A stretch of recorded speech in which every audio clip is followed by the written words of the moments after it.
everybody? Pope Sano here. Super excited today, boys. We got our 1K stream. Let's go. All right. I'm here with Cardinal Flo, my boy who's been helping me so much with the YouTube. I have done nothing. I don't even know what you're talking about. Nah, man. This guy has been instrumental in getting us to 1K, and look, I really appreciate him. So just so you guys know, right off the hop, we're going to be getting the Chalupas and the Gray Screen Enjoyers going as far as their draft. Now, I think that they just have to remake. And so you can look at our beautiful faces here. I'll remove the... Oh, yes. We got Pope Timo, of course, and then we got Cardinal Timo as well. Yeah, brand new Cardinal Timo. Just made last night, so, this is his inauguration, I guess. Absolutely. Okay, I'm just going to confirm with the captain of the Chalupas and the captain of the Gray Screen Enjoyers if they are ready to go, and then we will get started. All right. Well, while Pope does that, I'm gonna just plug our new membership perk here on YouTube. So you can, in fact, join me as the second member of the channel.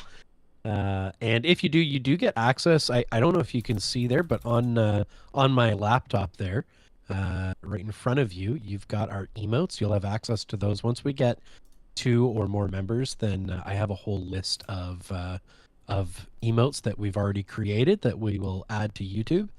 But you need a certain number of memberships before we can do that. So we're waiting for you guys. If you're not already in the Discord, just want to encourage you guys, get plugged in there. I'll actually, yeah, there we go. You can see Pope is sending out those emotes right there. That's great. I'm just going to send you guys here in the live chat the Discord link as well. So please feel free to click on that, get joined into the Discord here. Looking forward to growing that presence out. And I think we might be ready to draft here. Yeah, Pope, I think we are. Yep. Are you seeing it? We are ready to draft, so, I mean, let's hop right in. Let's get this, okay, teams are drafting, so let me pull this up here. Boom. All right, so let's get right into the commentary here, guys. Yeah. I'm actually super excited to see how this goes. So the Chalupas here, I think, they've been actually preparing pretty hard for this tournament, at least as far as what I've seen. And I think one thing I'm really interested to see is, like, are these guys going to, target ban one another, or is that just going to be is it going to be a common courtesy to maybe not do that?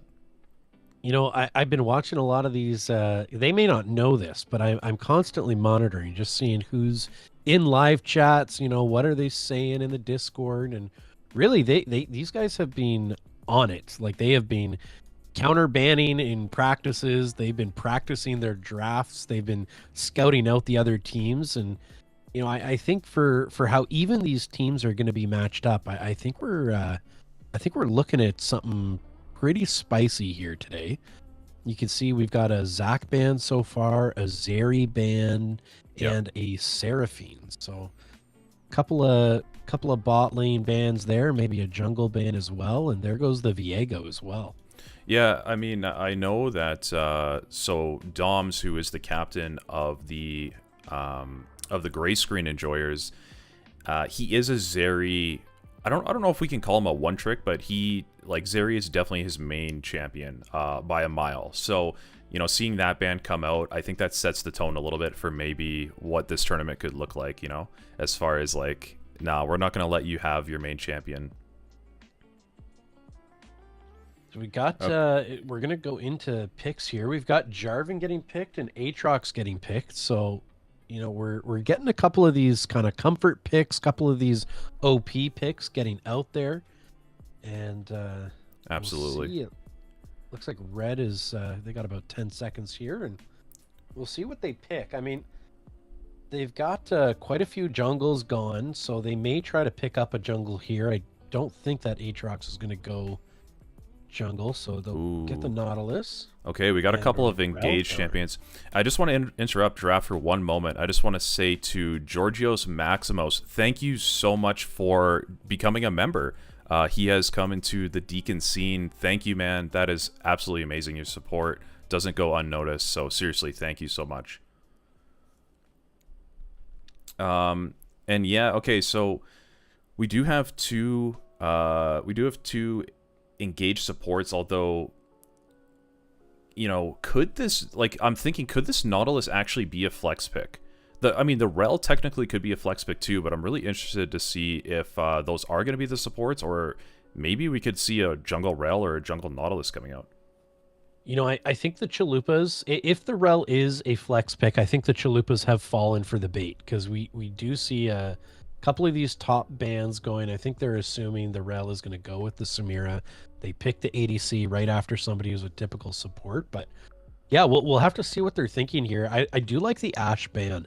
If you're gonna see a Nautilus, this high engage, high CC champion, I like that they're getting rid of the Ashe follow up as an option. Hmm. Let's see how they want to round out these comps. I mean, we're going to be looking for some solo laners on the gray screen enjoyers, whereas it looks like the Chalupas have already taken their mid pick. Let's see what we get. I mean, blue team here has to round out their bans. They have banned 180 carry. Are they going to continue with that theme? You know, it really does depend. Who are they most afraid of? They're taking their time with it, that's for sure.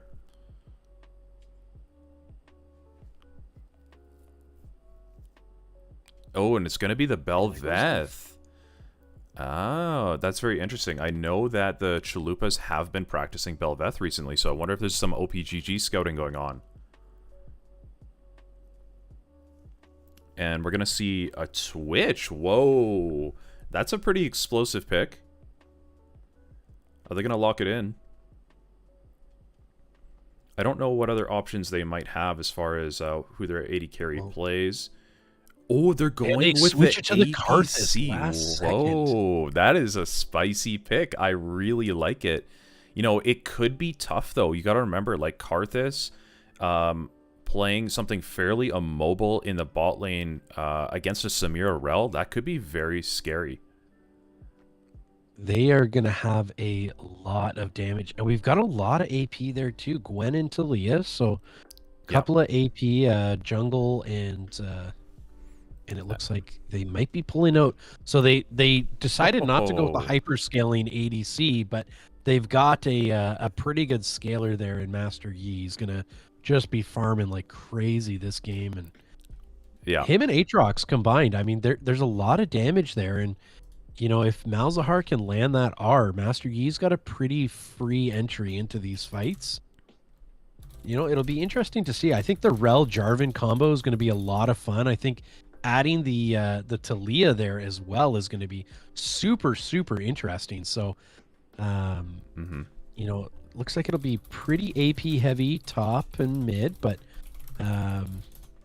yeah, I don't know. This is going to be an interesting game. Yeah, it's going to be very interesting. I mean, I know that their top laner has been kind of branching out as well into some different picks like Tryndamere, but he definitely has Gwen as his comfort pick.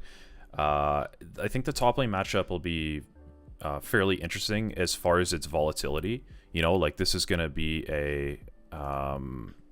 generally when you have two melees in the same lane, they're already going to be trading a whole lot. But then you take into consideration it is a Gwen, it is an Aatrox. They're going to be rotating their spells a whole lot as Gwen stacks her passive for a Q and Aatrox spamming that Q. So I do kind of think that we might see some jungle attention going top. Whereas for the Chalupas, the gray screen enjoyers, they do need to try to shut down this Karthus and this Master Yi. So there might be some kind of like polar opposites going on as far as jungle pressure. We will see. All right, and they're just setting up the custom game right now. So before long, we'll be in game. So we have a, you know, the top laners are going to be fairly evenly matched here. They're right around the same rank. I think potentially the biggest discrepancy will come on the side of the bot lane. Now The jungles, again, very evenly matched. The mid lane, I would say close enough. Uh, the bot lane here on the side of, I believe it's the Chalupas. So they've got an Emerald ranked ADC and a fairly, I would say, a low rank support. And that will be kind of mixed against a mid-tier ADC and a mid-tier support. So we'll be interested to see kind of what happens there. I'm just gonna Yeah. do a quick audio fix here. I think I might be getting a little bit of feedback. Yeah, no worries, no worries. These guys are still just getting the custom game set up. Looks like they are set up, and so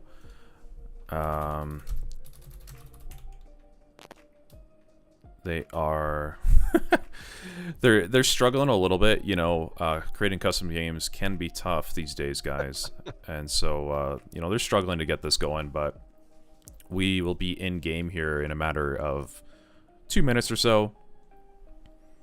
I know that the other teams have started, and so for those of you that don't know, just some, you know, some information, I guess you could say, about the tournament itself. We are going to be doing a round robin, so there's going to be 3 rounds in which we'll get every team on stream at least one time, and then we'll follow one of the semifinal games, and then of course there'll be a final game. So in total, we'll be streaming 5 matches throughout the course of the day. All right, and looks like they are all locking in right now, so gonna be getting in right away. Man, I'm excited. I am excited. We've been looking forward to this for a while, hey? This is gonna be a great day of just watching some solid League of Legends. Now, just to clarify, the Jarvan on the side of the Chalupas, which I believe are going to be blue side, if I'm not mistaken. Maybe I have that wrong here. Sorry, the gray screen enjoyers are going to be on blue side. Now, the gray screen enjoyers, I don't know if you guys were able to see this part on stream or not, but the Jarvan is on an unranked account. Now, the reason for that is they are EU based, so they're going to be playing. They're on an NA account. It's brand new, but normal rank is high plat. So we've got a pretty strong jungler here. Both jungles will be something to be a little bit. I guess we'll just want to watch them. They're going to be some high pressure jungles here. Yeah. Both of them are going to be looking to fight all game. So we're going to look forward to quite a few fireworks here. They definitely picked knowing that this was going to be the stream game. Like they are high damage, high team fight, and it's going to be a lot of fun to watch. Yeah, 100% agree. So yeah, we're just waiting on the spectator delay here, guys. But let me know in the chat as well, like who do you think won draft? Actually, I think that's a very interesting question. Who do you think won draft? And ultimately, for me, looking at these comps, like I guess if I just want to give my 2 cents here, I really like the Chalupas draft. I think there's a lot of cohesion as far as, you know, CC, as far as scaling, as far as you know, damage spread, AP, AD. I think they did a great job. I think these these AP bot lanes are very underrated. Karthus, Ziggs, Seraphine, so on and so forth. Swain bot lane as well. So it really, I think, basically the way that the Chalupas have drafted, I think that they are putting the onus on the opposing team to say, hey, you guys need to win the early game, otherwise we're just going to outscale you.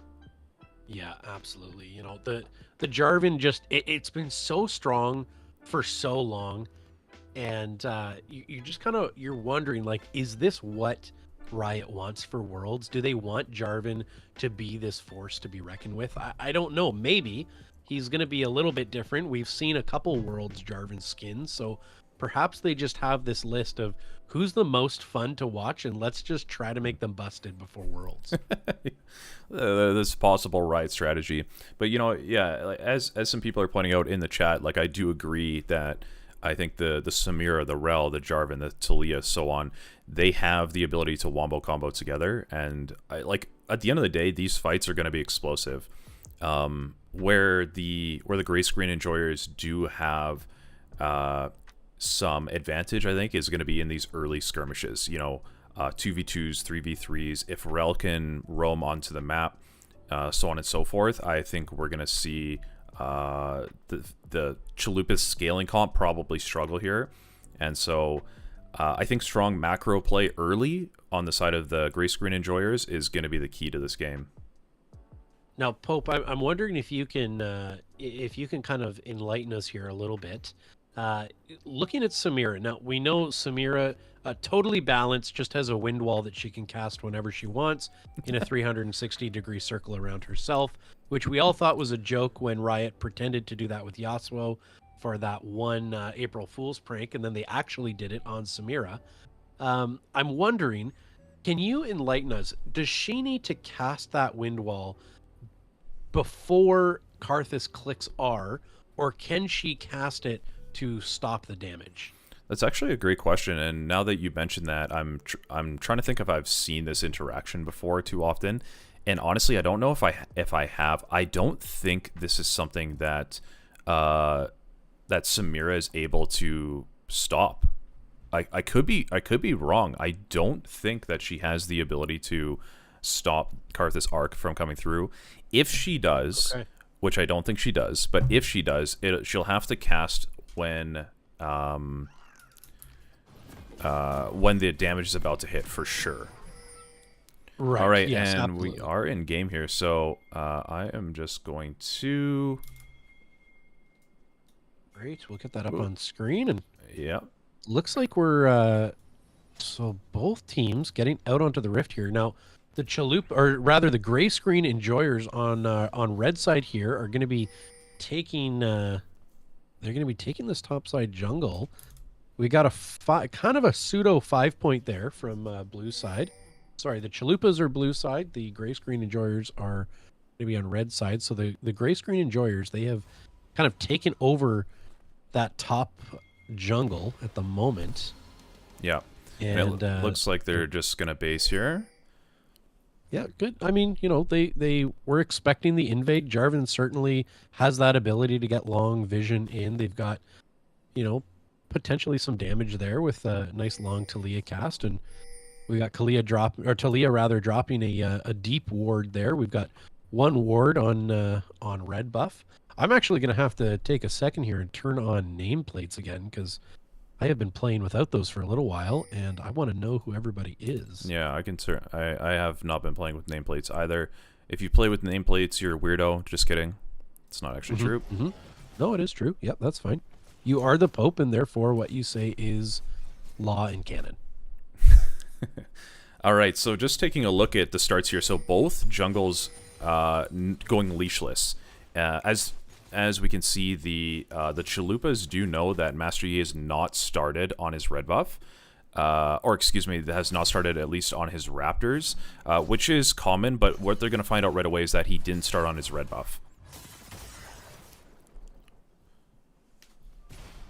So we got just a little bit of trade there in the top lane, not a whole lot going on. Jarvan has cleared 2 camps already. Master Yi is halfway done his third. Jarvan is just getting to his now. Both started on opposite sides of the map. So we've got Master Yi moving top. Jarvan going bot here, and Jarvan's getting a little bit chunked. He's healing up slowly, but you'll want to keep an eye on that. Somebody like Master Yi that just has all of that healing on his abilities, and blue team does spot him out there on Raptors, so they're going to know exactly how many camps he's done. They know he's full clearing, and I wonder if we see Jarvan get a little bit aggressive. He's pretty low, and that's kind of scary right now for him, but yeah, we'll see if he has the ability to get aggressive. I'm curious to see how Abul here treats this. I mean, he's in pretty deep. Okay, he's going to back off now in the top lane. He gets pinged by somebody, and he's just going to go ahead and ward that river bush as Master Yi goes on to his Krugs. Yeah, it looks like fairly standard clears so far. Both junglers full clearing. And thanks for pointing out in chat, by the way, that I had the teams on the wrong side. Set that up before and then forgot to change it. So thank you guys. I'll be monitoring chat to make sure I'm not missing that type of stuff. But Oh, it looks like Master Yi is actually coming in for a Right. gank here in the top lane. And he's going to see the ward, and Gwen's going to be able to just dash her way out. Now, he's got a good...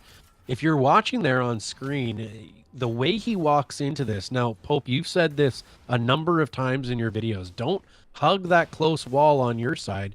Cut right across the way he did there, and you saw how he was able to get one ability off, and Gwen was really forced to the outside wall. It was a good path into the lane. We got a little trade there in the bot lane as well. Yeah, and as some people are asking in the chat as well, yes, the teams are on voice call. Every team that you'll watch today, they've been practicing together for about a week, and they're all in voice call. So this is like some actual competitive league here. We try to get it as close to Clash style as possible. For those of you watching, by the way, we should probably go over the format of the tournament. I know the players in the tournament know the format, but we're going to do a round robin. So there's 4 teams. Good trade there in the top lane. 4 teams. We've got the Chalupas, the Gray Screen Enjoyers. We have Team Friendship and the FF15s. Now, the FF15s and Team Friendship, they're playing right now in their own separate game. Every team will play each other once in the round robin. Good work there, and a good bait from bot lane here. Lots of damage there onto the Rel. She gets away, but she's eating that eating a lot of that damage, and looks like she gets exhausted as well from Karthus, ignited from Nautilus. Following the round robin, we're going to jump into a semi-final matchup. Now, we're only going to watch one of those. They're going to play at the same time. And after that, we will jump into the finals. Teams will get an opportunity to kind of scout each other out. They'll get about 10, 15 minutes there after the semis. And between each match, we'll have about 10 minutes where the draft will be going on and all of that as well. Exactly. So, yeah, I mean, as we saw in the bot lane there, like, I don't know if I like the fact that both Karthus and Nautilus use their summoner spells there. It's very hard to kill a Rel who's going to get a shield from her W, and you know, super tanky, going to be able to basically just walk away from them. So what I would like to see here really is the Gray Screen Enjoyers take advantage of this. Oh my goodness. That was close. A very close call there from Jarvan, but really he almost had to do that, knowing that he's playing against the Master Yi that just loves to clear, loves to get strong, and loves to 1v1 people. Absolutely. You know, they knew that they did have a bit of prio in their lane, and so they took advantage of that. So well done on their part. And it looks like Jarvan's just going back to clear. And good work here. I really like what the Gray Screen Enjoyers are doing. They have this advantage in the bot lane. They recognize they were up by over 10 CS, and so there they go. Their jungle's too low, so they move up and they take over Scuttle and force Master Yi to miss out on that camp. Okay. Wow. So you got to imagine there, right? Okay, it looks like they're probably going to pick up this kill. Maybe not. And Rel's going to get away. Now, if you're right, if Karthus had that ignite, and he picks it up in the end, so he does have to blow flash picking up that kill.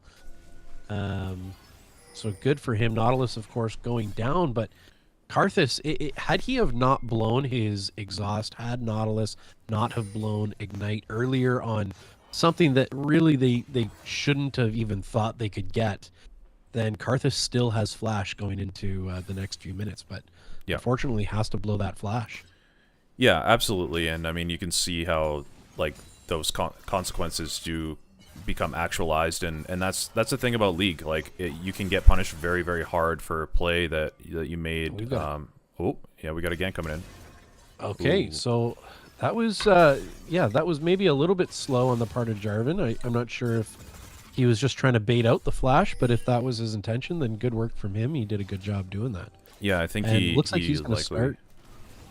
Yeah, sorry to cut you off. I think he likely wanted to see if he could bait out that flash or bait out the E from Aatrox there before dropping the EQ, which is I think the best way to play those fights normally. Chalupas are positioning well here in Gray Screen Enjoyers, and a great, there we go, a wonderful E there from Talia to knock up 2 of them. Good damage. Master Yi fairly chunked out, but he'll be able to heal up off his camps, and he'll W and just get nice and healthy again. Yeah, so I mean, as we can see, the coordination here from the Gray Screen Enjoyers is actually looking pretty solid. Rel is able to roam when Karthus and Nautilus are not, and they're just going to pick up this objective for free. So, you know, that's the type of, like, macro that I was talking about, where because the Chalupas are a scaling team, they need to be able to, I'm saying the Gray Screen Enjoyers need to be able to take advantage of that fact early. Don't let them get free objectives. Don't let them take free fights, and just, you know, take a lead, which the gold lead is the same, but they do have the first 2 objectives of the game, which is, I think, going to be potentially a difference maker in this game. Yeah, great work by them. I think the other thing that they're really showing their is a priority for their team is vision. You can, if you just look at the map there's 1, 2, 3, 4, 5 wards out on the side of the Gray Screen Enjoyers. There's 1 pink and 1 trinket ward out on the side of the Chalupas. So Chalupas probably, if you know, if they're gonna take one thing into their next game, it'll definitely be, let's get some more of that early vision out, because you don't think about it, you know, pre 10 minutes so much, but you know they're down 2 objectives already. So you know, we'll be looking for that as this tournament goes on. Yep, you're absolutely and it looks right. like we're going to get ult here by Aatrox. He's going to go in. Gwen's going to cast her ult, and she's going to get out, and she's only going to land 1 of the 3 casts. So that's all right. She's able to save herself. Gets a little jump off, and yeah, looks like Aatrox wants to just shove this in and back. Gwen will probably wait, catch us under tower, some free CS, and she'll back as well. Yeah, that was scary from the Gwen. Walking up to try to cancel Aatrox's back, I think that could have gone very differently. And potentially Gwen is in a bad situation here. See, if I was the Chalupas here, what I would be wanting to do is keep Gwen in this lane as best as possible. And how you're going to do that is either A, to freeze this wave so that she has to, you know, base and potentially take a bad fight, or, oh my goodness, what is the Jarvan doing? Is he just... Jarvan's kind of dodging and weaving and getting hit every other ability, but what is this man doing? And he's going to go in. He sees his team coming, and he's ignited now, so damage will be a little reduced, and great work by him. He's still going to go down, and an ult here from Samira, and she's going to take down the Nautilus. A great fight there on the side of the Gray Screen Enjoyers. I'll be honest, I wasn't expecting that, and Jarvan, really, he was patient. He baited out some abilities, and he was able to turn that one around for his team. Now we've got Rel going in to see Master Yi there, and I think they're both just going to shake hands and walk away from each other. Yeah, that fight was really interesting. I mean, I'm watching Jarvan just try to juke around these Qs. Like, that man just had absolutely zero respect whatsoever. But ultimately, he actually missed his EQ, which I thought meant the fight was going to be kind of doomed, but they do manage to get the Wombo combo. The thing that I want to mention, though, is Karthus did pick up a kill during that fight. So Nautilus was able to get someone low enough afterwards that Karthus picked up a kill, which honestly is massive. They need this Karthus to scale. So gold lead's still relatively close, but there you go again. The Gray Screen Enjoyers doing a great job at this asset control around the map, and now there's going to be another fight. Karthus is chunked huge. He goes down. He'll still be able to output some damage here. Doesn't have his ult. He'll land some Qs, and we've got a Talia wall just to maybe bother the Nautilus. That's not really going to do anything to him at all. Jarvan, he's going to stick around. It looks like he's going to drop Rift Herald as well. They're going to see what they can do. Yeah. And a few minions coming in. Now the Gray Screen Enjoyers, they're not getting the best of the fights here in the top lane. Both players ult there. Great damage by Gwen. Rift Herald crashes bot, and Gwen is able to get out time and time again. She knows that Master Yi is here, so good on her. She's going to back. She knows that, you know, they're going to get plates. It is what it is, but that's better than her dying and giving up any lead. Now, big in the mid lane there. Great work from solo kill. Talia. Wow. Yeah, she played that well. She knew she needed 2 casts of damage, and he still had his ult, so she used an ability that's going to go off with or without her. Yeah, really well done from the Gray Screen Enjoyers here. You know, the thing is, like, I think they're slowly putting themselves in a position where they're going to be relying on this Karthus to scale more and more. And that's ultimately not the position you want to be in. You want to be smooth sailing, but really they're not. And they have to be very careful here. Like at any moment, this Karthus is standing very far forward, particularly when Rel has her flash up. Like they can get engaged on so easily here. And a just like huge this. flash play here from Jarvan. You're just as soon as you're saying it, it's happening. There goes Jarvan.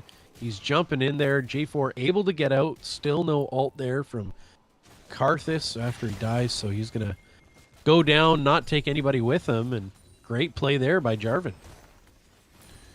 I mean, this is exactly what I mean. You know, if the Chalupas want to stop this bleeding, what they need to do is prioritize vision in this bottom lane. Because even though they had a ward, you can see that Rel is clearing right now, it's not giving Karthus enough time, because he is so immobile, to actually get out of the way of Jarvan, right? Jarvan can close the gap so quickly with his EQR, especially if he has flash up, where it's just not going to matter. You can't just be having wards in that bush. You need to place the wards up more towards Scuttlecrab, I would say, and give Karthus more than enough time to actually retreat here. Absolutely. You know, you talked about this in your How to Ward video, how just important those wards right around Dragon Pit will be. It gives them that extra time to get out. We've got a big fight here in the top lane. J4 just seems to be everywhere, and we've got Aatrox popping that ult, getting the movement speed, and able to get out. Master Yi still farming away. Little bit of a skirmish here in the bot lane. Nothing's going to come of it. J4, he is going to start this Rift Herald. Master Yi is top. He's doing his red. I don't know if he sees it. He's still working on it. He's on a blue ward as well, so they have vision of him.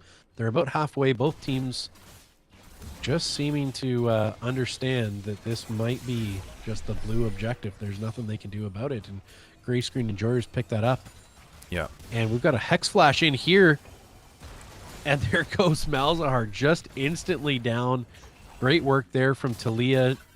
Rel, a wonderful Hex Flash. Very, very aggressive. Great to see him. They're going to instantly pop Rift Herald. They're not going to hold this for Dragon. They want the plates. There's no mid lane. Master Yi is coming to the lane. He's nice and healthy. Double buffed. He's got a bit of a shield. But they might get 2 charges of this Herald. Yeah, they might. It looks like they will. You know, again, it's getting to the point where the Chalupas are going to have to start to make something happen. They're now 3,000 gold down, and I fear that this is only going to get wider. Karthus here is going to be in trouble once again. He's just going to go down again, unfortunately, and a huge Talia play there. They're going to be able to get Nautilus, and Karthus will pick up 1 as he goes down. That's great. He does get the low Samira, so good for him. And he gets a tower, so able to get a little bit of gold, and now it's only 2.5 K gold lead. So yeah, good work from him. You're making the best of a bad situation there, I suppose. They are. You're totally right, and I mean, at least they do have this kind of late game insurance with the Karthus, who does have 3 kills. He's only going to get stronger. Ultimately, though, like this Yi and this Malzahar, they need to start playing around. Oh my goodness! I'm not sure what that Rel was doing. She saw that the blast cone was hit. Maybe she thought it was Nautilus. I'm not sure quite what was going through her head there, but she just kind of walked right through the Master Yi as he was backing.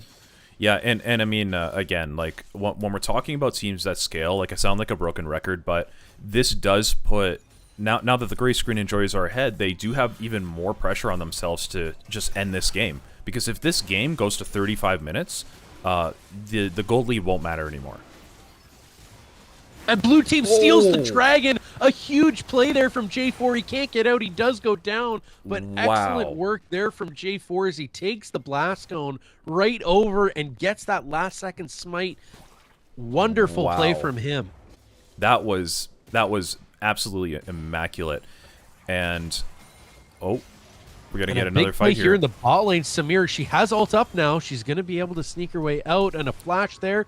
Ult from Nautilus, and she's gonna go down. Wow. The kill is not gonna go to Karthus, but Nautilus will pick that up, so that's still big for them. They can bring in this one-shot tank, and they're both gonna back and try to cash in on that gold. So that gold lead that we were just talking about, it's now about 1,000. They got about a 500 gold lead. It is. You know, You're I so mean, they right. still pick up Dragon, but and Ooh. Malzahar, he's going to go down here. This Talia, she is on something today. Master Yi's going to pop ult. Talia's going to go down. Is she going to be able to get Rel as well? Probably. This Master Yi is now just going to be a monster. So a Uh-oh. double kill. The And chalupas are coming back, my friend. Both now, this Karthus and the Master Yi actually going to be scaling really, really nicely, picking up a few kills here each. I mean, what we're seeing here is like, is a really interesting dynamic because the gray screen enjoyers are close to a potential win con for them, which is going to be that Dragon Soul, right?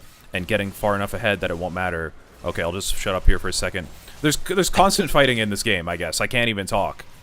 all right, so we've got Karthus going down. He's gonna throw the ult. Good work there. Good build from J4. He's not gonna take too much damage there. He's gonna be able to get out. He'll keep farming. He pings towards his blue, which is actually gone. So he's not quite sure Yeah. what's going on at the moment. We've got, I think, Baron is about to pop up. Now we've got an invade from the Chalupas. Yi's going to go back on Rel. Rel's going to jump out. Good stun there from her. She gets the Glacial Augment off. Now it's going to be a 3v2. Master Yi, he's going to need to Alpha Strike here if he wants to live. He's going to run anyways. Hopefully that the Aatrox will just be a sacrificial lamb, and a great ult there from Malzahar. Yi's going to go back in with the Alpha Strike. Aatrox picks that one up. He's going to clear out that ward, and it looks like that whole thing is just going to amount to one kill on the Gwen, who wasn't worth a whole lot at the moment. And we're going to get the blue buff stolen there from Malzahar. So And just much like to that, do. So Yeah. sorry to cut you off. I just want to point out. Look at the gold lead. What were we just saying? What happened? Yeah. They had a gold lead. I believe we were looking at about 3.5, almost 4K. And now it is flipped, and the Chalupas are up 500 gold. So hopefully there's a bit of a lull here so that I can actually talk for a minute. If we just look at the builds now, Master Yi's hit a massive 2-item spike. Like, this is when he has Rageblade Bork, he's going to be slicing through people like there's no tomorrow. And you can see as well, both Malzahar and Karthus at their 2-item spikes. So really, the fact that they now have a gold lead at 20 minutes into the game and they're only scaling, this is exactly, I sound like a broken record, but this is exactly what I was talking about in Champ Select. If the gray screen enjoyers cannot find a sizable, actualizable lead to really do something here, this game is going to become impossible in 10 minutes or so. It's just like Karthus and Yi will simply outscale them, and if Malzahar can just press R on a priority target, it's just GG. Absolutely. You know, this Master Yi, he knew what his plan was going into this game. He understood, okay, I'm playing Master Yi. I need to farm better than anybody else in this game.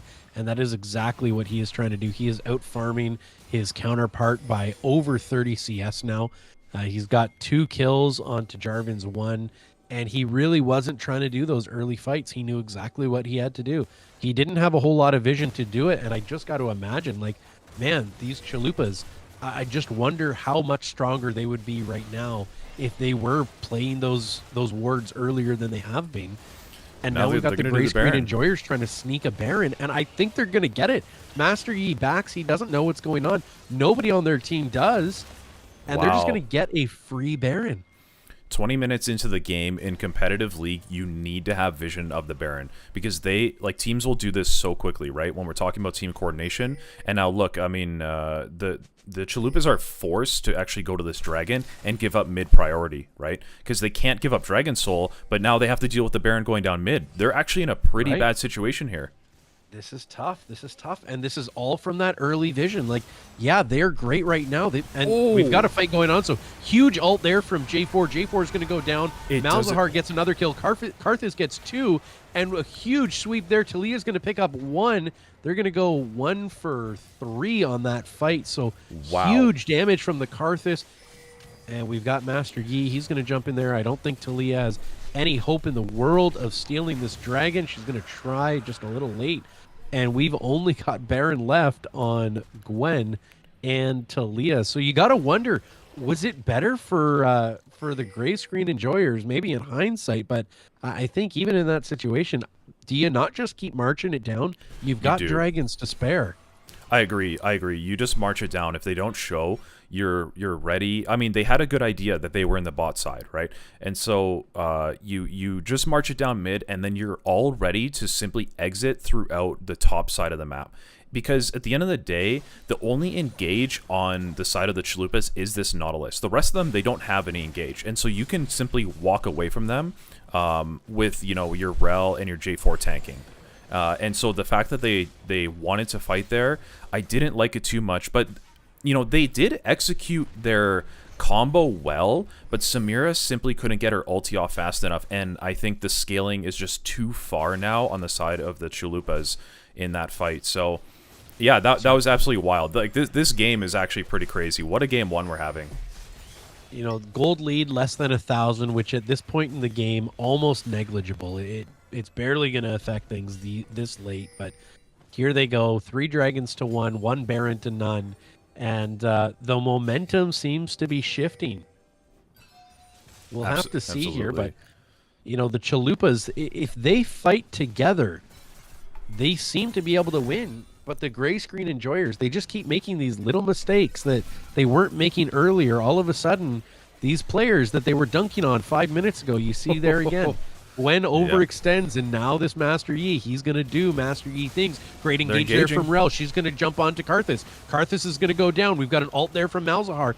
Karthus could take down both. He's going to ult. We're going to see what happens here. Rel takes a lot of damage. Samir's close to dead. Samir's going to dash the wall. Rel's going to go down as a sacrificial lamb. Malzahar's going to keep chasing. He's going to land his Q. Is he able to get his space on him? And no, he's not able to. Talia, nice disengage. Great play there to knock him away. She gets the tower. She's going to eat the E there from Malzahar. Trying not to call it its street name there, and she's going to knock him away again as she keeps going down slowly. Ooh. And is she going to get the Aatrox here as well? She is. I don't know if, I can't speak for the teams. They're going to pick their own. She will go down eventually. Great side step from you. They're going to pick the players of the game, and I got to assume this Talia is going to be at the top of the list when they're picking the players of the game for both teams here. Great plays by her. She's just been mechanically outstanding. Of course, both all players on this team have been great. Both sides, they've been doing a good job here. And we got Gwen. She's still a little bit extended. Doesn't have that Baron buff anymore, so I'm not sure if I love how far forward she is. She's going to get Vision of Master Yi here, and I kind of want to see her back off a little bit. She doesn't know... Like, she knows she's alone, so... All right, and just checking in on the builds here. Sorry, just want to mention this. As we can see now, Karthus is going to be building a Zhonya's, which, honestly, I think once he gets Zhonya's, this game is going to become very impossible for the gray screen enjoyers unless Karthus literally is internet. He didn't pay his internet bill or something this month. Yeah. Because, like, at the end of the day, their whole thing is we need to get on top of people. We need to wombo combo. But if he can simply Zhonya's a large part of the CC or a large part of the duration of, Samira ult or something like that, it's just going to be GG, because what Karthus wants is to survive long enough and then also have a significant time in his passive.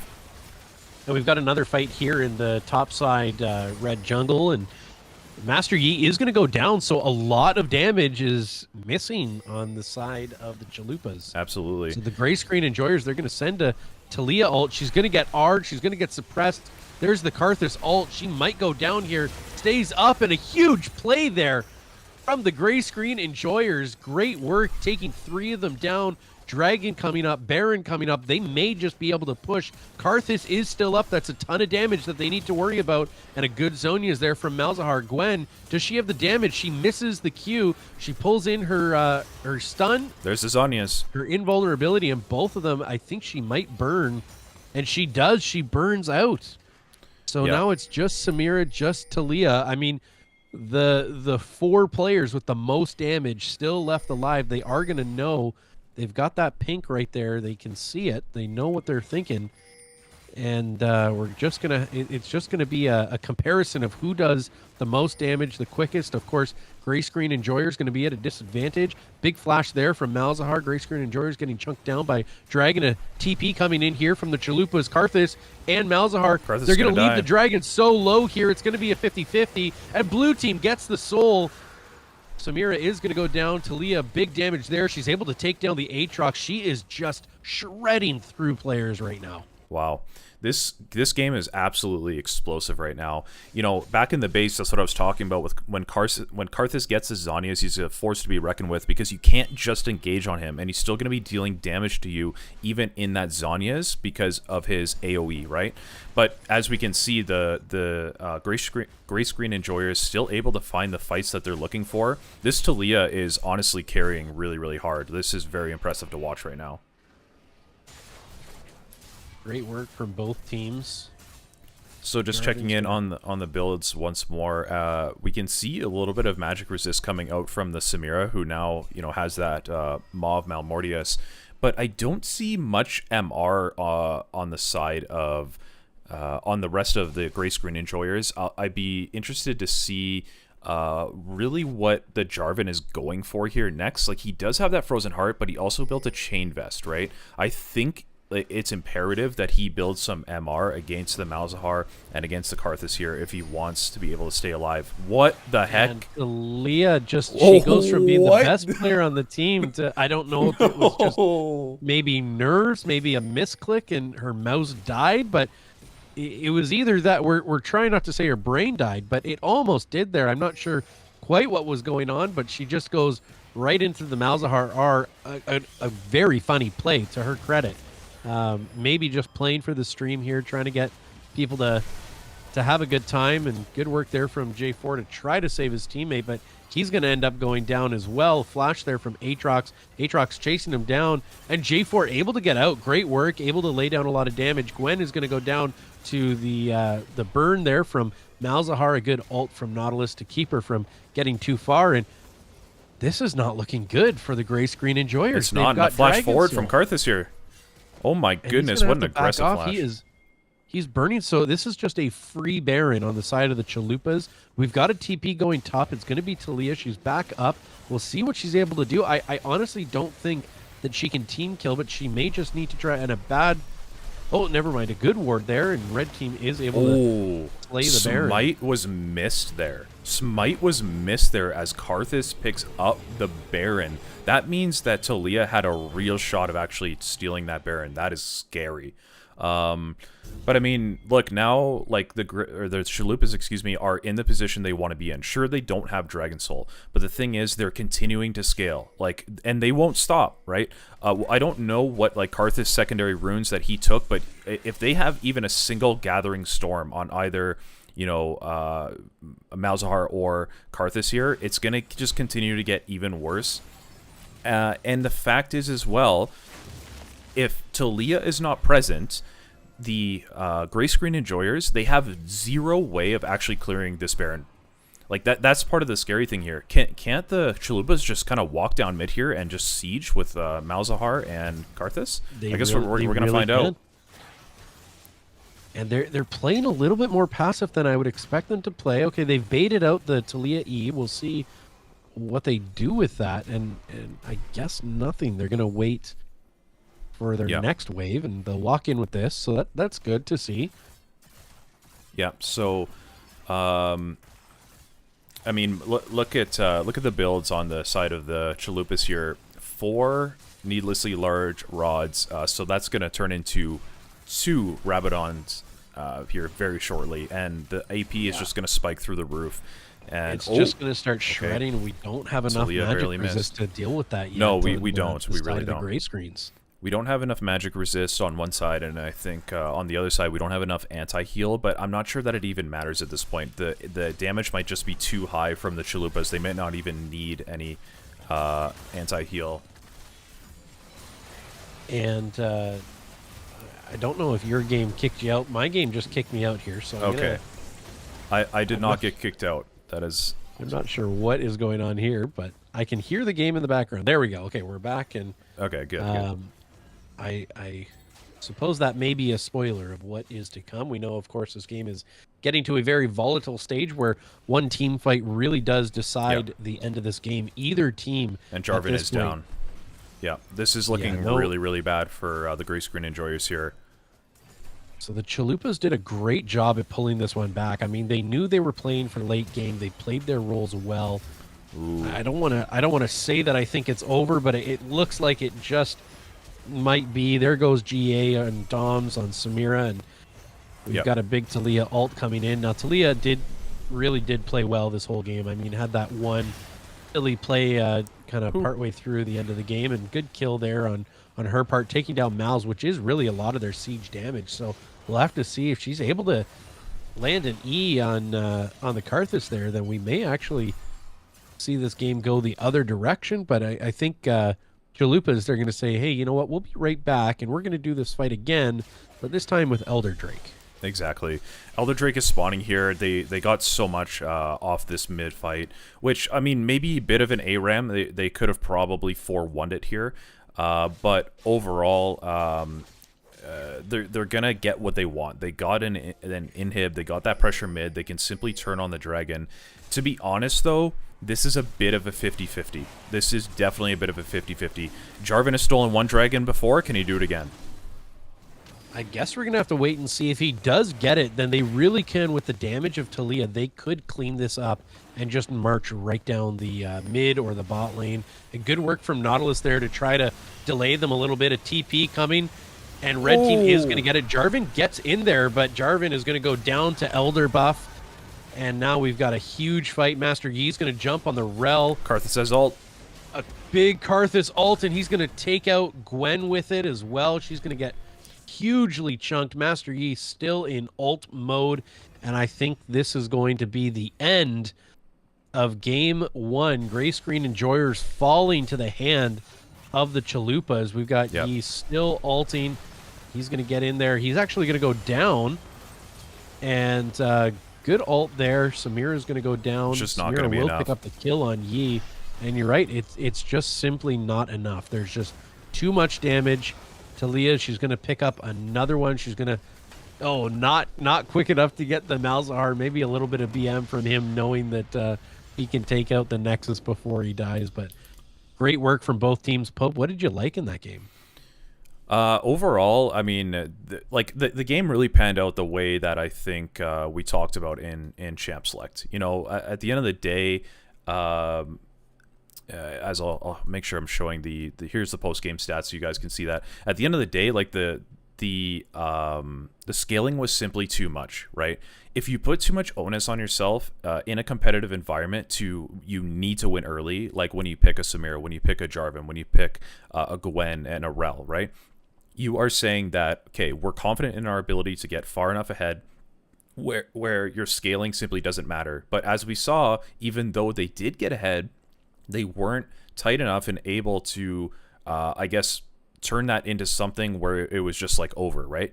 They slowly started to leak some kills here and there. I think they leaked one dragon, and it was just like not quite coordinated enough in order to pull out what they needed to pull out. But overall, I just want to commend both teams on really a great game. That was a very exciting game one, and I'm excited to see what the rest of the games bring. So we are going to have a bit of a break here as we get set up for round two, but before long, we're going to be back into another game. So just give us a few minutes here, guys. Hang out, and we'll be probably provide some information. Just want to say I know at least one person has joined membership, so thank you so much for your support. Guys, if you want perks like free coaching, like 50% off a VOD review, if you want badges, if you want emotes, all of that can be acquired if you're interested in becoming a member of the channel. You know, we've been at this now for about 7 weeks, and you know, we've been working hard, and I want to continue to bring the best content to you guys. I want to continue to improve all the time. And so for any of you that decide to subscribe or decide to support through membership or join the Discord, I just want to say thank you so much.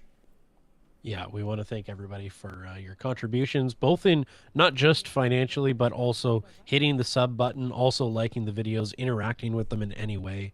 thank you guys so much. It's been great, wonderful to see everybody engaging. And I think, Pope, I think probably for you as well, it's been great to just see everybody engaging in the Discord and, seeing how positive a community we have of guys that, well, guys and girls and people of all everything just wanting to get better at this game.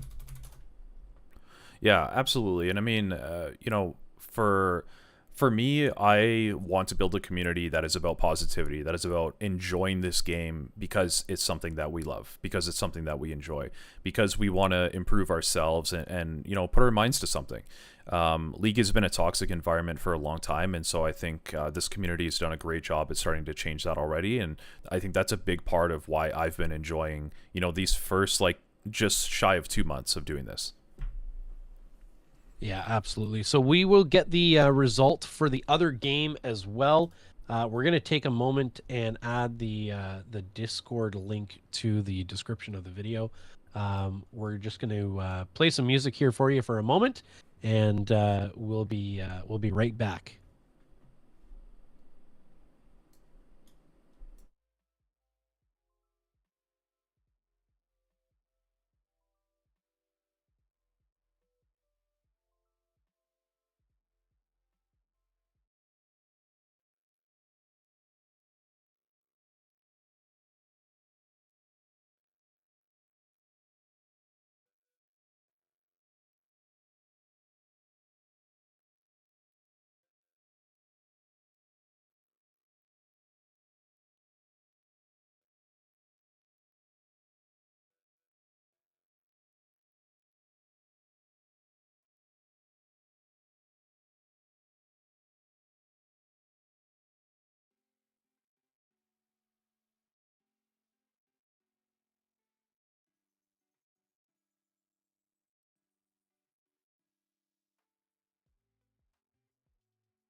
Okay.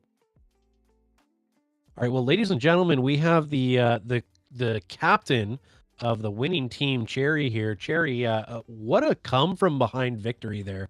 We were Yeah, looking at the screen. We thought, man, yes, they're playing those late game champions, but we were kind of wondering, like, not a lot of wards out early on the side of the Chalupas, losing the first couple of objectives.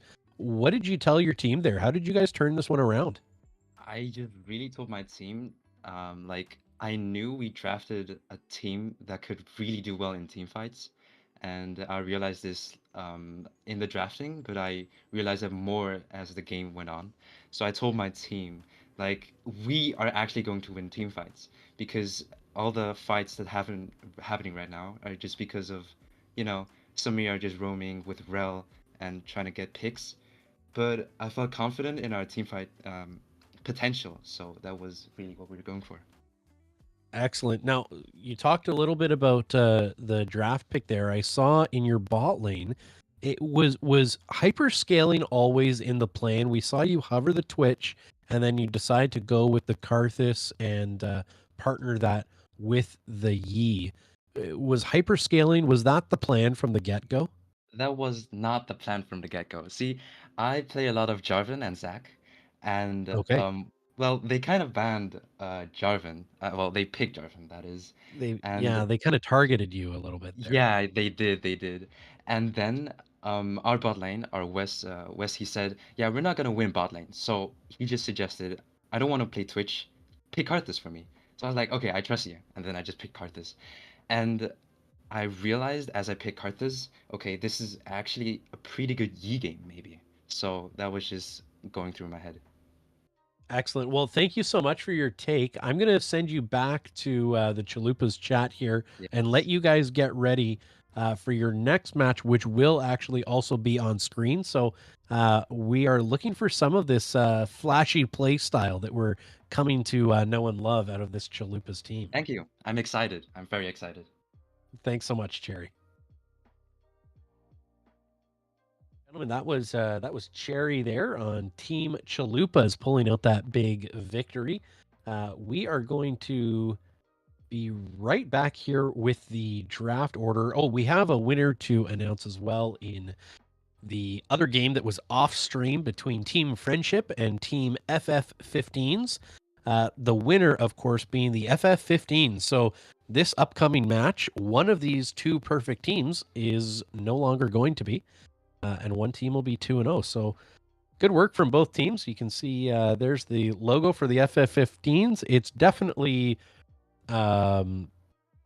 inspired. Should we say? I think inspired is the right word. It's inspired by are you even allowed to say the name of a franchise on streams without it getting copyrighted? I don't know.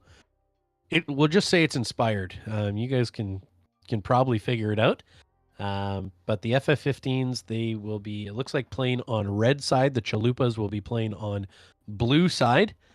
And I think we'll have a better, we won't do any predictions yet, right? We haven't actually watched the FF15s. We haven't watched Team Friendship play just yet. But maybe for these semis, maybe maybe we might dabble a little bit here in the realm of predictions. Yeah, absolutely.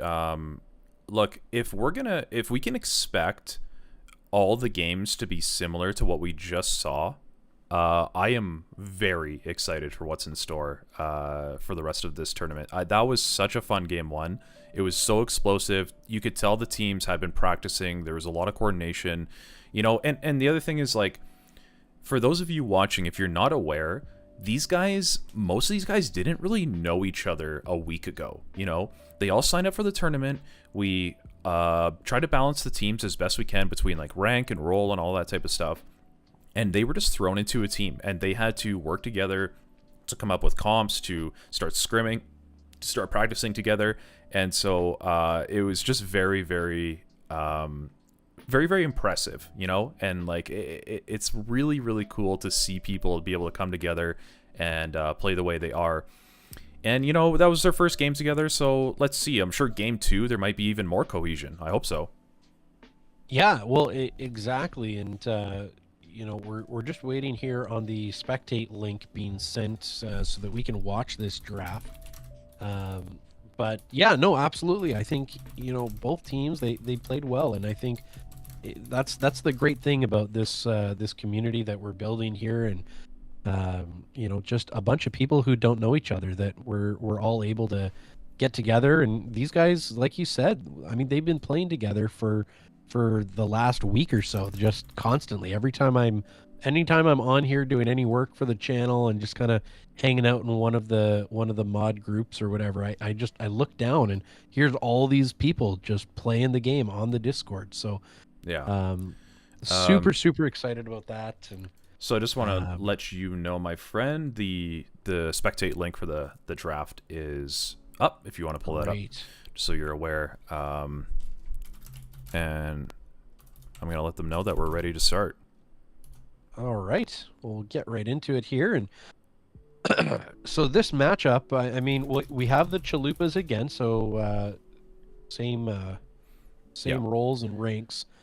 We're going to be following the Chalupas through their round robin, because that's just, again, mathematically speaking, that's just the way we have to do it in order to make sure we see every single team. And then in the semifinals, we're going to watch whatever game the Chalupas are not in. That way we maximize the amount of teams we're seeing. All right. So the I would say as far as how ranks are going to be split in this one, we've got a fairly even support matchup. I would say a relatively even ADC, very even mid. Probably the biggest difference will come either in jungle or top. We've got maybe a slightly higher rated top player, but all in all, it's going to be a fairly even game here again. Like I said, we had all of the players send in all of their information ahead of time and tried to make the most even teams that we possibly could. So in any one game, it's fair to say that the teams are going to be within a couple of number ranks, not even really generally huge, never huge differences between the teams. Yeah. So Blue is going to start the bans here. Sorry, go ahead. I was just gonna say. Oh, okay. It looks like we're starting. All right, good. I just wanted to make sure that we were okay because they were just taking a minute to get going. So, yeah, starting off the bans here. I mean, once again, we're seeing a Zeri ban right away, which is interesting to me. I'm not actually familiar with what the AD carry on the FF15s plays. I thought Doms from the last game was the only Zeri player, but apparently not. But we're also seeing Master Yi get banned right away. So I wonder if the FF15s didn't look at the last game and just going like, nah, we're not playing against that. We got a question in chat here from Tally Ollie and Dogface. So they're wondering if somebody came as a team of 5 and they were all jungle mains, would we have kept them together? And I think the answer to that question is if it made sense rank wise, like if they weren't a team of 5 master players, then yeah, we probably would have kept them together. Like if they were just similar ranks to everybody else in all those positions, I'm sure that it is what it is. Pope and I can probably speak to the fact that you may play with people a lot, and it doesn't necessarily mean that you're super super good when you all play together. That is true. We've had lots of games where we've played with lots of friends, and for any reason or another we've not had the best games, and sometimes you have the best games. So Tally Ollie wants to know if they're not all jungle mains. Yeah, I mean, if it made sense, again, rank wise, it's the same answer really. Exactly.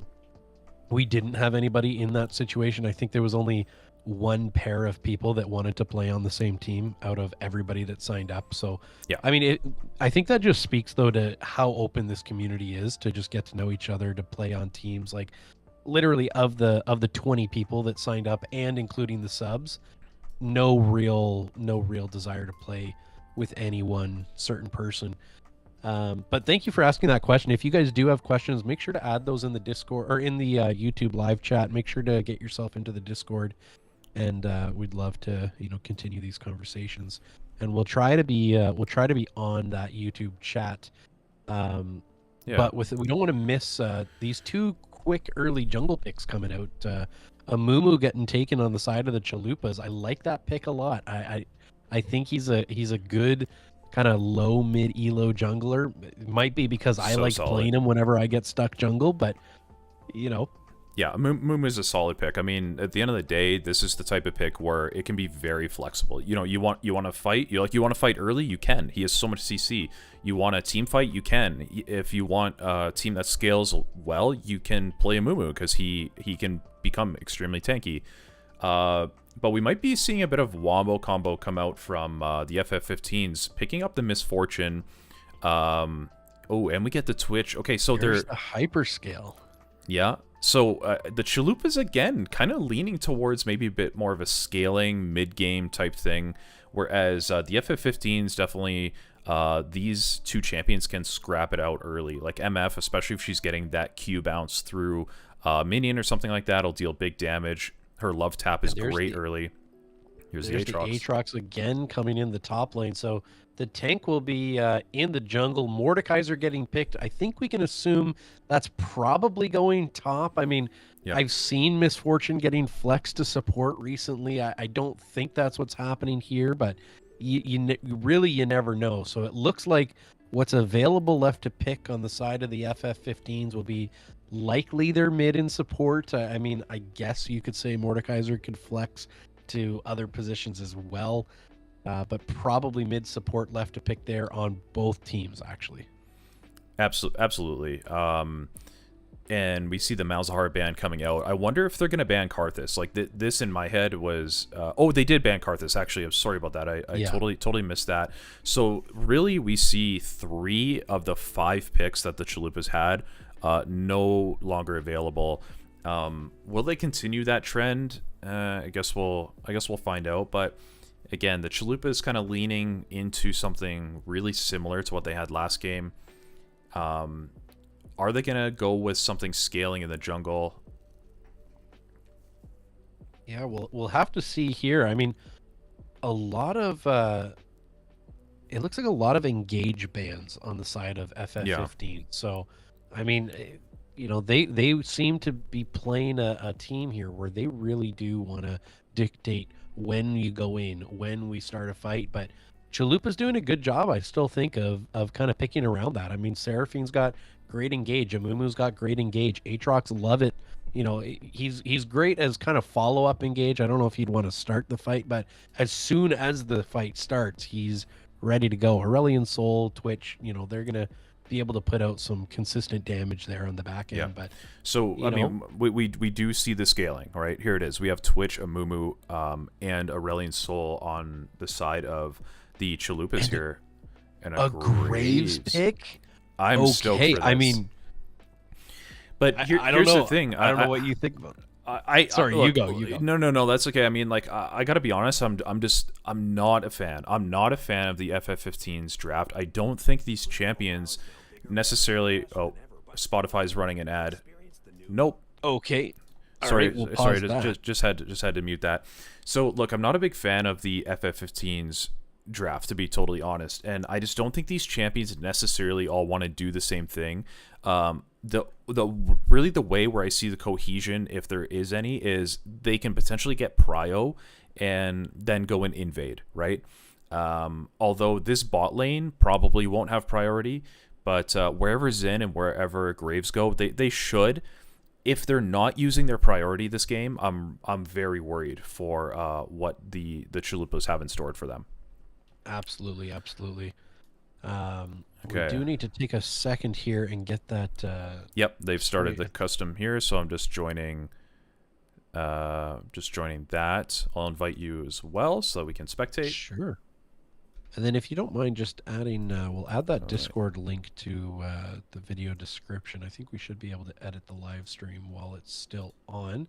If not, I will spam it in chat here one more time for everybody. I'll throw it in throughout the games as well. So if anybody is looking for it, just feel free to.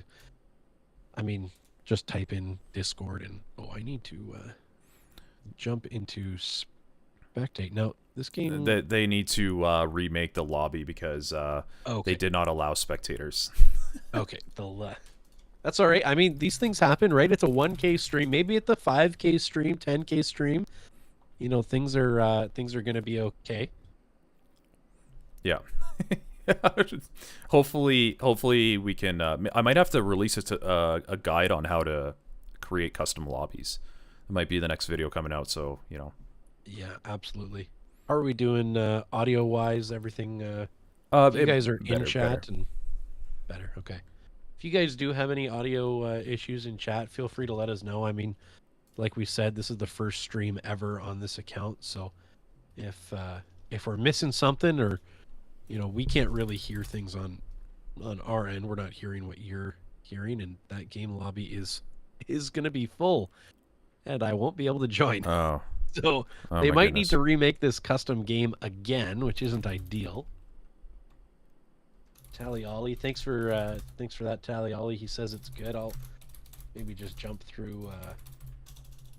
We have Void Sin. He goes, Pope from Italy. I love you and really enjoy what you do.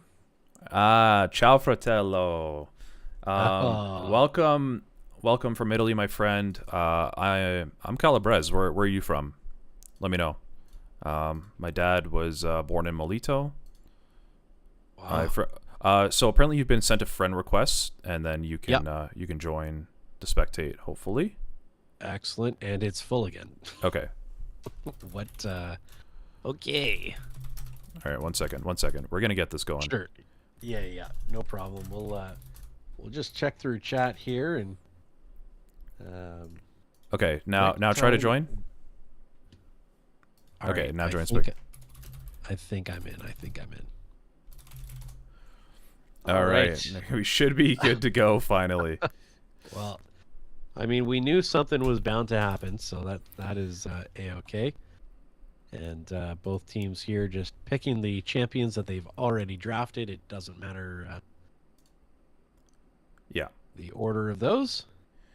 Yep. So as you can see there now on the screen, we're finally gonna get this game going.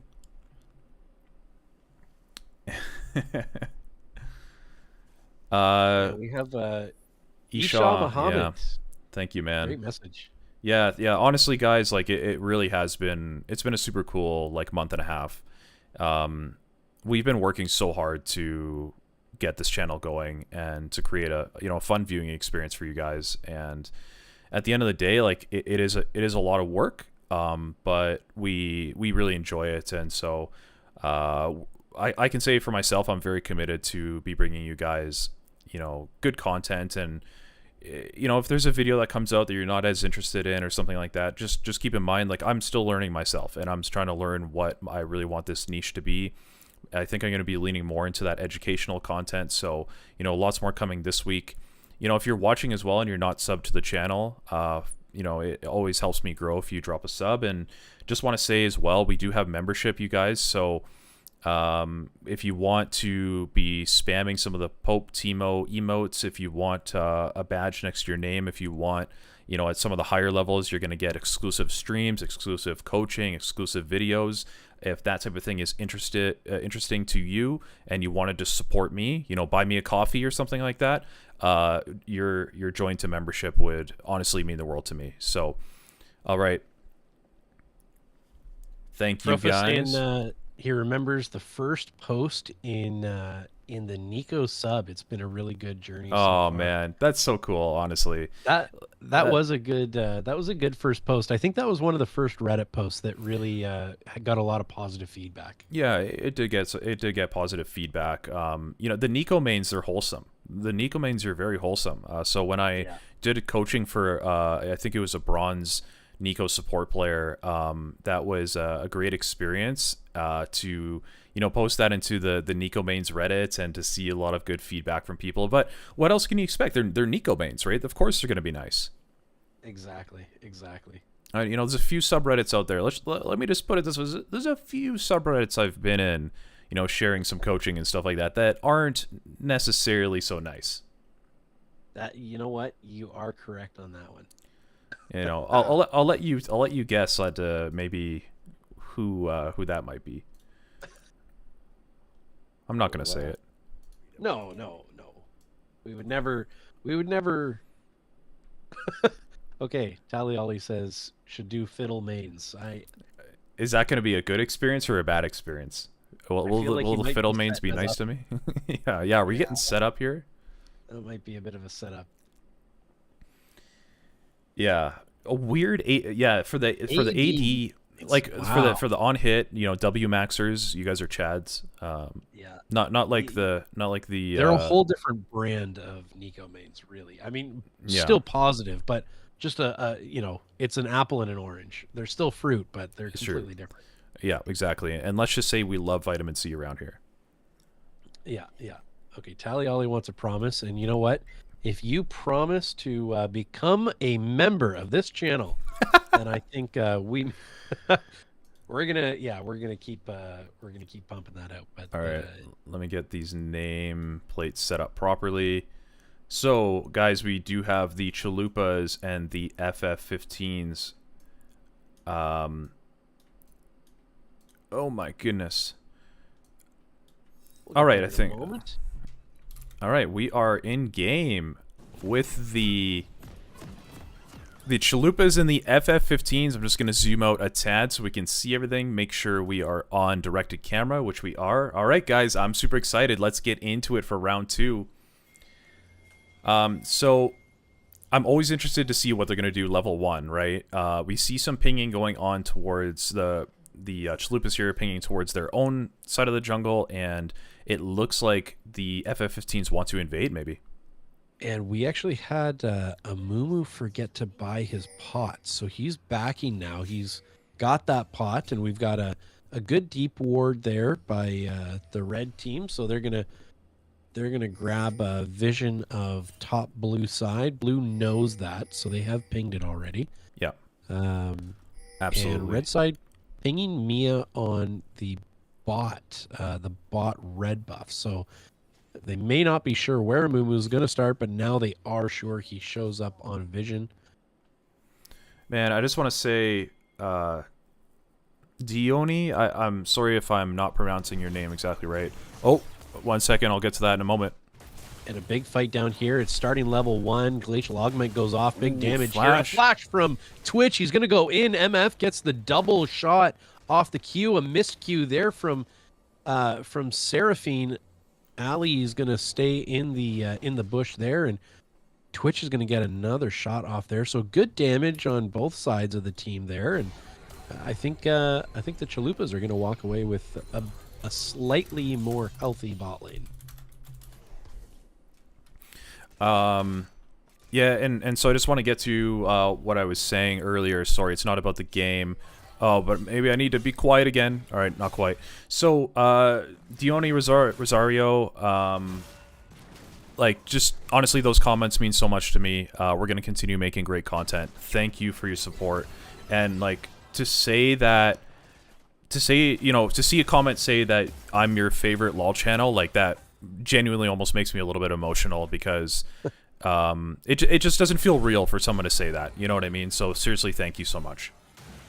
Alex Quang, that's the comment I like to hear. You know, Pope likes the sentimental comments. Alex, I like that very straightforward comment. I'd watch ads for you, baby. Alex Quang, thank you very much for that message. Unfortunately, I am the Pope. I can't be anyone's baby, but yeah. yeah, that is true. Okay, so as we can see, I mean, MF has got very low here, and they're gonna die. Wait, what is going on? He's going in, and he's gonna get knocked up, and she's gonna go down. Oh. No, she goes down to the Seraphine Q. So what a spicy bot lane right now. They know that they're on stream, and they are playing like they want the world to see. Twitch maybe not super calculated. I mean, I love that the Alistair kind of faked leaving by hiding in the bush, jumps out, gets the knock up.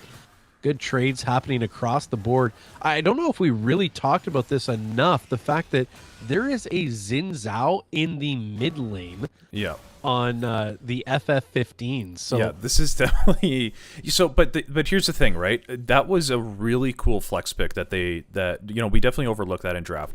How cool is that flex pick? Because obviously that gets picked. You're going, oh, that's going into the jungle, and so they choose something like an Aurelion Soul, where let's be honest now, if this Xin can manage the wave, this Aurelion Soul will not be able to play the game. But this Xin, he's mismanaging it a little bit here. What he needs to do is create a slow push towards himself and then create a freeze, right? So he either needs to stop hitting the wave or he needs to hard shove the wave. Get Graves to come here, make that wave bounce, right? So we'll see if he kind of figures out how to do that. If he can, this Aurelion Soul will not be able to play the lane. It'll be over. Absolutely. We've got some pinging going on here, and looks like Amumu could, like, Xin Zhao is... He's shoved up enough that an aggressive Amumu, I'd like to see him really come in here with a Q, and he is going to go. So he's going to get it off the dive, and that's going to make Xin Zhao even deeper than before. But a great headbutt there from Alistair. He saw that the whole way, so very well calculated on the part of the FF15s. I like that a lot. And if we do our early game 5-minute ward check here, we've got... 2 wards out plus a scuttle crab on the side of the FF15s. Excuse me. 1, 2, 3, 4 wards from the FF15s. 1 really nice deep ward, a pink ward in the bot lane, and just 1 ward plus a scuttle crab for Team Chalupas. Graves doing a good job with the counter jungling here. And MF is going to get caught out just a little bit. That pink ward's going to go down, going to get replaced by Seraphine's trinket ward. And now Mordekaiser, he's going to take some damage, and a great trade up top. It's a beautiful trade from Mordekaiser. Or, excuse me, that's a beautiful trade from Aatrox, yeah. Again, this wave has now bounced because it has crashed. This wave is basically going to start bouncing towards the Aatrox. This is where I want to see these teams, I guess... Oh, wait. Mordekaiser hits level 6 first? And he gets pulled back, so a well-calculated... I think this Aatrox is trying to bait a fight. I'm not sure why he's just standing there, but maybe we had a bit of lag there from the Nuke Master. he was inside of Mordekaiser's ult, right? So he couldn't actually leave that right. area. I always forget what that looks like on spectator mode, so that's Yeah, good to it does know. look We've weird got a on bit of spectator mode. invade Whoa. here. I think Graves is overextended. He's going to get caught out. He's going to have to blow flash to get out. Mordekaiser coming down to try to save him. The second charge of Amumu Q. They've given that 2 charges now. Amumu's going to get chunked out by Mordekaiser. Mordekaiser's going to get fire blasted, breath blasted by Aurelian Soul, and Xin Zhao going to come in and pick that up, and a great Q there by Aatrox.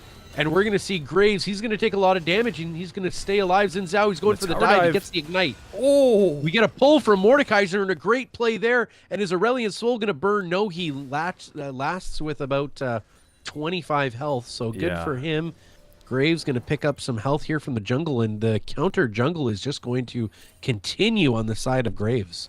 wow, that was a wild fight. I actually think both teams played that pretty well, but we're getting another And one. a big Hex Flash here, play in the bot lane. Alistair gets in, gets the headbutt. MF is going to go down. Twitch taking damage from the wave, but he's going to live. He's going to use his Q to drop aggro there from the little minions, and he's going to put down some good damage. I don't think he can go in because Ali could just dive forward and headbutt him again, knock him up, and do enough damage. But he's going to take that ward, go back into the bush, and he's going to back as Amumu comes down to the bot lane sweeping. And I think he was hoping hoping dragon, but this Twitch is going to be a little bit too low, and a Seraphine. great play there from Zunt. Wow.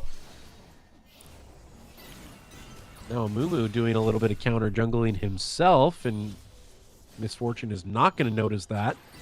A little bit of trading going on in the mid lane there. Great damage. Xin Zhao's going to go in. He's going all in for this fight. He gets knocked up, and a great play. He's going to go down anyways, but well played by Xin Zhao. Maybe his health mismanaged a little bit, but great patience on his abilities and a great kill for both players there.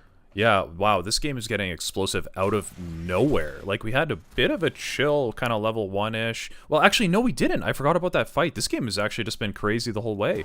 Yeah, it has been fireworks. We've got about a It has 1K been. gold lead on the side of the FF15s, which is honestly this early in the game. That's fairly substantial. It is, yeah. This is definitely, 900 gold. And if we actually press tab here and we take a look, the gold, I mean, it's very even across, but we have about 200 gold difference in the 80 carries, for instance. Oh, Seraphine dropping her ult here. Big ult there. She's going to hit both Qs, so that's good. Is Amumu going to get close enough to land this Q? He's not going to hit Misfortune. He's going to go for Alistair instead. Ali's going to go down. Misfortune just barely lasts out. Good work popping her refillable pot, the last charge of it, so she's able to live. Now, good word from her. She knows that this team is going to, the Chalupas are going to look at the dragon. I think they're going to just avoid it, which is the right play here. They're going to go up and try to deal with this mid lane. And this Graves, he's going to, and a missed Q there from Seraphine. Seraphine's going to have to flash out. We've got another Dragon Breath from Aurelian Soul. He's going to fly to mid lane and try to pick up some of these.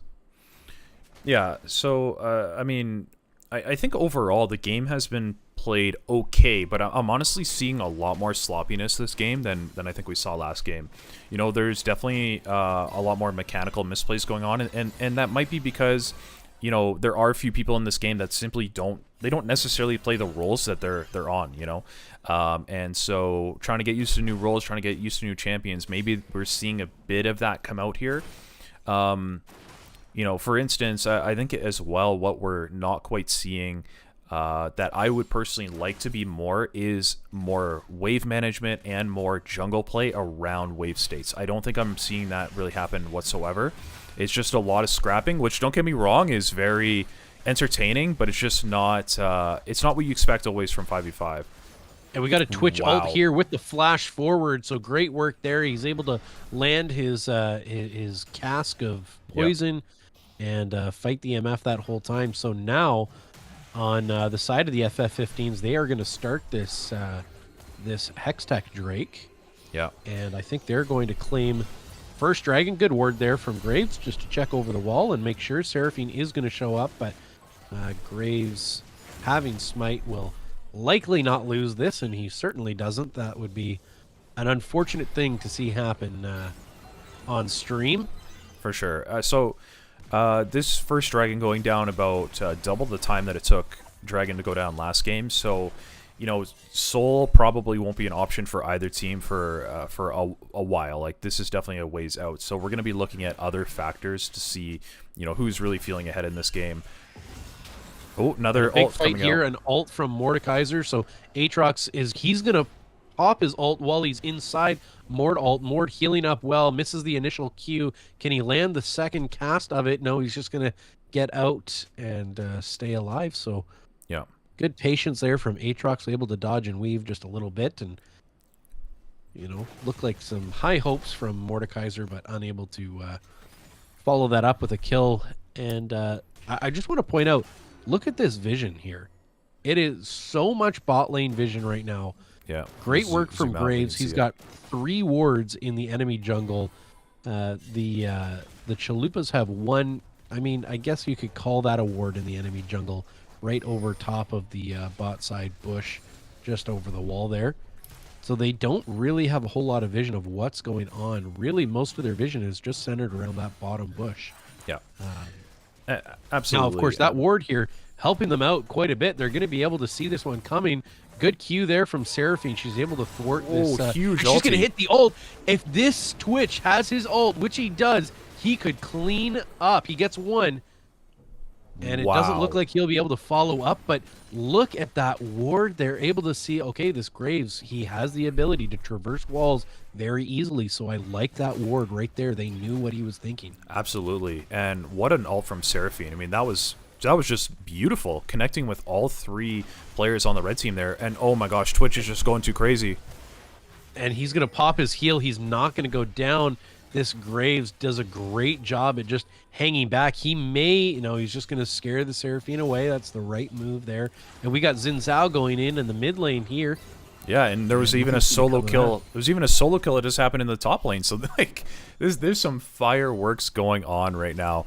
And so, yeah, if we just go ahead and check the items right now, we can see the Amumu working towards that demonic. We can see Graves has completed his Yumus, and he's going towards a lethality build. Mordekaiser rushed for that Rylai's early, and even MF actually going for a lethality build this game, which is really, really interesting. To me, that says, hey, I think I'm going to be able to get a large part of my ultimate off this game. We might be able to CC them, lock them down. So that's really what she needs to be doing if she's going to go for this Duskblade. Seraphine even, actually, I just want to mention, Seraphine goes for a Leandries. Oh, Twitch is going to pop off here.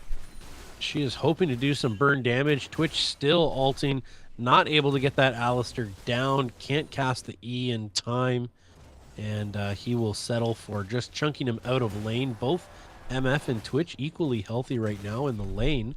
Twitch up almost 20 CS. He's going to queue here and see if he can't maybe catch this MF getting a little bit too confident. But Yeah.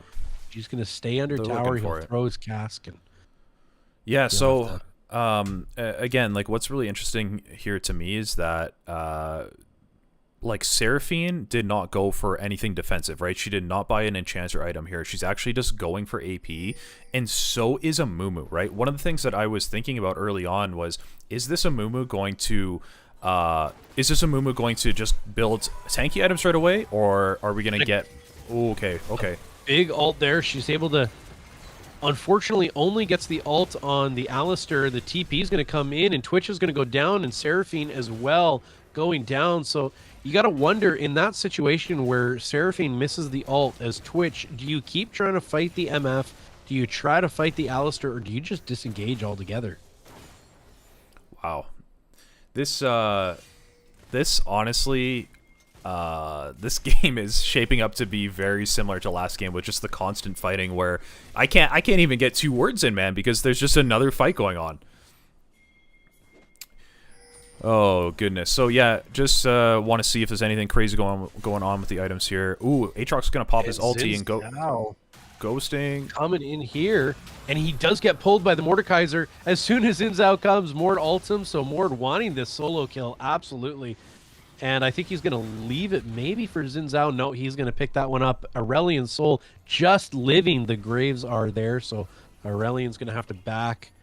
And the FF15s, they have a almost a 4K gold lead this early. Now, what's crazy is that the Chalupas around this time found themselves down by that much gold. So Yeah. we'll see if they're able to pull this one back. I mean, again, they've got that hyper scaling combo of the Twitch, the Aurelian Soul. They pick up a dragon here, so maybe this is how they turn this around. I don't know. You know, Xin Zhao, he's gonna, as the mid, pick up the uncontested Rift Herald. We've got a TP top, and Aurelian Soul's going to jump in knowing that this ultimate is down. He's going to have to flash away from the Mordekaiser. Yeah. And now This the bot lane- Mordekaiser is just getting to be really, really strong. I don't think Aatrox can deal with him anymore. It's not the greatest matchup for Aatrox, especially with how much you know, like Mordekaiser doesn't really care about his Qs. Oh, Big ult there, another flash heal from Misfortune, and a great headbutt from Alistair. If he didn't do that, his MF was not going to live that. In the words of the highly loved or highly hated Kesha EU, we live those. yeah. We live those, we win those. They go hand in hand. And really, I mean, I think both teams are kind of playing towards that motto right now. But half the time, they're just not living those anyway. It's just been fireworks the whole time.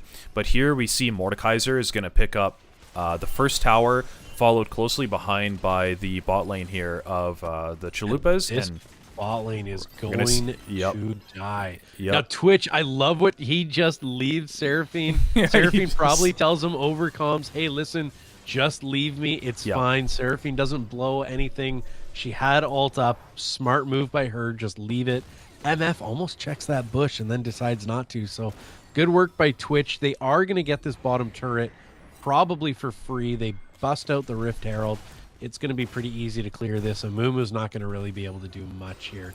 He No. may be able to tank, but I think he's just going to have to leave. He's sticking around a little longer than I expect him to, but yeah, okay, the, he'll try the to clean up a little bit. Chalupas- The Chalupas are in a position like they were last game, as we said, right? The gold lead now about 5,000 gold, though. So they were never quite down this bad in the first game, but they do have that scaling option, right? They still have a Twitch, they still have an Aurelian Soul. If the FF15s are not careful and they give up, you know, a few kills here and there, it can easily swing back the other way. So good work there from Graves, able to smite that camp. Ooh, and another steal big that ult. away. Huge ult here from Seraphine. We've got a good Q from her as well. Aurelian Soul with a big ult. He's going to Fire Breath. We've got one player going down, Seraphine down, Alistair down as well. And unfortunately, Aatrox not really able to catch a whole lot with that, but we've got Seraphine down, so that's a good amount of engage, and both supports falling in that fight. Xin Zhao getting incredibly low, but able to live. Aurelian Soul, medium, but again, able to live. And now we've got this Amumu trying to make up some of this CS difference. I mean, this Graves has been a CS machine. He's at 153 with that camp, and he's about to go up to 157 after these. So he's just been doing a great job here in the jungle. Amumu 118, about to take Gromp. So, you know, maybe he has a little bit here to go, and we'll see if he's able to pull that together. Another huge CS lead in the top lane, 40 CS. Almost 30 CS there in the mid lane. Twitch actually leading MF by about 20-25 CS, so good work there. But Yeah, absolutely. Yeah, that gold lead is just becoming big. It is. It has stayed about 5k gold, which I guess if you're the Chalupas is a good thing. Really, the FF15s need to start pushing their advantage even harder here, and I would say ultimately looking towards a Baron at this point, because you need to close this out before Aurelian Soul scales infinitely. You know, before this Amumu gets 3 items and you can't kill him anymore. Before Twitch is one-shotting half your team with his Kraken Slayer and his just his insane burst damage with his ultimate. So, I mean, can they do it? You know, at the end of the day, like we didn't see the first team able to do it. Oh, we're gonna get a big We're getting a big fight here. This is gonna be huge. Right here, great ult by Seraphine, but she goes down. An ult comes in there from Mordekaiser, taking out Amumu. Big ult from MF. She lands just about every single shot of it. Nobody else going down. Alistair falls now. Amumu down to Mordekaiser. Mordekaiser super healthy, able to take down the Twitch as well. Xin Zhao jumping in the back, taking down Aurelion Sol, and they're going to wipe this entire team as Aatrox falls to misfortune right as Dragon spawns. MF saying, I'm taking this blast cone. Find your own way over, and they're going to take down this dragon. I don't think that Team Chalupas will be dead long enough for them to get Baron, but I'm sure that they will try anyways, or at least think about it. I mean, this is exactly what I was just talking about. I mean, this was the fight they needed to start to push this game to the brink where it's going to be very difficult to come back, right? We're now talking a 7,000 gold lead, over a 7,000 gold lead for the FF15s. It's going to be tough for the Chalupas to come back from this. Not impossible, but they need to be even more calculated. But I will say, in that last fight, it was actually relatively close between how much damage the Chalupas were able to put out with their massive AoE, and like Zunt died immediately. This Seraphine just got popped right away. Imagine if she was able to stay alive through that.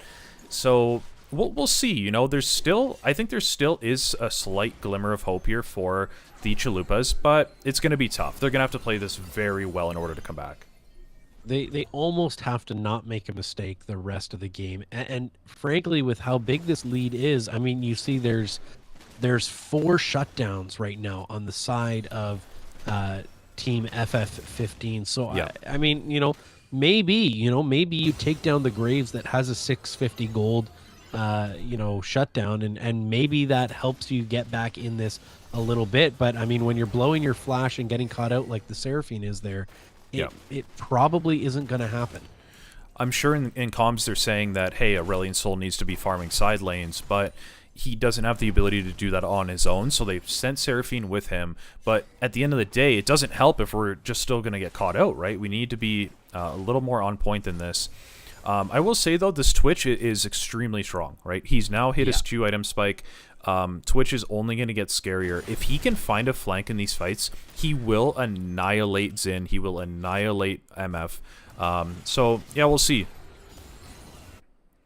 For a jungle that is so hard to play like a Graves, I gotta commend him. He's done a great job. He knew when to invade. He counter jungled really, really well this game.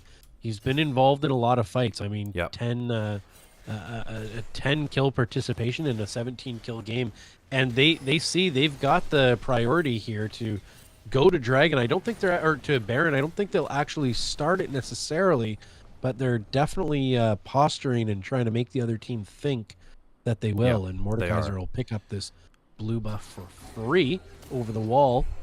And good work there for Aurelion Sol. You're 100% right. They're basically just sitting here and they're saying, "Hey, Chalupas, like, you have to walk into us here. You don't have a choice." And as we can see, the consequences. And there goes both Seraphine and Aatrox. And now I think they go, you know what? We just do this. Yeah, they've got a Twitch. Yeah, Amumu's up. But really, if they do come in here, we just kill all of them. The worst case scenario here is that they get an ace and nobody has a Baron buff. And the best case scenario is they get the Baron. Yeah. So, I mean, completely agree. This is now going to be a 9,000... basically a 10,000 gold lead now. We're talking a huge amount, probably insurmountable. There's always that hope when you have a champion like Aurelion Sol, but I just think the Chalupas, they've gotten a bit too ahead of themselves in this game, not playing to what the strengths of their comp are, right? In the last game, they started to do that early where they were getting ahead of themselves, but then they just chilled out and they found some good fights and they were able to come back. I haven't seen that patience from them this game. Absolutely. We see here in chat, Ethan saying Mord is just a raid boss at this point. You're absolutely right. Mordekaiser is, he really had I'm not going to say he had an easy lane. He played it really, really well. He knew when to use his abilities. Yep. He traded well. Aatrox was getting really good trades in the early game, and it's just Mordekaiser was able to get that Jack show. He was able to get tanky a little bit quicker. And it just helped him out. I mean, Aatrox built a lot of damage, and that's good. But yeah, I think the tankiness of Mordekaiser just ended up trumping the damage that Aatrox was able to put out. Yeah, absolutely. And really, the only hope for the Chalupas here is to find a big fight. They need a wombo combo with Seraphine, Mumu, and Aurelion Sol. Oh, MF is caught out here. Ooh, and she's going to have to blow Flash. Yeah. So it's not going to be the end of the world for her. I mean, that's a good Flash to blow. She's a lot better up and maybe even without a Flash. We've got a fight in the top lane. Oh, this looks really good. Bot jungle. And MF is going to go down. A huge shutdown there on the side of Amumu. Alistair's going to go down as well. If this Twitch can stay alive just long enough, and the burn might be too much on the Amumu. We've got a Flash from Graves. He's going to get over the wall and get that off. And now Xin, he's going to find his way onto Amumu. And a great fight there. Great turnaround, I should say, from Team FF15s. That is an unfortunate result of a fight that was looking so good. It's just, they're just so far behind. They're it's just so far behind, and they start... As soon as they get a huge damage dealer like MF down, they began focusing the Alistair instead of the Graves or the Xin, and you can see just kind of what that does to them in the end. Xin getting a solo kill there on Aatrox. So I think this one may be already in the books. Yeah, I think it's definitely looking that way. It's we're gonna be talking about a throw of like monumental proportions for the Chalupas to come back here. And yeah, they basically got everything they could ever want in that last fight, and it still wasn't enough, right? Like they comboed their ultimates well together. They got that AoE damage. They popped MF right away, and honestly, that was just straight up an item difference where one team has more items than the other. Even if I just pull it up here, like as you can see, Twitch is just down almost an item here. Or I guess actually, I shouldn't say that. Actually, the 80 carries are about even, but really we're looking at like the mid lane difference, and we're looking at the jungle difference, which is just absolutely massive at this point. Even that top lane difference, 4,000 gold. Like, oh my goodness gracious. Yeah, just tons of damage being pumped out. People in chat even saying some good fights. Absolutely, some good fights here, and. If I would say at this point, if the Chalupas are able to pull off a miracle, and they're able to, I don't know what, I think they need to wait. They probably honestly need to sacrifice Soul. They need to try to get the steal on the Elder Dragon. Yeah. And then try to use that as early as they can. But if that were to happen, I mean, I would just. Big ult there from Aurelion Sol. It's just not enough. Taking tons of damage. Oh, wait, Twitch is popping off. A big ult, and now Twitch with a huge ult. He's able to clean up, and we've got big ult there from Mordekaiser. He's going to take down Amumu. Amumu's going to go down, but he's low, and Mordekaiser's going to fall, and so we've got a 1 for 2. They're going to keep fighting this. Graves going away. He's got a big ult to take down the support. Zin's going to go back in, and he's taken down by Aurelion Sol. Aatrox falls. Now it's a 3 for 3, and Aatrox, he's going to be able to get out, and a big kill there from Twitch as only Graves is alive. You guys can start spamming paid actors now if you'd like. Oh my goodness, what a fight. Like, that was absolutely insane. Graves not quite going to pick up Acel here, but like, wow, that was...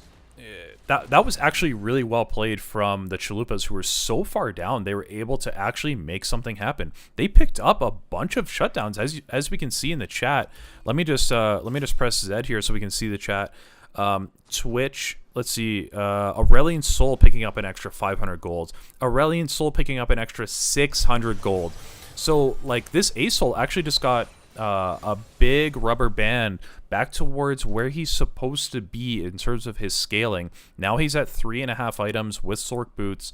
Okay, if anybody's gonna get that extra gold, like, you're getting that onto your late game hyper scaling mid laner at 30 minutes. Like, there, I'm not gonna say that this game is over. Like, don't get me wrong, it doesn't look good. I mean, they were able to recoup about a 3,000 gold Yeah, we're still difference. talking like an 11K gold lead. It's still quite Right. massive, but we're gonna. This would need to be a pretty monumental Baron steal. I mean, they're not going to get it. I think it would be wrong if they try to engage here at all. Caught out a little bit, but they're able to get away, and this Yep. game will we'll have to Yeah. just wait and see what happens here. Yeah, we will have to wait and see what happens here. But I mean, the question is like, again, if the Chalupas find everything they want in this next fight, is it going to be enough? Like, it's barely been in the last fight even. As we can see, Amumu just totally caught out here, and Mumu's he's just probably go down. Alt Yeah. blown there by Graves to secure that kill. Didn't want to share that with his Mordekaiser, and you know what? I don't blame him. He's 10-0. He's playing a tough jungle, hard mechanical champion, and good for him. He's done a great job. So Aurelion Sol does have Skies Descend up. So I mean, if he can get something big off here, then they can win this fight 100%. But he needs to get like a 3 or 4 man ulti, I think, for that to even matter. All right, they're just taking out the inhibs. They have Baron. Yeah, there's not much that the Chalupas are able to do here. I mean, They do have good They wave can't- clear, but yeah. can't go down with Sky's Descent still up. I mean, we see in about 30 seconds here, the Cloud Drake will be spawning for Soul. Graves is already on his way. He's already pinging it out.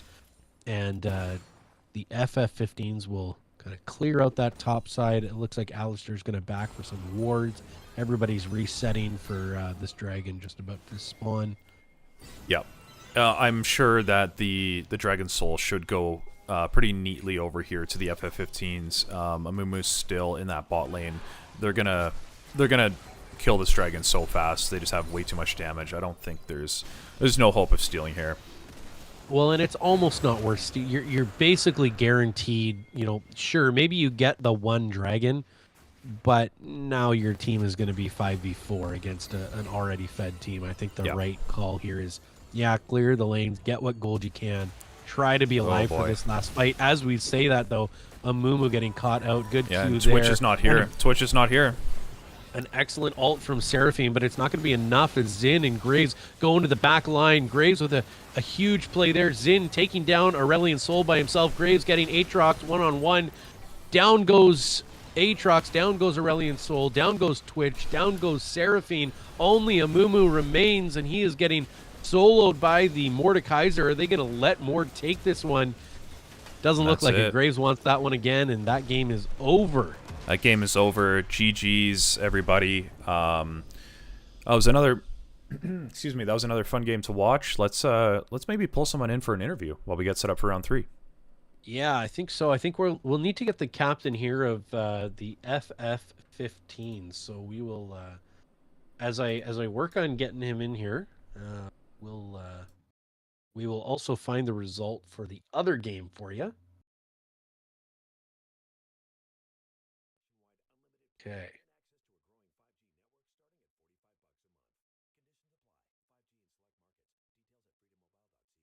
All right.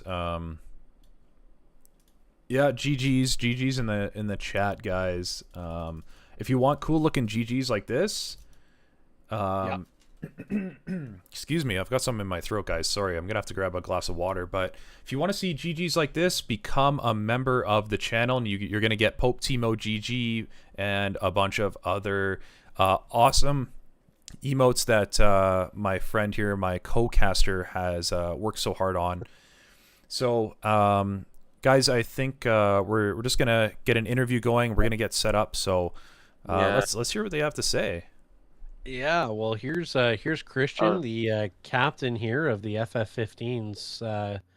Christian, what did you guys do to win that game? Like, how did you get that 15,000 gold lead? Yeah, so basically, we had a very heavy like invade team comp. So they actually banned Rengar and Kha'Zix because those are two of my very like assassin playstyles. So I figured they'd go kind of squishy. So I like Graves because A, we can put real pressure on the jungler. And we're in kind of a meta now where if you kind of deny the jungler, like the jungler can't gank. Like I don't know if you guys saw, but Amumu, after I invaded him and took his Gromp, he was kind of just farming for a while. Like he couldn't really be active in his lanes because he had to focus on like recouping the experience that he lost. So that was kind of my plan. I just want to shout like my team did really amazing. Like I want to also shout out like Mordekaiser that game was holding it down. Like he was just like became just fed and he was doing his job on the top lane, like Yeah. denying Aatrox. So But our yeah. what was What's the up? what was kind of going on in comms there during draft? Was the Xin Zhao always meant to go mid, or was that a flex pick? No, he's always mid. So I don't know if you guys watched our last game. He was also mid. He's really good too. Like shout out again, Zinzao. He's holding it down. So he's really good because his job is basically he's really good at getting prio, especially against Aurelion Okay, Soul because we didn't want him to scale. So we just had our Zin really get prio so he could help me on the invades.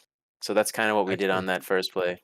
What we were trying to do. Very cool. Well, I think I Yes. don't think any of us were expecting to see the Xin Zhao go mid lane there. I think we all saw that and went, oh, okay, he's playing that jungle, and we're gonna see what they take Yeah. mid, and then all of a sudden the Graves pick comes out, and we want to applaud you. Great work on the Graves there. Like Yeah. Thank you. Yeah. that's not a mechanically easy champion, either mechanically or with macro to play. So you did a Oh great job. no, thank you. Yeah, I was again like I'm just trying to invade. Like my big thing is get wards, like warding their jungle, so we know like where Mumu is, and just kind of space out with my E.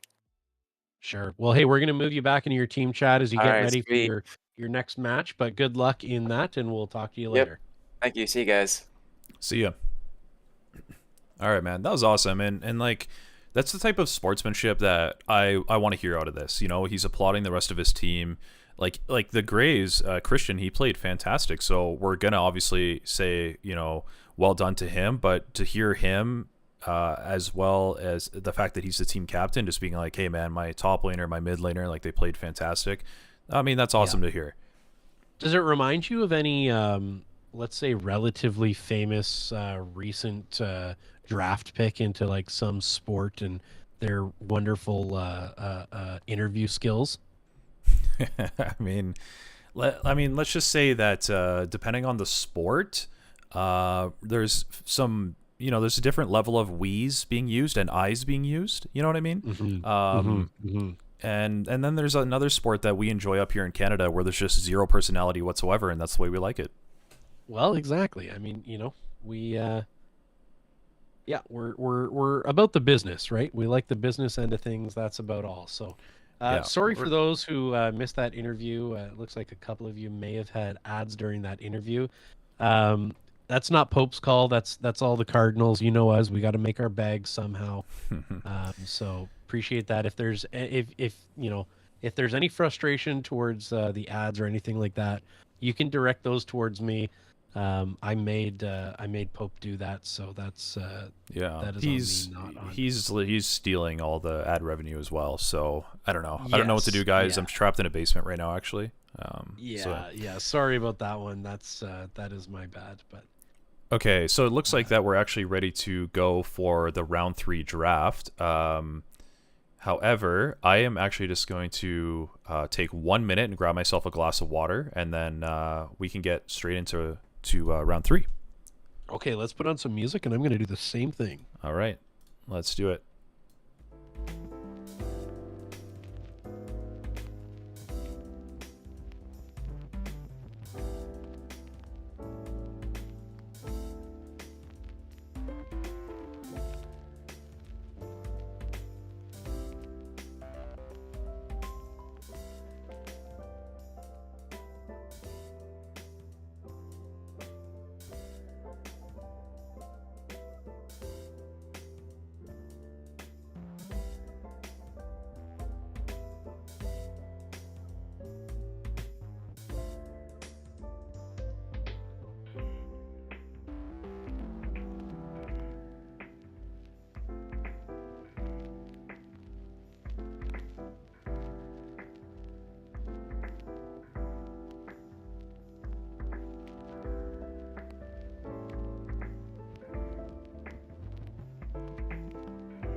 right.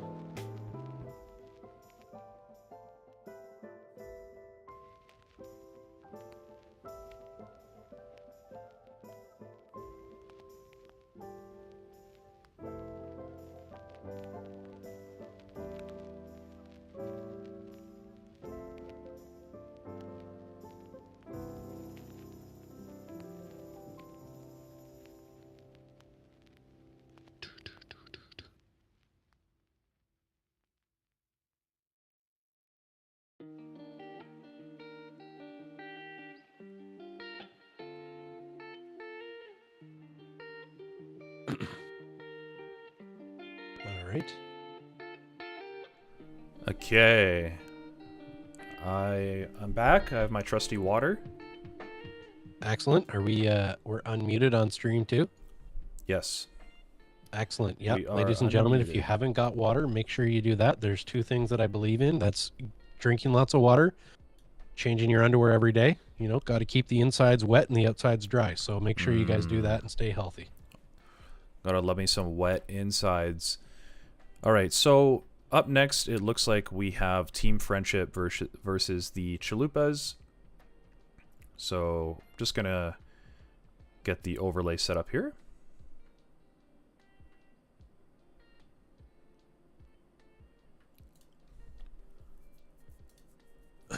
All right. Looking forward to it. While we get this layout started, I'm gonna promo one more time here our memberships. So you can in fact become a member of this channel. We've already had one today. That was super exciting. Never saw that before. So thank you very much. We even had, I think, a super chatter at one point, or a super commenter or something like that on a video yesterday. So really, really cool to see that happening. Thank you guys so much for your support.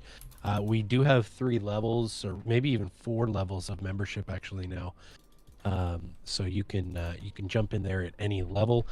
They include all sorts of things like cool emotes, like you can see the Pope there spamming Timo Hart. I think actually we have at least 2 members now, maybe more. So after this stream, I'll be able to add a few more emojis for you guys that we've already got made. You can access them on the Discord, but it'll be nice to have them here on YouTube as well. Along with being a member, you get other things like exclusive streams. You'll get discounts on coaching and coaching streams and being in content for the channel. So if that interests you, if you want to be in channel content at all, make sure you check out some of those different levels of membership. Yeah. We'd love to connect with you in those ways as well. Thank you for doing that promo. And we're also ready for round 3 to get the drafting going. Excellent.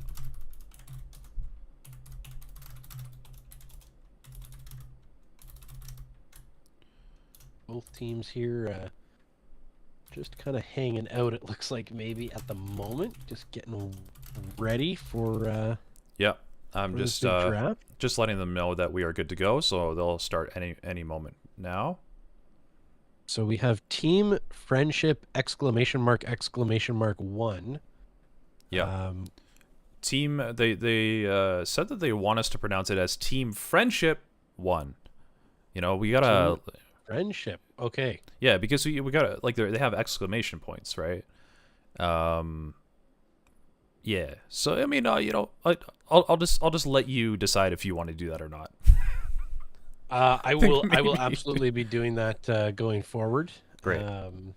So So we've got a couple of bans here. We got a Tryndamere getting banned on the side of the Chalupas, both Shaco and Pantheon getting banned. We haven't seen the Chalupas play either of those today. Fiddlesticks getting banned out as well. And then it looks like that got that far away. Is that a Master Yi getting banned as well there? So yeah. won't see any of them played. So it looks like definitely some bans targeted towards the junglers going on. Pantheon could definitely be a jungle top or like mid flex, maybe even a support flex. So that's probably a good ban if you know, that's a champion that the Chalupas like to play from the perspective of Team Friendship. As well, Fiddlesticks ban coming out. So really heavily target towards these junglers so far. Let's see what they decide to pick though. What are we gonna first pick here?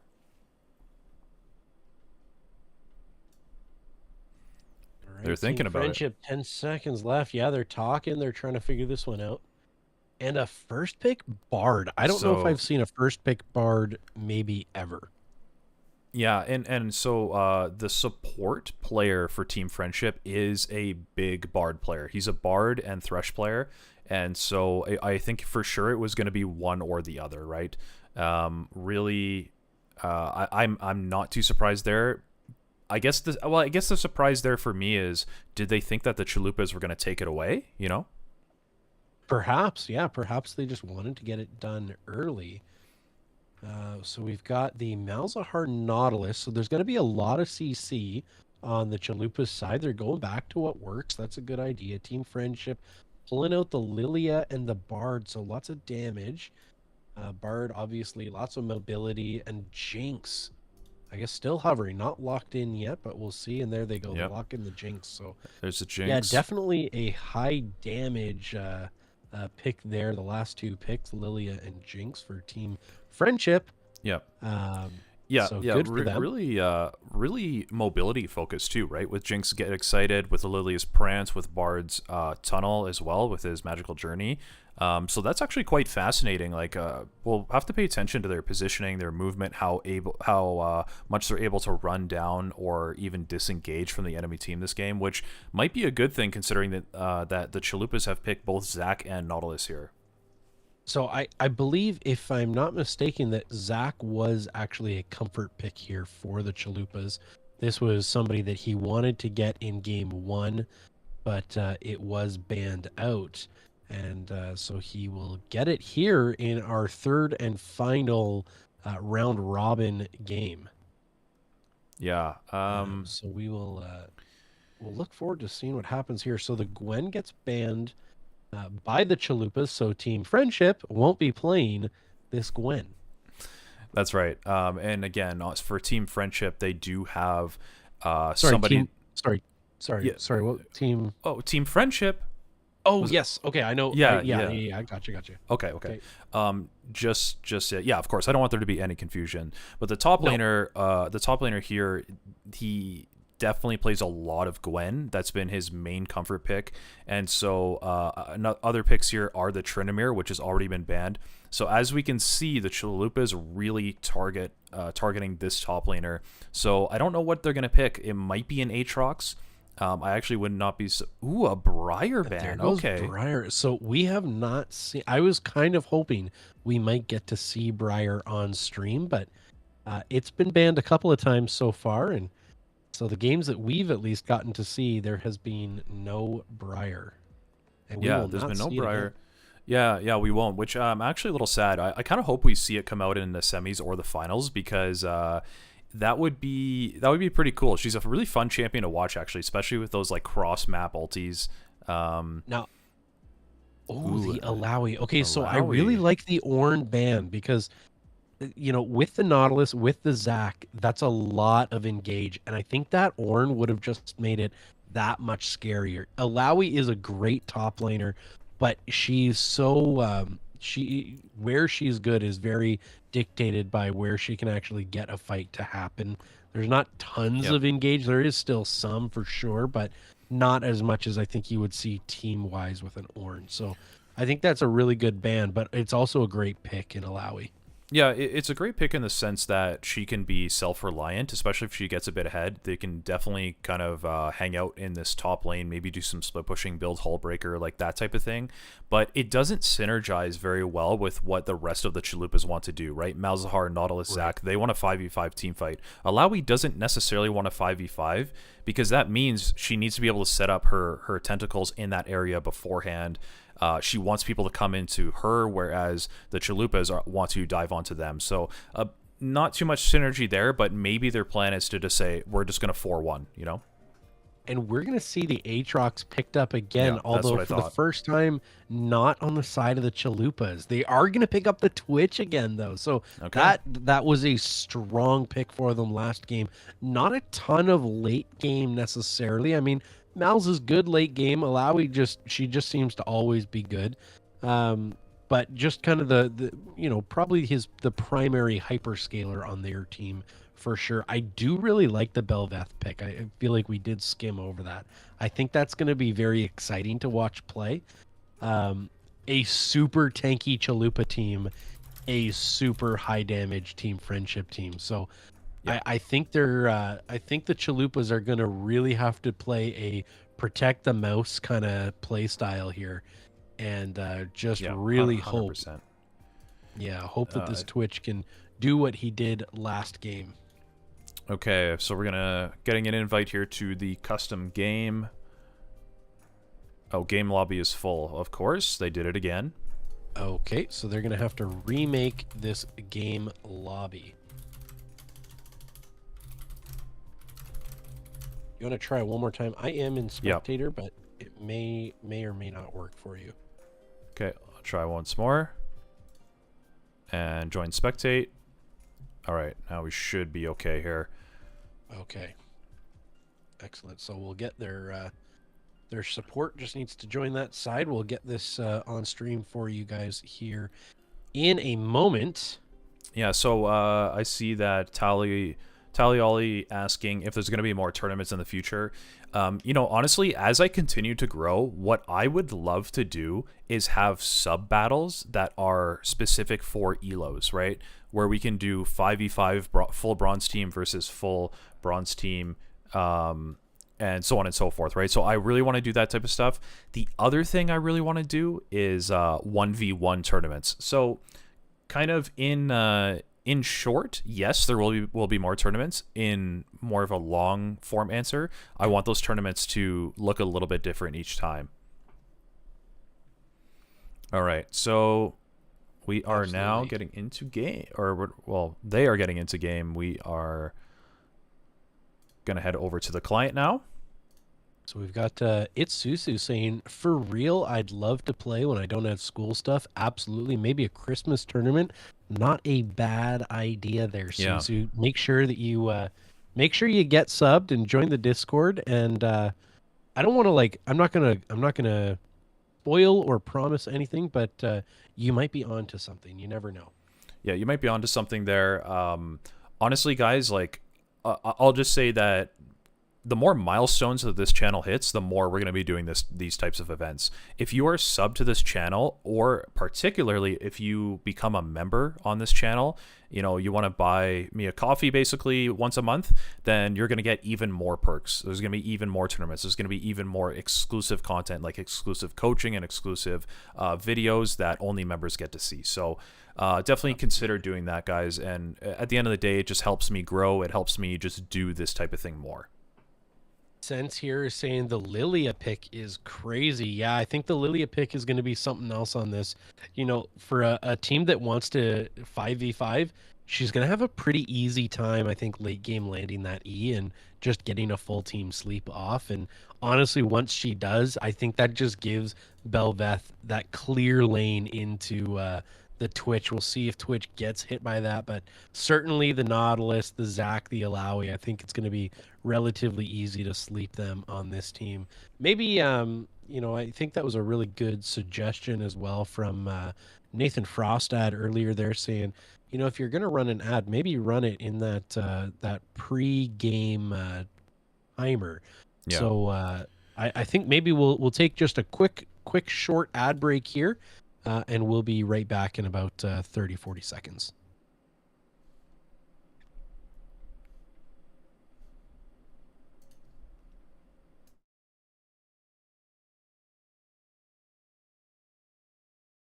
I don't know.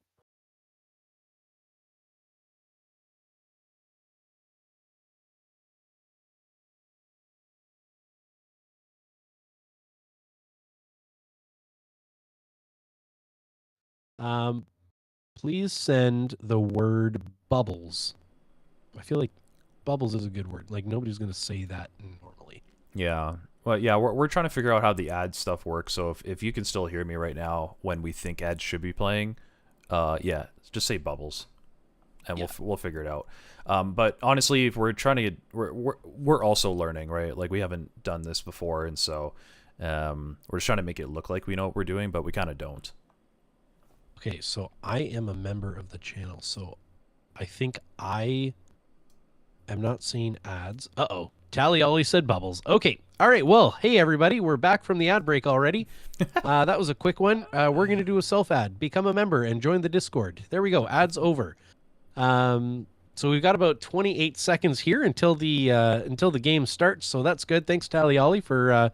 and Void Sin also says bubbles. Great. All right. Okay, so that didn't work.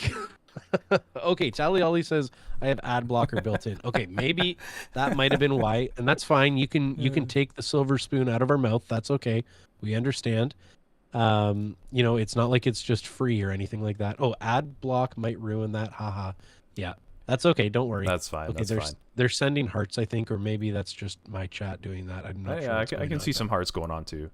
Okay. Well, then we happily accept those hearts as we load into this game. Yeah, exactly. Okay, we're gonna make sure that these are set up properly. So the chalupas are. Okay, Dione said the ad went through for me. Thank you, Dione. That's good to know. Okay, I hope I'm saying that right. That is good to know. Yeah, because we're new to this. We're trying to figure it out.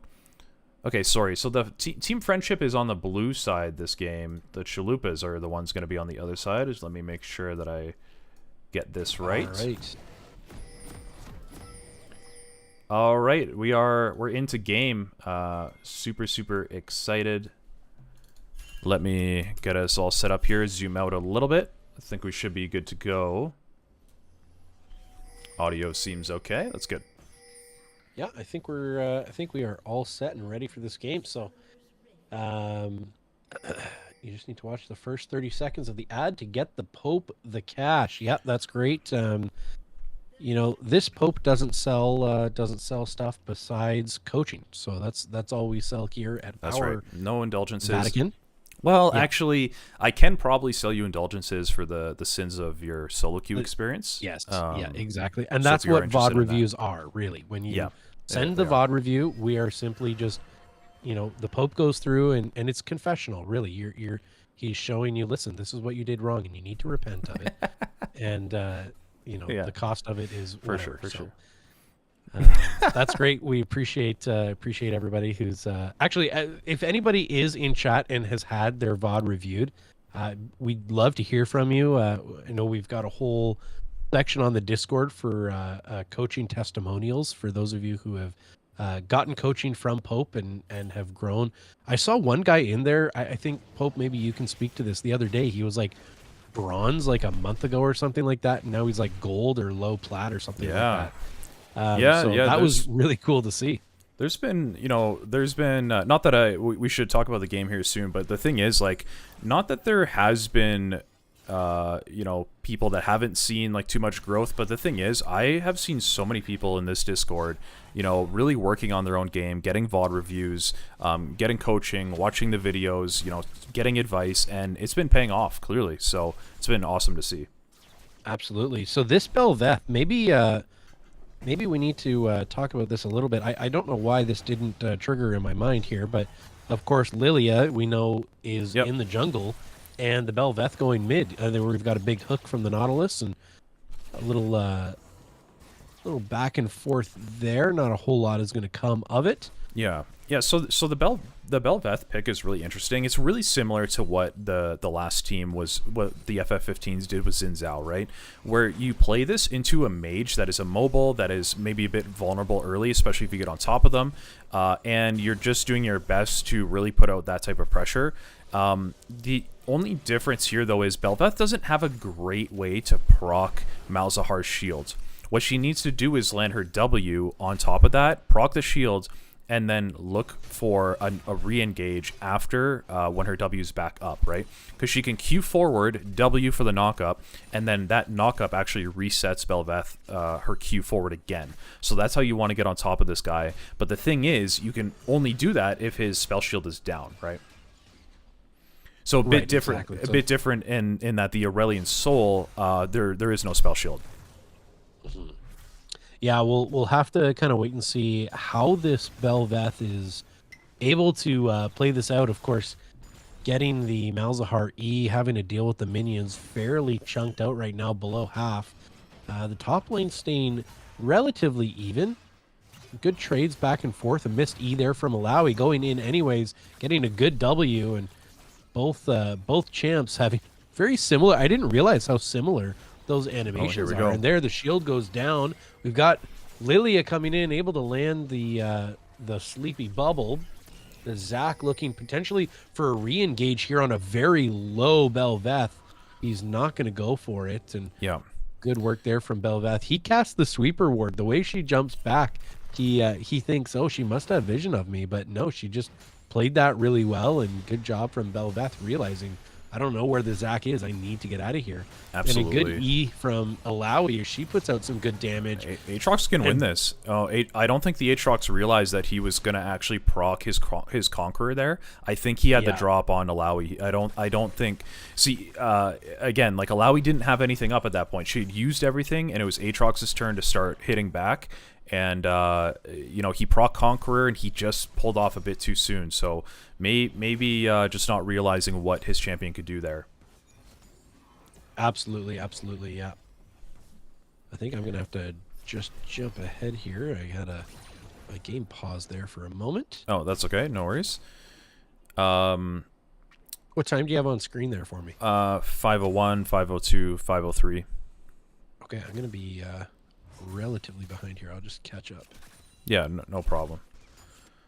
Hopefully that doesn't persist. All good. I think we're back here. We're good. Okay, great. Just some of those fun things about an early stream. Exactly.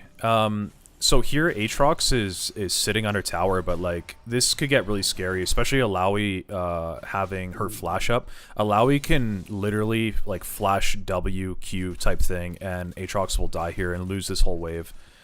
Really concerned for him. I think he needs to base, especially during this wave, and just get out of here. He has TP, right? Is there any reason to hold this and potentially risk dying? No, there wasn't. And the thing is, like, as you can see, Alawi's actually walking up here. They're gonna fight. Yep, this is exactly what I was talking about. He pops his ult. He gets a Q off. He has some healing. He gets around that first W. She misses her E, taking a lot of damage from the minions, but he can't really walk up because she could just 1W and he'll probably be done. Oh, look at this big CC chain coming out. Okay, it's not going to quite be enough. But yeah, this is exactly what I was talking about. Because Aatrox decided not to base, and here's a tip for you laners, right? If you need to base, you should always be doing it on a cannon wave, because it takes super long to shove that in, right? But here, what happened was the Aatrox tried to greed, thinking that Alawi could push faster than she could, and he lost a lot of CS off that. Now, if you guys were watching one of Pope's most recent videos talking about some big tips, and now we've got a big fight, he's popping... okay, nothing will come of that. If you were watching one of Pope's more recent videos, you'll notice one of the tips he gave is that Aatrox can actually identify when somebody is in a bush as he walks up, just based on the placement of his sword, and he is going to likely... It'll be quite fall, but take a lot of damage. It's actually the opposite way, in that you can know if Aatrox can see you, because if he can, that's when he'll pull out his sword. So if you were in a bush and it's warded, okay, this is the engage I was talking about, the QWQ. Malzahar gonna drop the flash. Zach on his way, right? Yeah, here we go, and he gets the silence off, and a good dash there. He gets the ult on Belveth. Belveth is going to go down, but Zach is going to get first blood. And now we've got the E on Bard, and Bard's going to go down. So 2 kills there. 1 going to Zach, 1 going to Malzahar. Great work from both players. They played that very, very well. Good engage by Belveth, but didn't expect the Zach to be coming right down the river like that from top. Yeah, absolutely. I like that, obviously, the Bard is looking to roam here, but it was just, you know, without knowing where Zach is, that's a very tough thing to do. Once Malzahar flashes away, I think in that situation you need to say, okay, we got his flash, let's reset, and we can punish that, because he's inevitably going to push up just based on what Malzahar does as a champion. Absolutely. And so we've got a big E here from Alawi. She's going to get her W off. Now she's just going right onto the Aatrox, not the clone, and I think that might be a mistake. He's got a lot of damage. Uses his Ignite, but he takes too many shots there from the tentacle. Ooh, she lands his he gets E'd again, so he's going to be slowed on his way out. If I'm if I'm a Lowy, I'm thinking maybe I just try to rush that and get a W, but good for her. She's playing this one defensively. No reason to throw this just yet. Yeah, absolutely. So now we can see the flashless Malzahar here. He could be in trouble. And good work there. Ooh, he Lilia, is lives. she going to sleep him? No, she's not. And she had ult up. I'm surprised she didn't. I thought with maybe a kill on him already, they'd want to really secure that, but she's going to hold on to it. Bard is going to get ulted by Nautilus here. They're going to pop Rift Herald mid. A missed W there from, or missed knockup from Belveth, and Zach's going to pop in. She's got the Yeah, she's got the Q to get out there. I gotta learn the real name of Malzahar's E there, but she's got Malzahar E all over her and Yep. able to get away. I think it's called, is it Malefic Visions? Is that right? That might be it. I don't think I've ever called it that in my life, but I will from No. henceforth. Yes, for reasons that we all might know. Yes. We are a PG stream, everybody, so Yep. we will we'll try to keep it that way as best we can. All right. Ooh, Good okay. work here in the bot yeah, lane. Bard taking a has to lot of flash. damage. Good traps there from Jinx. Love that Battle Cat's Jinx skin. Very cool.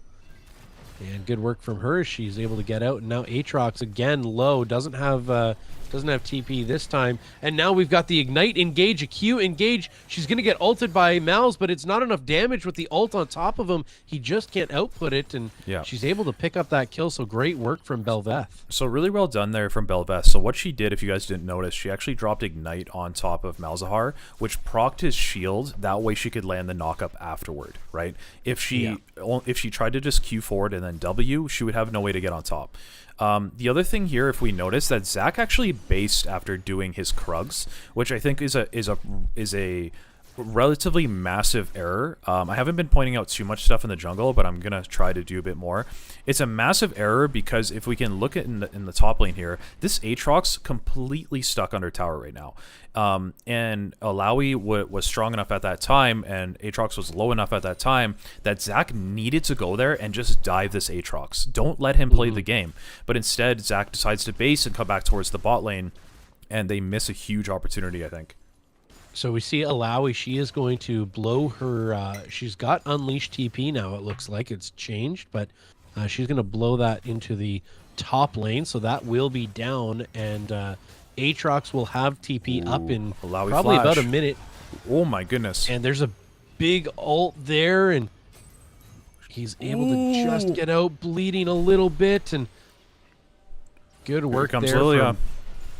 Lilia could turn this one around. A good cue there from Aatrox. He's been doing a good job at staying out of the danger. He can't get overconfident with his jungle there, and good work from Lilia. And here's a big ult there Gonna line from up the Bard stun, maybe? as the A shield little too is far down. away. Can't get the stun off. Maybe the knock up here. She's got the damage. She's ulted. Doesn't look like it. Zach's going to come in, so good work there for both teams. And now Twitch walking up. He's going to get spotted over the ward, and we're going to slow things down here a little bit and just kind of catch our breath. So this is one of the slower games that we've seen, and it's actually still pretty spicy. A lot of fighting going on. But I just want to say, this Aatrox, guys, in the top lane was literally iron a few days ago. Literally iron. Just started playing League recently. I think for being a new player and having just climbed out of iron, like, this guy's playing awesome. You know, like, this is not a tough matchup. Or, I mean, this is not an easy matchup. It's easy to mess up against Alawi, and so I just want to give him props for, you know, he has gotten low a few times, but he's played these fights pretty well. Absolutely, yep. We see Belveth there popping the shield of the Malzahar, getting silenced so she can't Q her way back in. Good work from both players. Dragon, during that conversation, does go down, so Chemtech Dragon falling to red team. Both teams now 1 dragon apiece. Gold lead of under 1,000. We see Team Chalupas just a little bit up. Not much, but good work there from Twitch. He's going to get a lot of damage onto the Jinx. Yeah, so I think that ult was definitely just to shove the wave and chunk the Jinx down, and they can get a free reset here. If we're looking at the sorry, I just want to say well, Aatrox, he's kind of hanging out a bit too much close to Alawi, but just want to look at the items here quickly. Alawi went for the Iceborne Gauntlet Rush. She's going to be very tanky, especially with not too much magic damage on the enemy team. It's going to have to be Lilia dealing with this. Whereas the Aatrox still not quite at that Gore Drinker. Leandry's now built. Sunfire now built. Stormrazor now built. So we're getting to these first items. And Lilia actually going for the Rod of Ages build, which means that this Lilia wants to be very tanky. So Rod of Ages, you're gonna scale, you're gonna get tons of stats, and it's just generally a far more tanky build than going the Leandry's route. But I'm not sure it's the correct build, and the reason why I say that is because they're gonna need Leandry's and like Demonic against the Nautilus and against the Alawi. Yeah, we were saying that just going into this game, how tanky the Chalupa side is, and you know, Kraken's great, but that Leandry's could have been a game changer for sure. Ooh, okay, we're getting some fighting here. And Lilia coming back. Coming back up. And I don't think Lilia wins this. I think Lilia loses the 1v1 if she tries. Yeah, she's gonna kind of go in a little slowly there. She's gonna do some good damage, and a huge missed ult there from Alawi. I'm not sure what was going through her mind. She's got a chance now, honestly, to pull this one back. You never know. She's a speedy little deer, but I don't know. There's just too tanky on the side of Alawi, and a great flash Q. That was fantastic. Nice outplay. Good work there from Lilia. Yeah, really nice outplay. And good dodge there on from Belveth to dodge the silence, able to Q through it, but of course Malzahar able to cast that again moments later. Yeah. So very even game so far, which I think is really cool. You know, the thing here though, again, it's gonna start to come down to the scaling. Will they be able to deal with Alawi? Will they be able to deal with Malzahar constantly pushing down the lane like this? This is one of the big drawbacks of picking Belveth. If you're not able... Ooh, and the flash ultimate. Yep. Yeah, good work there from Malzahar. He knew what he wanted to do, and he executed it really well. Yeah, so Team Zach's Friendship could be in trouble here.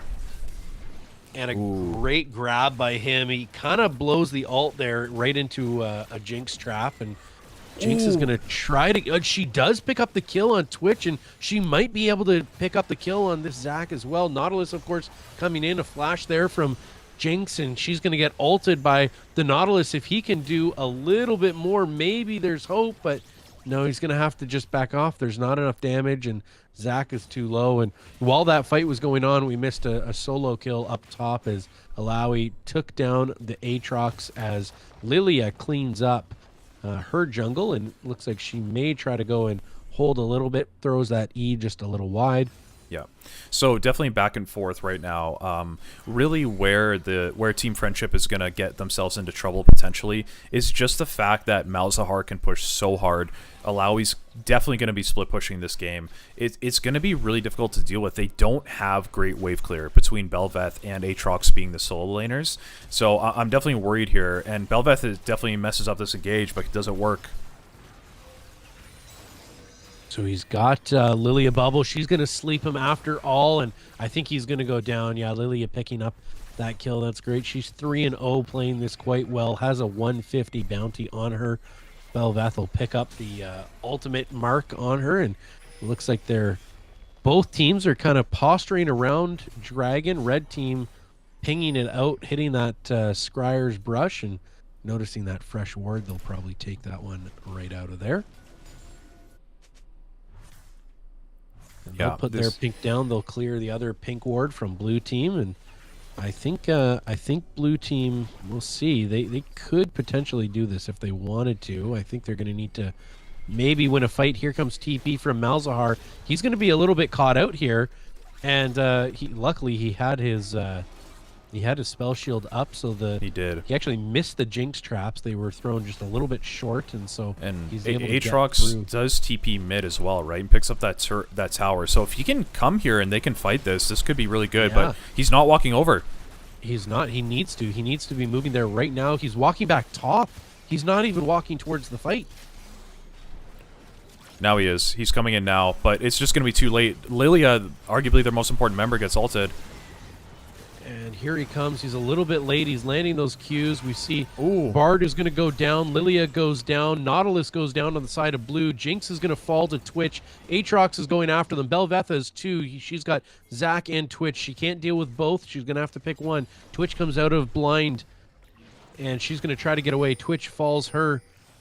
Aatrox probably going to fall here to the, and he does to, looks like the, just the runes there of the spirit Leandries, visage, I think. or- yeah, whatever it was there that Yeah, knocked him so so what's really bad about this as well is not just the fact that they lost the fight, but you can see Alawi, split pushing there. They even lose the bot lane turret, and they lose the dragon here too. So overall, the fact that they brought all 5 members and still lost, it's complete disaster, honestly.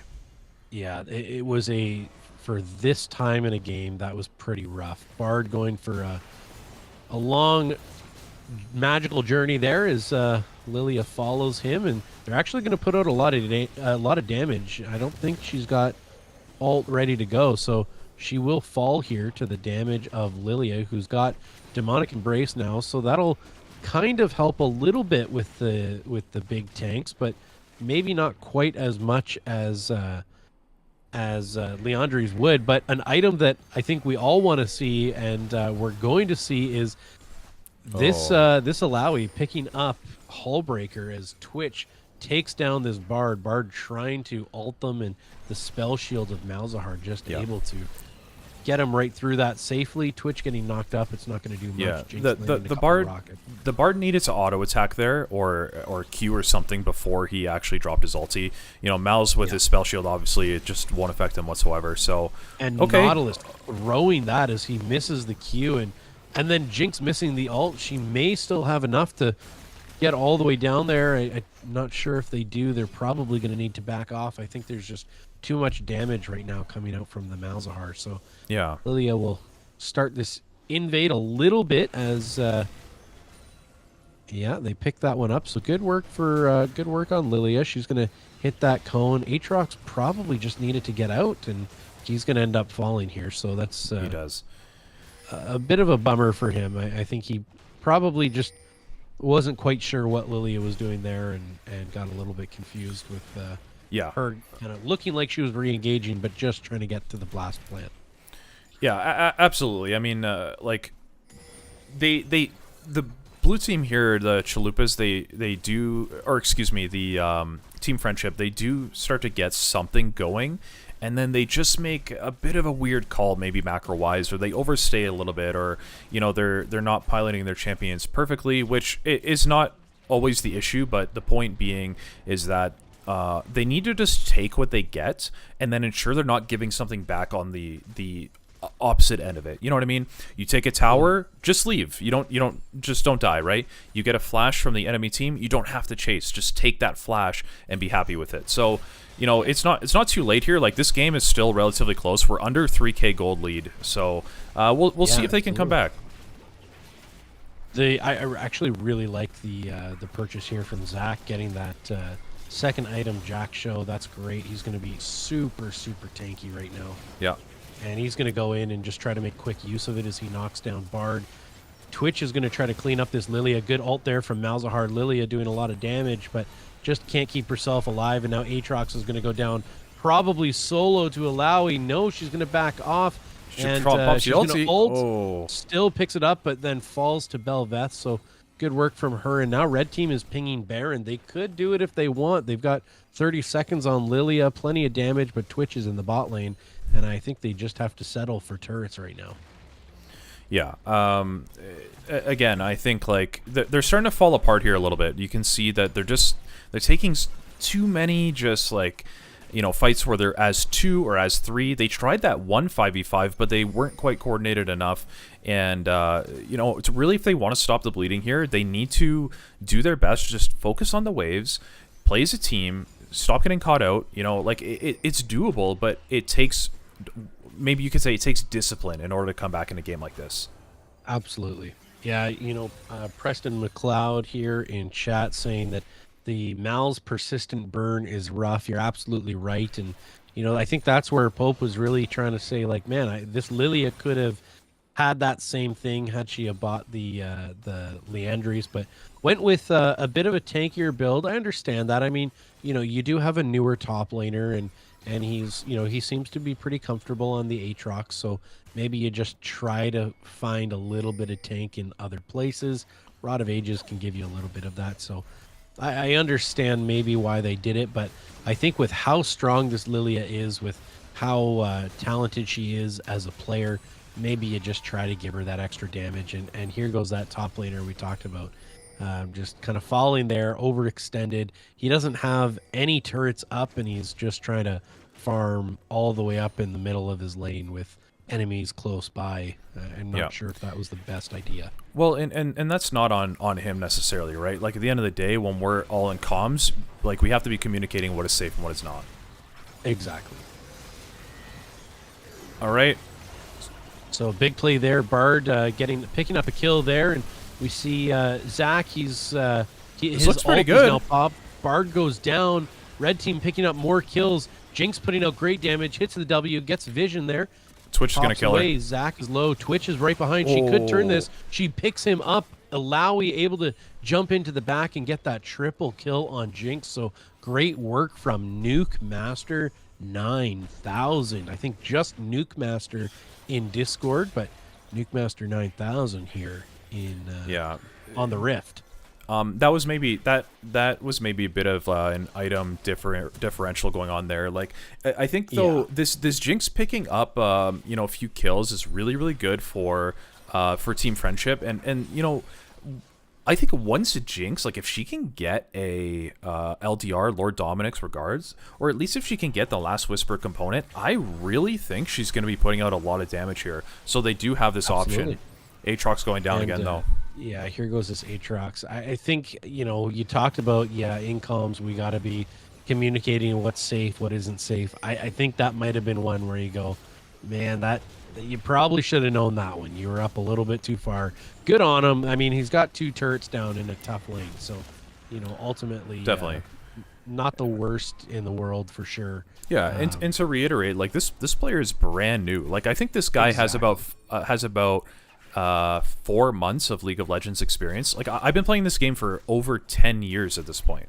Or not, I've been playing this game for 10 years now. Like, this is my 10th year of playing, and there's still so much I'm learning about the game. So I can only imagine trying to learn the game now when it's so complex. So, Exactly. but what that means for me is they need to be, of course, we can't hear their comms, but I hope that they are trying to help him out and at least point out, like, hey, you got to be careful, or give him vision, or, like, when you know that this is the reality, you got to help him out. Yeah, absolutely. When you have a new player like that, you need one player on your team just being very, very vocal. And maybe, I know we talked about, and here we've got a big fight. Big Lilia sleep there. Great work. And we've got a couple of players going down. Belveth down. Good work from Alawi picking that up. Aatrox is going to go down. Belveth, or rather Alawi, very low. Lilia trying to put out some damage here. We've got a very low Chalupa's team, but yeah, I'm surprised we did not see Belveth. You're right. I mean, I'm surprised we didn't see the Super Mega Death Rocket come out there. They're so low. Jinx decided not to ult. Even now it could come out. Potentially, now yes. Would be... Yep, 100%. It would definitely kill. It would definitely kill both the support and the mid laner of Chalupas here. And maybe just trying to save it. I don't know, for a steal here it is, and like it just goes wide. And yeah, that's unfortunate. That might have been a misplay there. Maybe didn't realize that it was up, but. Yeah, there was, plenty that I think could have happened there for a very healthy Jinx and a very low Chalupa's team. I think Chalupa's catching a break on that play for sure. Well, let's see what they can do with the Baron here. The Chalupas, they've played really well this game. I think really played well as a team. I think their draft is proving to be good. We were talking earlier about maybe there's not too much synergy between Alawi and the rest of her team, and therefore she needs to be doing this 4-1, the split push, build the hull breaker, and they did exactly that. So really big props to the Chalupas right now. But how can they use the Baron? I assume they'll do the 4-1. Ooh, I think you're right here. Yeah, and we'll see how this my battle goodness. goes here with the Aatrox. She's gonna fight one-on-one. We've got a mid battle here. Big engage by Zach, and Jinx is Yeah. going to go down in a great fight here, though it's turning out to be pretty exciting. Belveth eventually going down, Twitch going down as well, but Aatrox getting solo killed there by Alawi. I think this might be spelling the end of Team Friendship against the Chalupas, as a Baroned up Alawi with Hullbreaker is going to just walk down this top lane. Bard, he's going to stay mid and try to defend against the Zac. Alawi back, or rather Lilia backing, trying to do something. Both support and Malzahar just kind of trouncing around the jungle. And here we've got Alawi. She's going to start fighting this Bard. She's going to get bubbled there by the Lilia, and we've got a big fight going on now as my game closes. And honestly, there we've got... Yeah, I know the league client isn't always the greatest, but I mean, we have 2 inhibitors now down on the side of Team Friendship, but they're still trying to get a pick here. Malzahar might go down. He's stuck in the base. Yeah, it looks like Jinx should pick a little that bit up. Over aggressive, and she's gonna miss the super mega death rocket, but she's gonna slow him anyways. And looks like we'll that kill is gonna go over to Aatrox. So good work, Aatrox. Doing some good work. He's actually going to get a double kill here. So excellent work for the Aatrox, cleaning up 2 players that very clearly overextended. So good job on him identifying that, following up on his team's damage and CC. Lilia leading the way, and Jinx doing a great job at slowing those players and making sure that those can be picked up by Aatrox. Yeah, for sure. At the end of the day, it was a really good push from the Chalupas. And I don't think, like, with Alawi, you know, existing, it's just going to be so hard for them to get anything back. Okay, Twitch kind of going for it, but as we can see, the tankiness from the Lilia not really mattering. Yeah, she's just going to be able to get away there. Yeah. You know, it's give and take, right? Because there she survives the Twitch ulti, but earlier she's not able to deal any damage to to the Alawi at this point. Even though Alawi's like not building any magic resist, it just doesn't really matter. Like, Alawi's so tanky. Yeah, we actually do finally have a last whisper being bought by Jinx, so she'll do a little bit more damage to those tanks. I think that's a good buy. It's unfortunate that it was so late, but I mean, gold has been a little bit sparse for their team. They're trailing by about 7k, maybe just under 7k. And a big ult there from Alawi. She takes down Belveth, and we see Bard falling as well.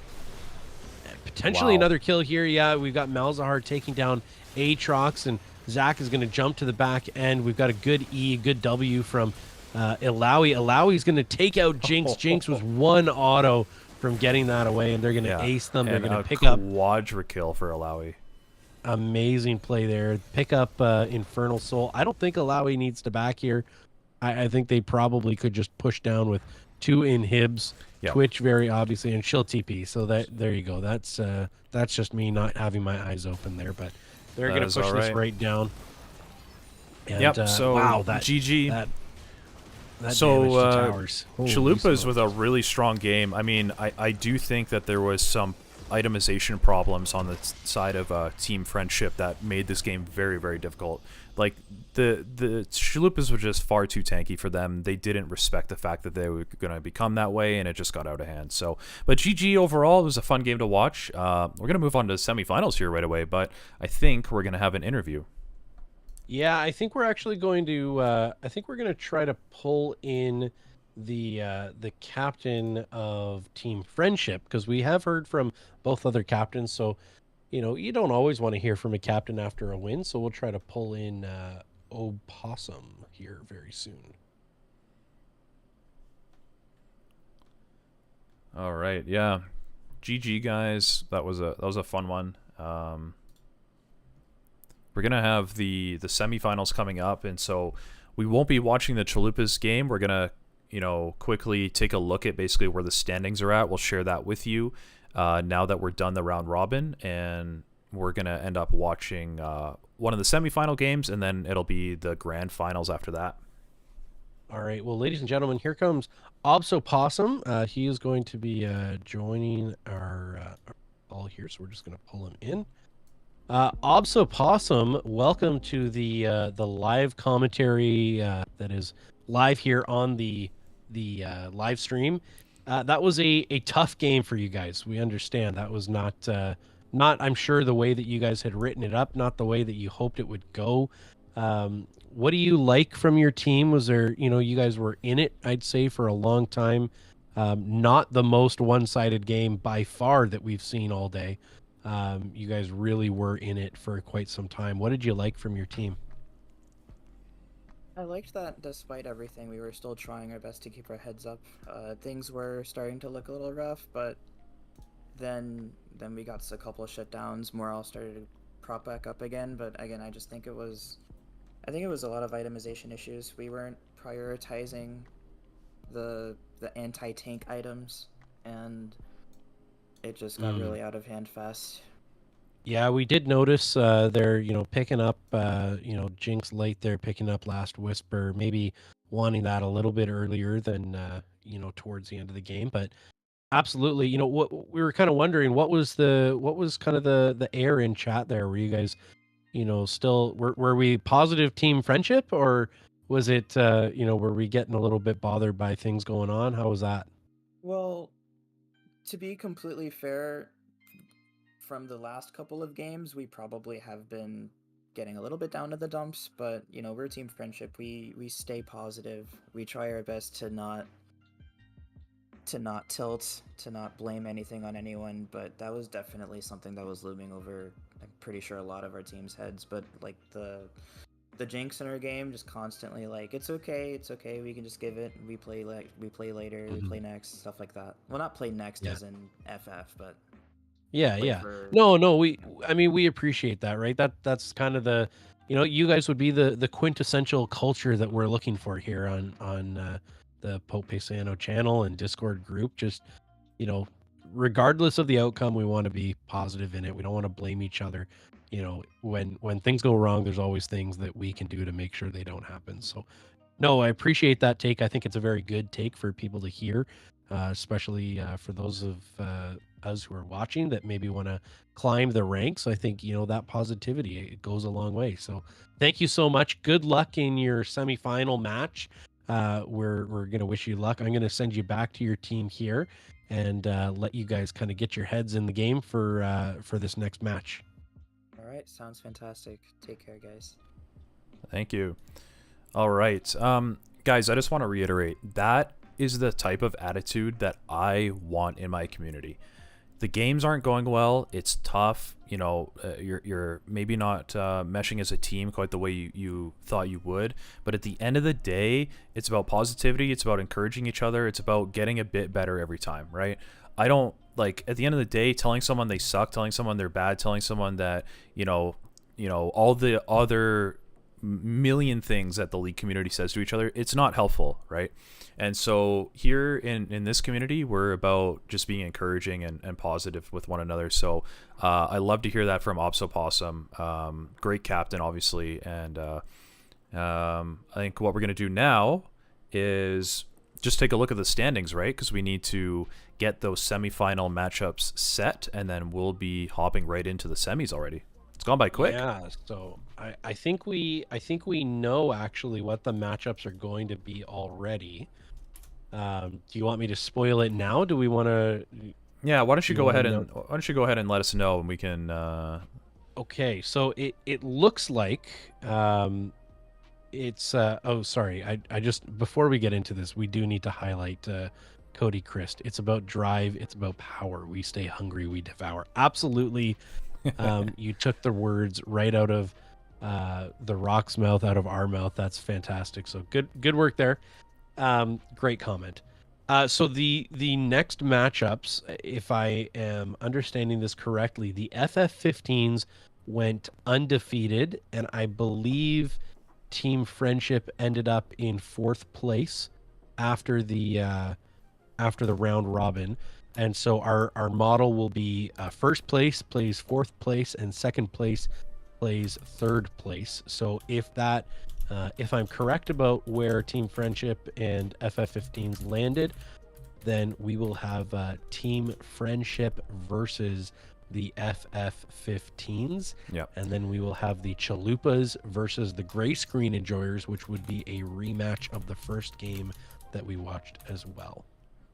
Okay, so we're going to be watching the the opposite game. So we're going to be watching 1 versus 4, the FF15s versus Team Friendship.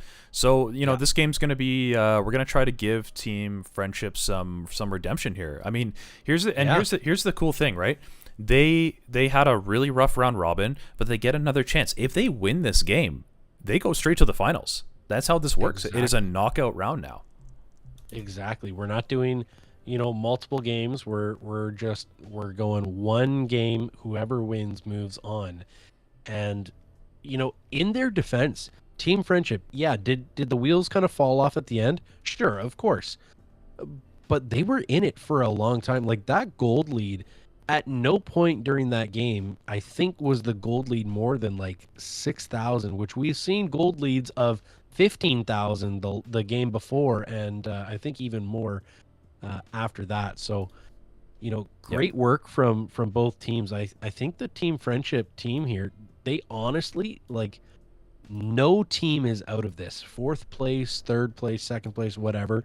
All it takes is one bad game, and it takes the top team one bad game or the bottom team one good game, and all of a sudden the script gets flipped on its head. So I'm looking forward to see what happens here, and I think so they're just putting together the draft list. Now that's going to be for the other team. Yeah. Okay. They're just making their draft links right now. So right away, once Obso is done that, he's gonna provide that share link, and we'll be into draft right away. This has gone by very quick, man. I'm actually having an absolute blast doing this right now. I hope you are too, and I hope the viewers. I hope you guys are really enjoying this. I would actually like to do this type of thing more. Obviously, it takes a lot of coordination. We put a ton of work behind the scenes into this. So in the future, it'll probably be easier to do, but we'll probably do it for more special occasions. But I can guarantee stuff like this will happen more often. And definitely, I think the more subs, definitely the more memberships we get, the more motivated I'll feel to want to do more of this. I am just the cardinal here, so I love it when people are like, hey, just want to become a member of the channel. I go, oh, thank you so much, like, so good. And so we'll plug that again. It looks like both teams here, I'm reading in chat, they're taking a bathroom break. And you know what? This is a good time. If you guys all want to just leave the stream running and go take a quick bathroom break, maybe we'll just run a quick set of ads here before teams get ready. And then we'll jump into this. So we'll see you back here in a moment or two. And for those of you who have ad blocks on, I guess you can listen to me breathe heavily for like a minute or two. Yeah, I'm not going anywhere, so I'll keep chatting. But like, I know I've said it a few times, guys. I just want to say again, like, I'm a new content creator. Like, and look, I don't have anything to hide from you guys. I don't mind being completely honest. Like, I have put countless hours into this YouTube channel already, probably way more than is healthy for me. But it's all because I just want to grow a strong community, and I'm so proud of what we've done already. And if you're watching this and you're not subscribed to the channel, it would mean the world to me if you decided to subscribe. Oh, it looks like actually we are already in. They already started draft, but apparently. Oh. Okay, yeah. No, Okay, draft is happening. Draft is happening. They went ahead with it. But yeah, I guess like I want to finish my speech, so I apologize. But like, for all of you guys that are supporting, whether you're a sub or whether you're a member, whether you come to the Discord, like seriously, it makes my day when I see this, see my content grow, see my community grow. And it's just a passion project right now. Maybe in the future it'll be something I can do as like a part-time job. That's really what I would like to work towards. But for now, all of this is just for you guys. And like today, it's just to say thank you. So again, thank you so much. And please consider becoming a member of the channel, because that's really the core of what will help me do this more often. Okay. We will now perform the musical number that we've prepared for you to say thank you. Yeah. And Pope will start. Um, Sorry. 1 second. I didn't want to put you on the spot there. Yeah, no, that's okay. How do you spell Pavarotti again on YouTube? Okay. All right, so the bans we see on both sides here, the Bard going down, Team Friendship not gonna get the Bard. Caitlyn is gone, Nocturne is gone, so a little bit of Engage gone. And on Team Friendship bans, I actually think these are good bans for their play style. The Rengar's gone, the Mordekaiser is gone, and the Yasuo is gone. They're going to pick the Lilia again. I actually think Lilia played really well. I am interested to see how she builds this time. Is she going to build that Rod of Ages? Will she kind of look at their team? It'll really depend on how the FF15s decide to build their team. And we got a Hubbard Thresh. I want to see a Thresh so bad, and he locks it in. That's exactly what I like to see. I'm really, really excited to see this Thresh. I mean, such a fun champion to watch. And just to your point as well, like with the Lilia, I do think that if they decide to go the Jinx route or probably whatever AD carry they decide, I think they learned their lesson from last game. Like Obso himself said it. We said it on stream, but he said it to us in the interview. Hey, we messed up our item usage or our item builds. We needed to respect their tankiness. It doesn't look like the FF15s are going to be that tanky this game, but they really, I think they did learn their lesson. So hopefully they'll be thinking about that a little bit more. This game, it might be more about anti-heal. We'll see. Yeah, that Tryndamere coming out. So we're not going to see an Aatrox, but instead a Tryndamere, and kind of a similar vibe champ. I think he did a good job, honestly, for a new player. The thing that really stood out to me about the Team Friendships top laner last game was his spacing on his Qs. Like, he actually really did know how to hit those at max range. Yes, he stepped up a little bit too far sometimes, but really the spacing on his Qs, he did quite a good job. We've got a LeBlanc ban as Jinx gets banned there for the FF15s. I want to highlight a message here. Preston McLeod, he goes, I've been liking your channel and content a lot. I don't really have a favorite per se, but your server is the only one I've joined, and I spread the word for you. Yeah. Thank you, Preston. Yeah, thank you, man. Honestly, like that's the type of stuff that really does make me feel motivated and make me feel encouraged. So thank you, seriously. All right, If I could we're getting pin into it, the I would second. pin it, but I don't think I can. Can I pin? Thank you. I can. Oh, okay, nice. There we go. I'm Okay, gonna so we pin that have for a bit. the Nico ban, so we're not going to see the Nico this game. Too bad. And the Jinx Xin ban, Nico Zhao ban. Yeah, so I think they obviously saw that the Xin was played mid earlier today, and so they're like, nah. Especially if they are going to pick this Lux, that would be a pretty bad matchup for Lux.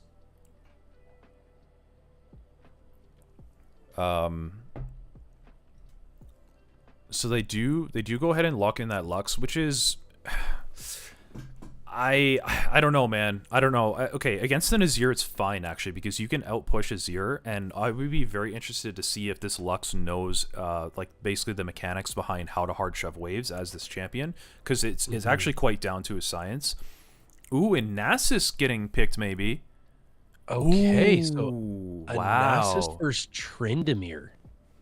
That'll be a very interesting matchup, and I'm very much looking forward to this. The Sivir comes out in the bot lane, so we're gonna have a Lux Sivir. That is a lot of wave clear, and I'm wondering how the Rakan Zeri, both relatively short range but skirmishy, I'm wondering how they're gonna be able to deal with this. Yeah, exactly. I mean, so I don't mind Sivir, just based on the fact that she can have priority, she can get wave clear, but oh, Spotify ad, get out of here, Spotify. You know, we don't pay for Spotify around here. No, we don't, but we do pay for Pope Paisano membership. We always pay for Pope Paisano membership and not Spotify. But yeah, I just want to kind of finish my thought. Like, Sivir does get that priority, which is nice, but like, my question is, what is she gonna spell shield this game? Like, okay, maybe Rakan W is a good spell shield, but otherwise I don't think there's any big ticket item like a Zir ulti can. But yeah, again, like it I mean, if you're holding your Sivir spell shield all the way, sorry, Thresh support. Yeah, that is, I'm a little bit blind today, everybody. Yeah, it'll be a Thresh, Sivir, bot lane, Lux mid. Um, I think you're right. Like if the Sivir is holding her spell shield until the end of fight when Azir is eventually gonna ult, like he rarely ults at the beginning of a fight. I got to imagine you're blowing your spell shield before that on something. I don't know what. Yeah. But, I don't think I've ever seen a Sivir hold their spell shield, especially as just such a squishy champion. I don't think I've ever seen a Sivir hold their spell shield for, more than 5-10 seconds into a fight. Yeah, exactly. All right, we've got our. Okay, I'm just gonna make sure we're ready. It looks like we're all ready to go. All right. Okay, I think we're ready to go. Team Friendship looks like they'll be on blue side if I'm not mistaken. And FF15s will be on red side. It is the. Wait, oh, they messed up actually. So okay, well, so look, hey, if they want to give up blue side, that's fine, but they actually messed up what side they were supposed to be on. So okay. I guess, yeah, I guess in this case it is what it is, but yeah, I think you're right. I think they were able to swap that around. Yeah, the FF15s, because they did finish first, they were given blue side. Because they finished first in the, what am I trying to say, in the round robin. But it looks like, I don't know, maybe they're just being nice and they said, hey, you guys go ahead and take blue side. So even though they drafted the opposite, right, because the FF15s were blue side in draft, but whatever. If that's the way, like, if that's the way we want to do it, we'll do it that way. All right. Well, we may just take a second here and run our second thing of ads, and then we'll be able to get into this game. So if you would do us a favor and stick around and watch those ads, that would be great. That helps support the channel, helps us do what we do. I mean, we're both we both work full time and not on this channel, but it's starting to feel like it. So any support that you guys can give the channel, that is fantastic. Okay. And if it's just watching an ad, that's honestly, we appreciate it. If you can't be a member, we don't want to make you feel bad. If you watch an ad every now and then without skipping, that's fantastic. I understand skipping ads. I skip ads all the time because I don't want this dumb product, and I skip it more out of like contempt for the product that's being advertised, not so much for the creator. So I'm trying to get better at that when I'm watching a creator that I enjoy. I try to let the ad play through now just as a little thank you, because I'm not a member of tons of channels either, but we never want to make you feel bad. But I mean, of course, if you are a member, then you get access to these adorable little Teemo emotes that we have. So we've got Teemo emotes. You can see the Pope there sharing those. We got Pog Teemo with these big, cute eyes. We've got Happy Teemo or Praying Teemo. We've got GG Teemo. And then Teemo, I'm going to say I drew him chewing on the heart. I was about to say sucking on the heart, but that sounds a little bit weird. And it's Suzu says, once I get a job after school, I got you. Bro, don't worry about it. Just watch an ad. It's free, and it supports the channel. So don't worry about that. Yeah. If you or DM me your credit card information, that's fine too. Yeah, yeah. Send us your social. Wait, I don't know. Actually, wait, I don't know. Can I say that on stream? I don't know. No. Wait, don't do that. Don't do that. Please don't do that. Nothing that we ever say here is legally binding. And on that note, this game is just about to get underway here as we just finished the spectator delay. We definitely do not want your personal or credit card information. Please don't send us your mother's maiden name. Or your first pet's name. Yeah, I can't handle that. No, we are not responsible enough for that information. No.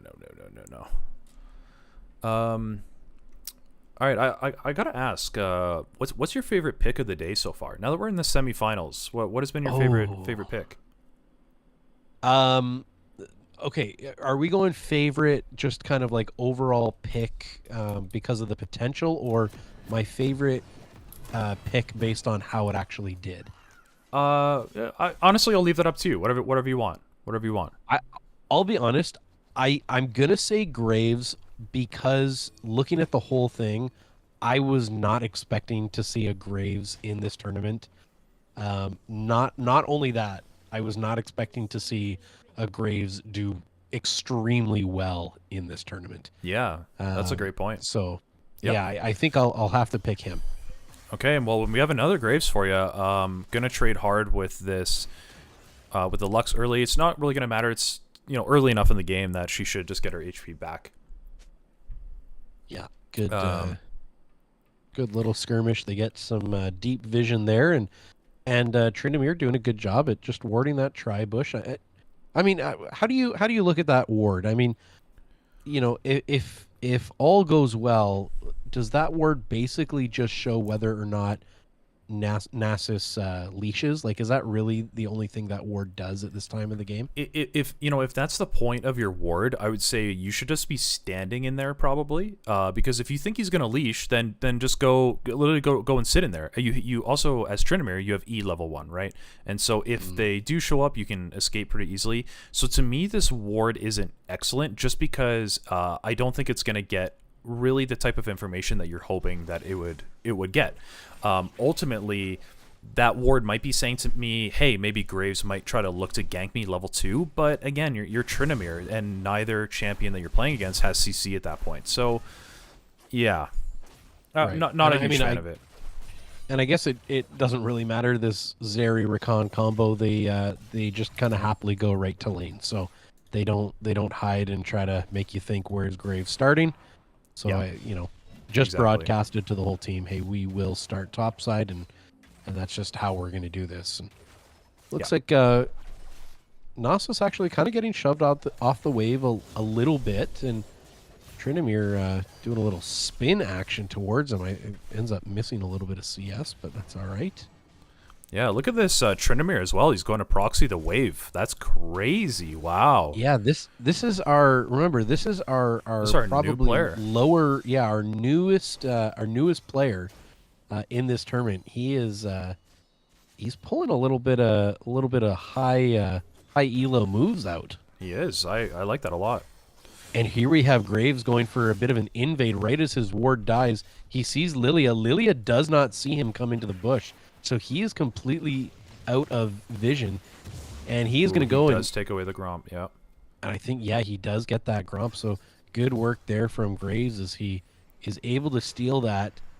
Oh, okay, he we're going to needed get a that. fight.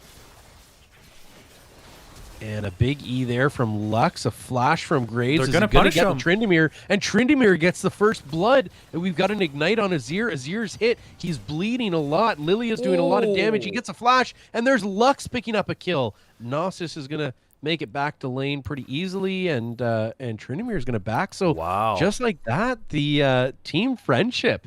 They're showing. Listen, we're not gonna go down easy at all. No, they're not, and I absolutely love the response from Team Friendship here.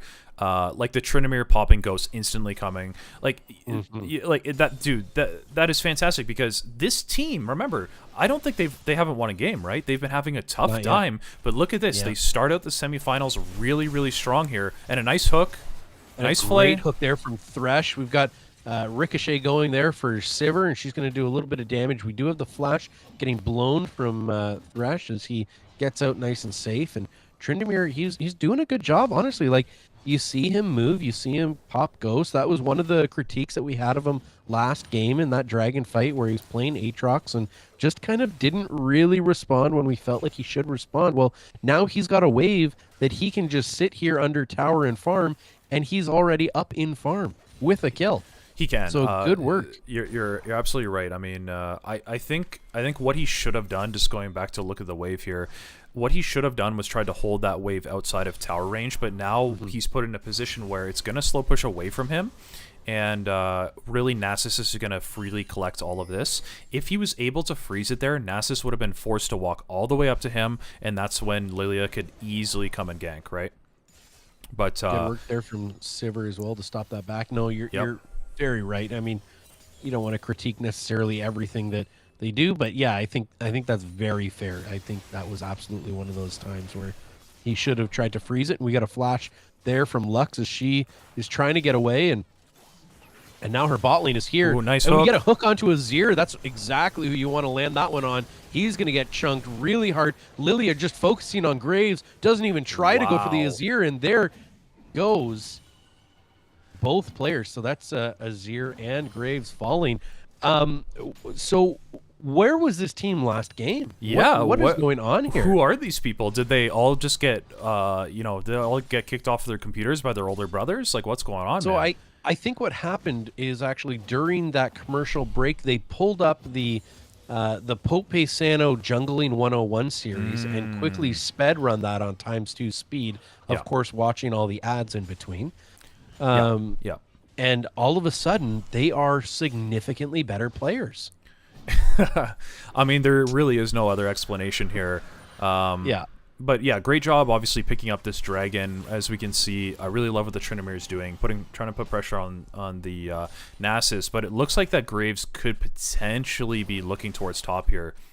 I think he is, and I think this Tryndamere, being a new player, taking a turret shot there, I think he runs the risk of tunnel visioning a little bit. And I mean, this Graves is going to settle for just simply invading, taking the blue. This is his MO, right? This is exactly what he did against Amumu.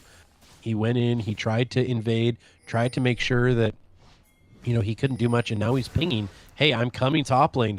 Get this Tryndamere to go in, bait him as hard as you can, and he's going to do exactly that. He doesn't have his slow anymore. He's blinded. I mean, he's got his ult, and he's still got spin. Should be okay here. And he's fine. Yeah, he's going to be just fine. So good for him. I think he actually popped Ghost there to get away. So excellent work. His teammates are just reminding him, hey, look out, there is an Azir coming. So yeah, good work from him. So I would have liked to see. Ooh, nice Q, but got to be careful with the recon. So what I would have liked to see here is a bit more response from Team Friendship, knowing that Graves is top there. They didn't actually punish him in any way, shape, or form for spending so much time up here. And I just hope it doesn't come back to bite them. But both ults being popped top. Now this Tryndamere, he's gonna have to get away. This Nasus, he just needs one Q. Oh, is he gonna get it? He does get it, and he heals enough. So that's too bad there from the Tryndamere. He overstayed just a little bit, pings his team just to let them know, hey, he is low. If you have anything, throw it this way. Maybe Lux could potentially walk there with her ult, but I don't think she gets there in time. So yeah, you're right. I think certainly they could have punished having Graves up there. He was there for a while. He backed in the bush, and it looks like he's actually gonna just get a little bit of vision here on the Rift Herald. He's going to take Scryer's bush, and he'll just keep on farming. He's not going to take that objective. Doesn't know where Lilia is, and we'll see that. Yeah. A close hook there from Thresh. That would have been an exciting fight to see. It was a good Almost try. hit it on Zeri. And I do remember. Sorry, I was just gonna say. I do remember that Volky, the Zeri player here. He is playing from Latin America, And what a hook there from Thresh. Right over the wall. We've got a flash ult there from Rakan, and I think, Volky, is he going to live? No, he's going to go down to the Lilia E. Great work. A missed hook there from Azir Thresh. ult. He's going to take a turret shot. Great Azir ult. He's going to get shielded. Great Lilia Here ult. comes Sivir. They're both sleeping. Sivir's got to go now, and she's going to do tons of damage. Lilia takes down one. Thresh somehow still alive. Azir goes down as Lilia picks up the double kill. Graves is Holy on his moly. way, but I think this team can get away before he gets there. And I said that Volky is Incredible. from Latin America right before that fight, so I guess that Thresh hook reached all the way down to the southern part of the continent. Amazing. Exactly. Lilia needing to get out of here quickly. She'll take the bush, and away she goes. So this look, this is not the same team that we No, just it's watched. not. They're looking fantastic right now. They're playing confident. They're not playing like their morale has been low. And you know what? But I just want to reiterate again. What did Obsopossum say? He said, "Look, we are being positive, even though the games are going poorly. We're still encouraging each other. We're still saying it's okay. You know, we can just give this. You know, no one's getting down on one another, and clearly that is working because they're able to still go back into a game against the undefeated team and look this good." Nobody plays well when they are tilted. You're gonna play a little bit worse. Your brain is gonna be focused more on your team's mistakes than what you need to do to win. And this team is showing you right now. Team Friendship is saying, "Listen, we're not devoting any brain power to blaming each other. We're not going to talk about why we're losing. We're going to figure out how we need to win." Absolutely. And yeah, I mean, that's why they have a 3,500 gold lead. So let's see, are they able to do something off this? I mean, Graves has to back off here. But as you can see, Rakan is on his way.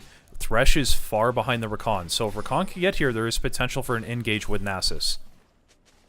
So Tryndamere maybe overstaying a little bit. No, he gets out, so that's good. Yeah, he's away. And the red team, they do have the numbers. So if they wanted to, they could re-engage on this Rift Herald. I think they actually are going to do just that. So good move there from Team Friendship. They recognize, listen, we can give up an objective. I would at this point like to see them hard rotating to Dragon, and it looks like they are going to start doing that right now. Yeah, they are. Now they will get seen on Vision, but I think, see, this is where I want to see Sivir moving now.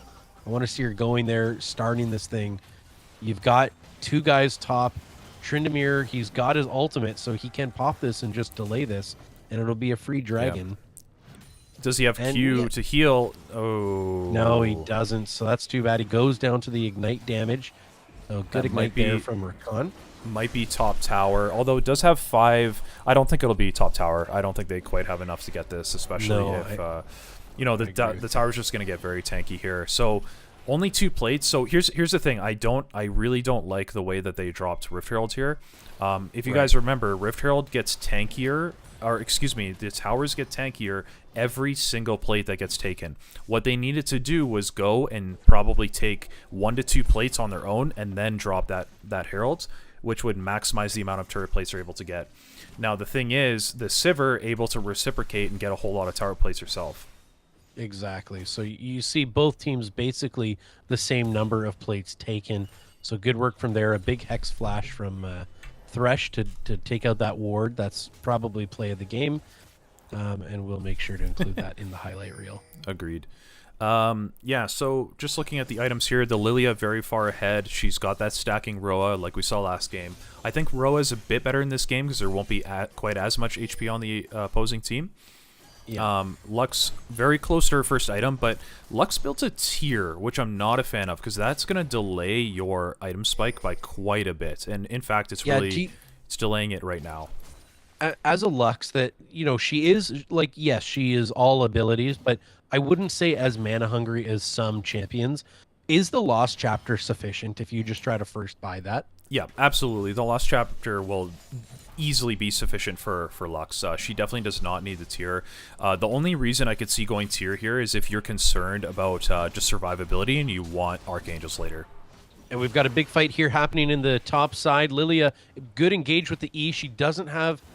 she doesn't use the ulti, rather. She does have the ulti, but they pop Nasus ulti, and Tryndamere able to hold on to his. So good advantage for Tryndamere. Now, I hope Lilia doesn't go far because Graves is still up top, but I don't think that Tryndamere knows that. He doesn't have any jungle vision at all, and he is going to get engaged on as the bot side is fighting. He's going to get his 1 stack there. He gets 1 E away, and he's going to be slowed here. So he does ult, but he's not going to have the E to get away. Oh, Lilia, though, comes in, blocks the ultimate, so great work from Lilia, lands the E, and she's going to sleep both of them. I don't think she fights this, though. I'm not sure she has the damage, and honestly, she had more damage than I thought she did, so great work, good follow-up from Lux, and everybody able to escape safely. I honestly, I think if anything, that probably just serves the Team Friendship and kind of just asserts a little bit more of their dominance here over the game. Yeah, honestly, it was a... Ooh, and here's a beautiful hook.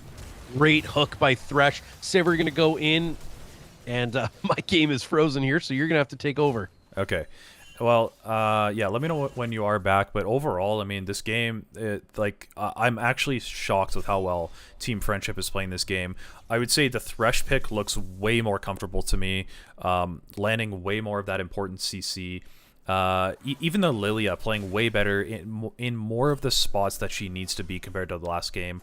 Like the ability to tank that Graves ult, those are the types of plays that keep the games afloat, you know? All right. I mean, the thing I'll say though is that Team Friendship does need to find a way in order to push this game forward, because the game has stalled out a little bit since they got all those kills, which is a testament to Team FF15 playing well. And there's a big Nasus solo kill. Oh my goodness, you do not want to be giving Nasus solo kills. And FF15 is going to be pushing. FF15 is going to be pushing everything in here. I assume top tower is going to go down. They don't really have a way to stop this, especially with Tryndamere not being up for 10 seconds or so. Okay, like, FF15 is crawling back here. All right. How's your game looking, my friend? Well, I think I'm back. I think I'm probably significantly further behind where you are at the moment. Could try to skip forward, but yeah, I'll keep going. I am catching up here, so... Yep, no worries. So, all right, the first tower is now dropping, and we're definitively into the mid game here. So, really looking at, I guess, what we have going on as far as items. Thresh very close to that first item, and Rakan has completed his right. What? Oh my goodness, what's this thing called again? Radiant Virtue. Radiant Virtue. Right? Yeah, I was gonna say righteous something. I don't know why the word righteous was in my head, but yeah, Radiant Virtue now completed. Still don't have Azir on first item, which is actually pretty rough by about 16 minutes. But everyone else really does have their first item. Actually, the Lilia really got so far ahead here that she almost has her stacked Roa, which is going to be a huge power spike. Yeah, she is huge. And I mean, we saw her play well with that last game. I think we're seeing her play well with it this game. Of course, last game, maybe not as strong of a purchase, but this game, absolutely making use of it. You see her for sure when she's 1v2ing in the top lane there. You know, that's where you really come to see how strong that Roa can be on a Lilia. 100%. And she's going to take on Nasus here. Tryndamere will be here, but this Nasus is strong. Honestly, you cannot mess with this guy right now. Yeah. Nasus, he might be able to still 1v2. It's going to be close. TP coming in. Ooh, okay, they pick him up. Do they get away, though? Ooh, Azir messed up his combo. He's just stuck in open water here. Ooh, he does get that. He does pick up the Tryndamere. Yep. Lilia, good work there. And they're going to send in the agents, the little sand boys, and she's going to likely get away here.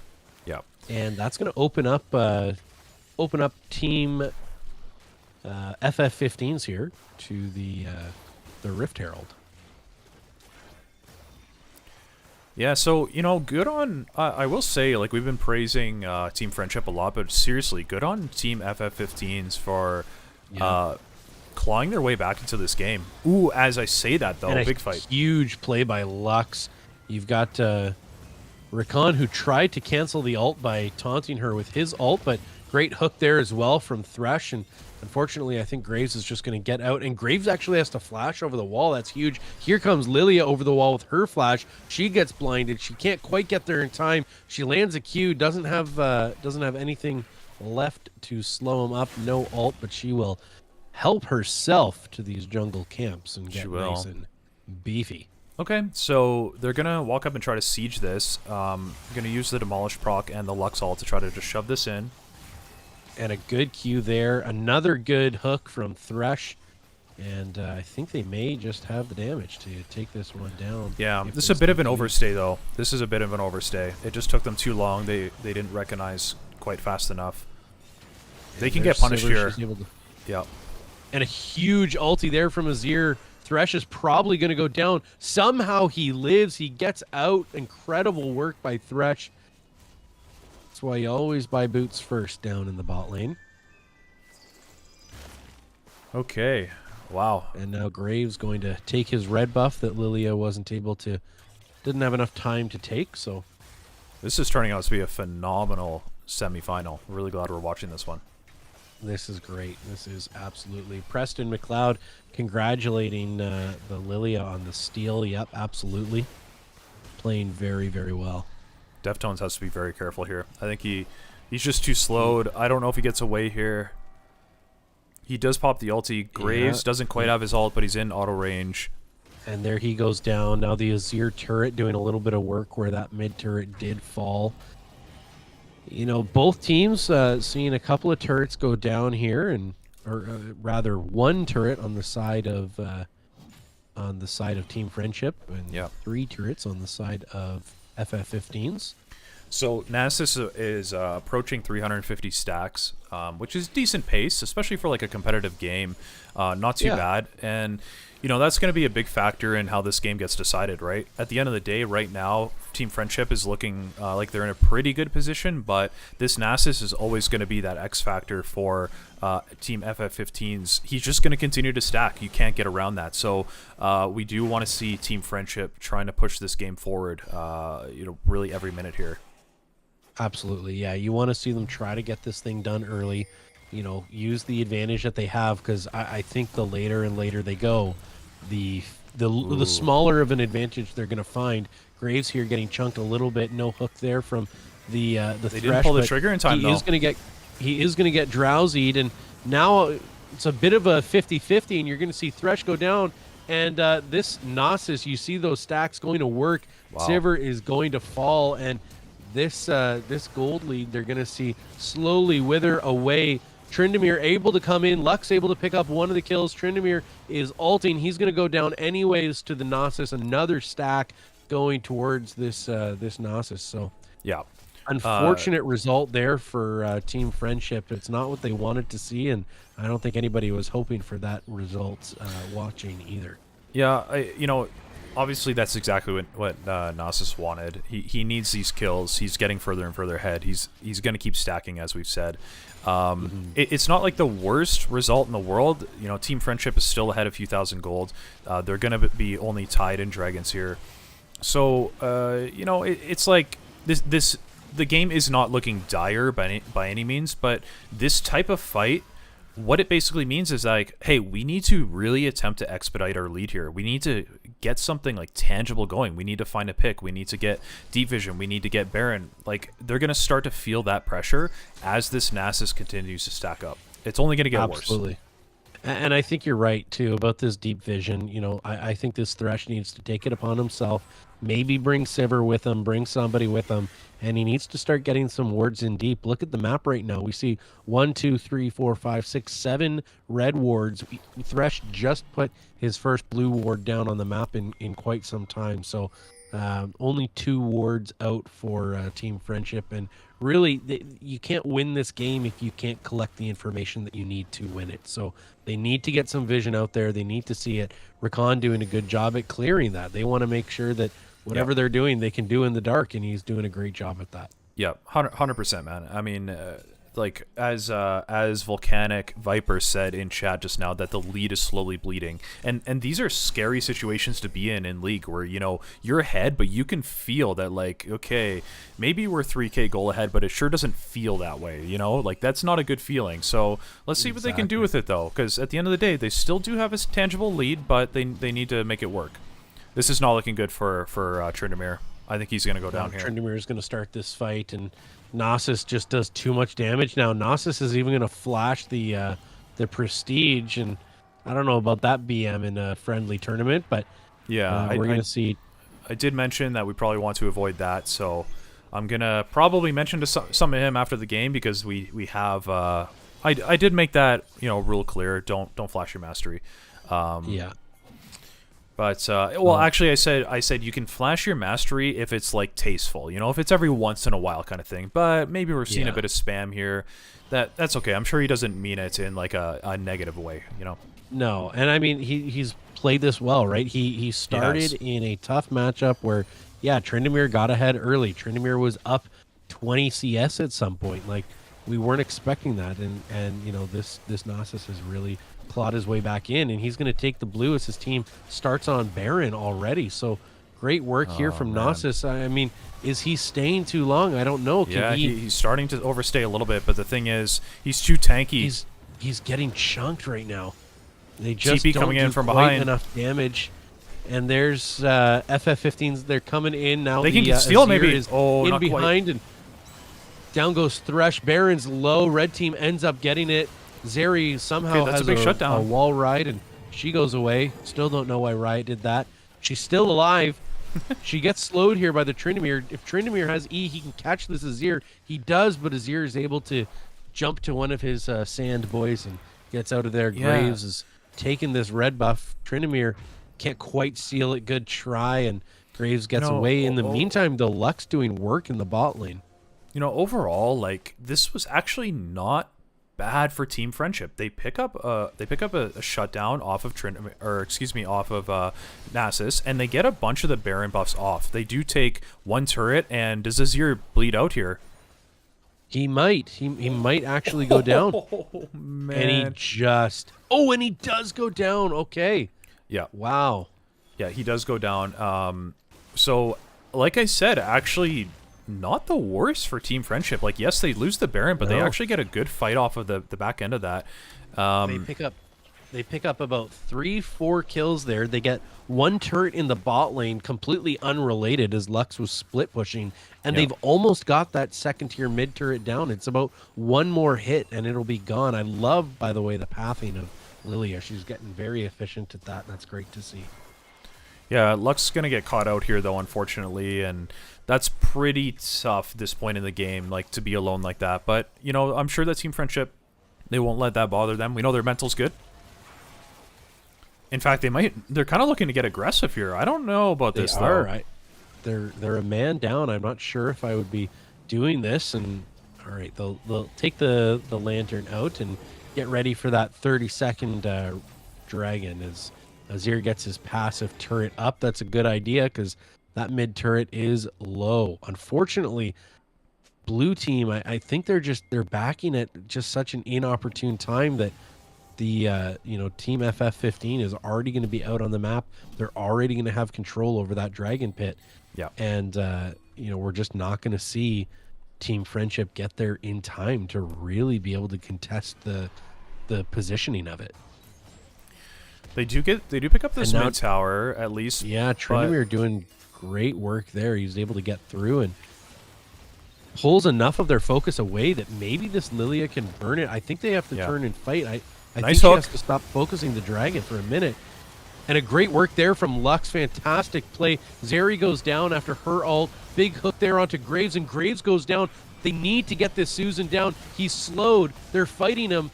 Lux with a big Q. Lilia doing some great damage. And finally, Sivir brings him down. Team Friendship Massive. with a huge swing in momentum here. I mean, they had the gold lead. We got a TP top as Tryndamere wants to draw the recon to him and let Sivir, Lilia, and Lux push up that mid lane. And now he's just going to go for it. Does he have ult? He does have ult. He's going to pop it. And Fugazi, is he going to go down? He does. Can he get out? He heals, takes the shot, and he's alive.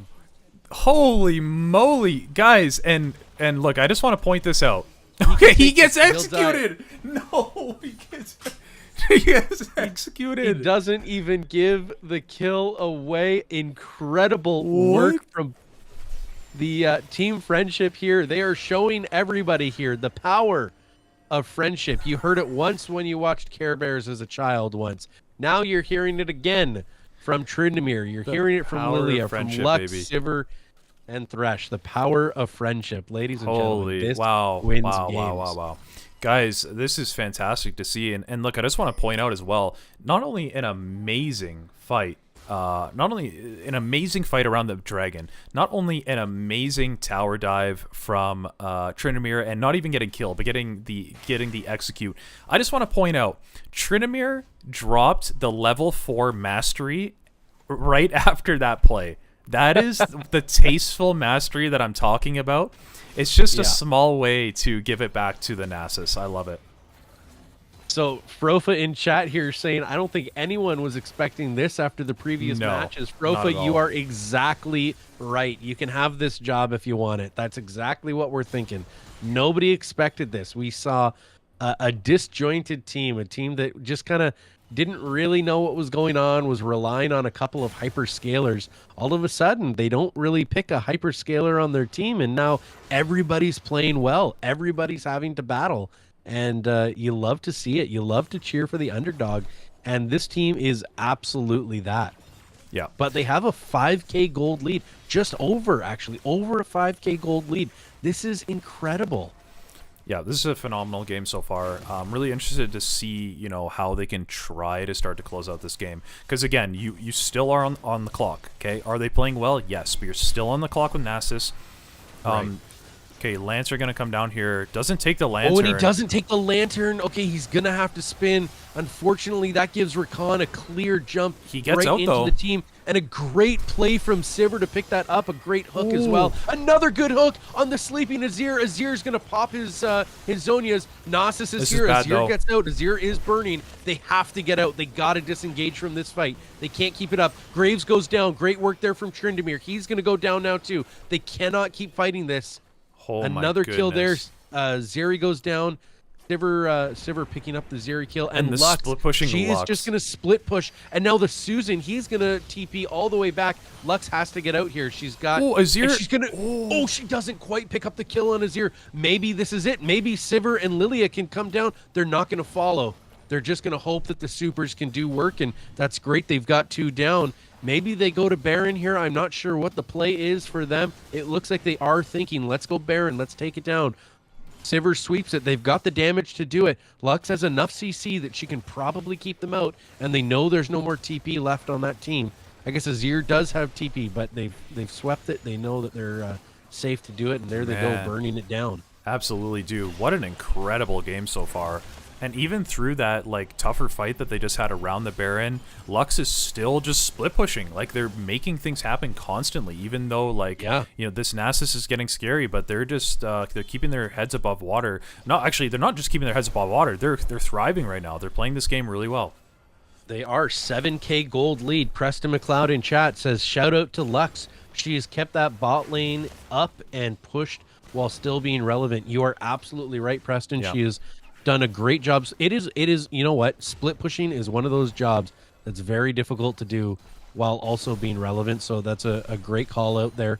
And appreciate your take on that. So she has done a great job at doing both that. And Lux is not known as a split pusher, but yeah, with that wave clear, she simply can just rely on her strong minions, ult the lane every 20 seconds, and let that alone carry her team in. So 100% agree. We haven't checked in on items in a while, but we're starting to get to that point where people that are fed are getting towards that full build, which we haven't really seen yet today. Lilia's level 18, by the way, at 32 minutes. She's 6 levels up on Thresh, well, now 7. And she's about to start this dragon for their soul. Yeah, yes, exactly. I mean, they pick up the soul here. They are completely in the driver's seat. Even Thresh has 3 items if you include a support item, which is at the place where Thresh wants to be, with Frozen Heart, with the Locket. This is, we're talking about the Nasus a whole lot. At least I am. But Team Friendship, they're not easy to deal with, man. Wow, No, look at that Lux absolutely not. damage coming out as well. I realized I was way behind when I said that she was about to start the dragon, but we're back. Had a little game glitch there. That's okay. No worries. We're back up to present time, and I really like what this Sivir and Lux are doing. Great Q there from the Lux as well, and they're just going to let this siege. They're going to take down the inhib. Great work, and I love Tryndamere. He's just up there. He's doing the work that he needs to do. He's taking down turrets. He's killing the waves. Great job there. So we'll see here. I'm curious. Okay, we're going to get a Hex Flash over the wall from Thresh. Does he land a Q? I think that was close. If he hit that one on Zeri. And now they're going to TP bot lane, and he's going to split everybody. I love this play from Tryndamere. Yeah. This is just not the kind of thing that they tell new players. He's just to going do. for it. Look at And this. He's he's just gonna going use for his it. ult. Look at him go. He's just He going is to take he is these gonna- out as best he he is can. going to die here. Yeah. Now, I mean, I kind of like the idea of it, but they do need to back off here. I think they can't get absolutely greedy. do. No. Or maybe they No. can. What an ult! A huge fight here. Rakan's going to go in. He's just getting absolutely destroyed. Big Azir ult. Rakan's going to fall. Azir pops his Zonias. We get Susan who goes down, and that's going to be the game. There's no way that they can't win this now. A flash out of Zeri. Lux takes down the turret, and they're just going to attack the inhib as the 4th place and last place team upsets the 1st place team here in the Pope Paisano 1K sub tournament. Let's get it. Oh my goodness, that was such a hype finish. Dude, they won a straight up 4 versus 5 to even finish that game. Trinamir went and split push and he died. So holy moly, like this is actually incredible to watch. This is what dreams are made of, boys. These guys are going straight to Disneyland after this. This is when us members are glad to have the Pope Paisano GG and Pope Paisano Pog emotes. Yeah. Absolutely an incredible match. Frofa saying a real contender for best match. You are 100% right. I don't think I felt more excited watching a match than I did that one right there. That was incredible. An incredible game. We need to, as soon as possible, get Obsauce Possum or whatever his name is here. Obso Possum. Obso Possum. I'm so excited. I can't even talk right now. Obso Possum, if you're watching the stream, I'm just going to send you a message. It is interview time, my guy. And I'll just pull up the endgame screen there so you guys can see how that went. And during that interview. I think as well, we will hear from the FF15s ideally. I think who do we have? Christian as well. Yeah. Yeah, we can hear from them both, and then we'll have a quick break, and then it'll be the grand finals, guys. Yeah. And by the way, there is I just want to reiterate, there is a $100 RP prize for the winning team. Each player will get $20 in RP. So there's actually something on the line here. I'm really hyped for the last game, but let's hear from these guys.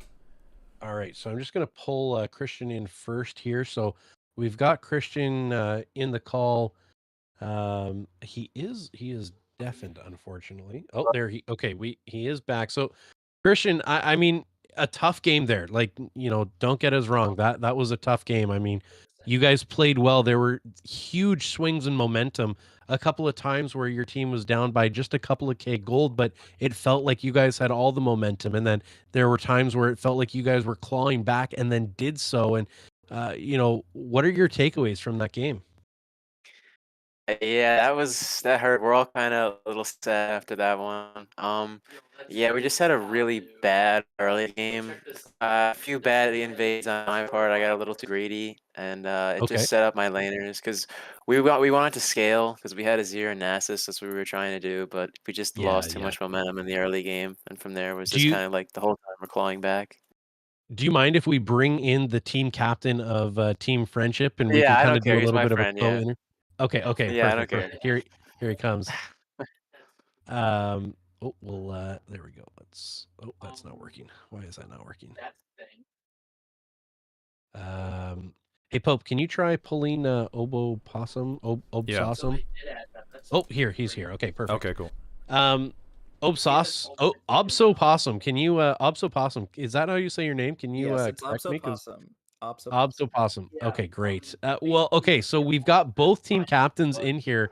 I'm wondering, what did you guys like about each other's games? Is there anything when you look at the other team, are you like, man, you guys did this really well? First off, love the aggression that you have, especially on the Graves. We were targeting that Rengar because we were afraid that because we were playing a really squishy comp that you'd just pick that or something like Kha'Zix and get us. But even with the Graves, you were playing really aggressive early, and we commended that.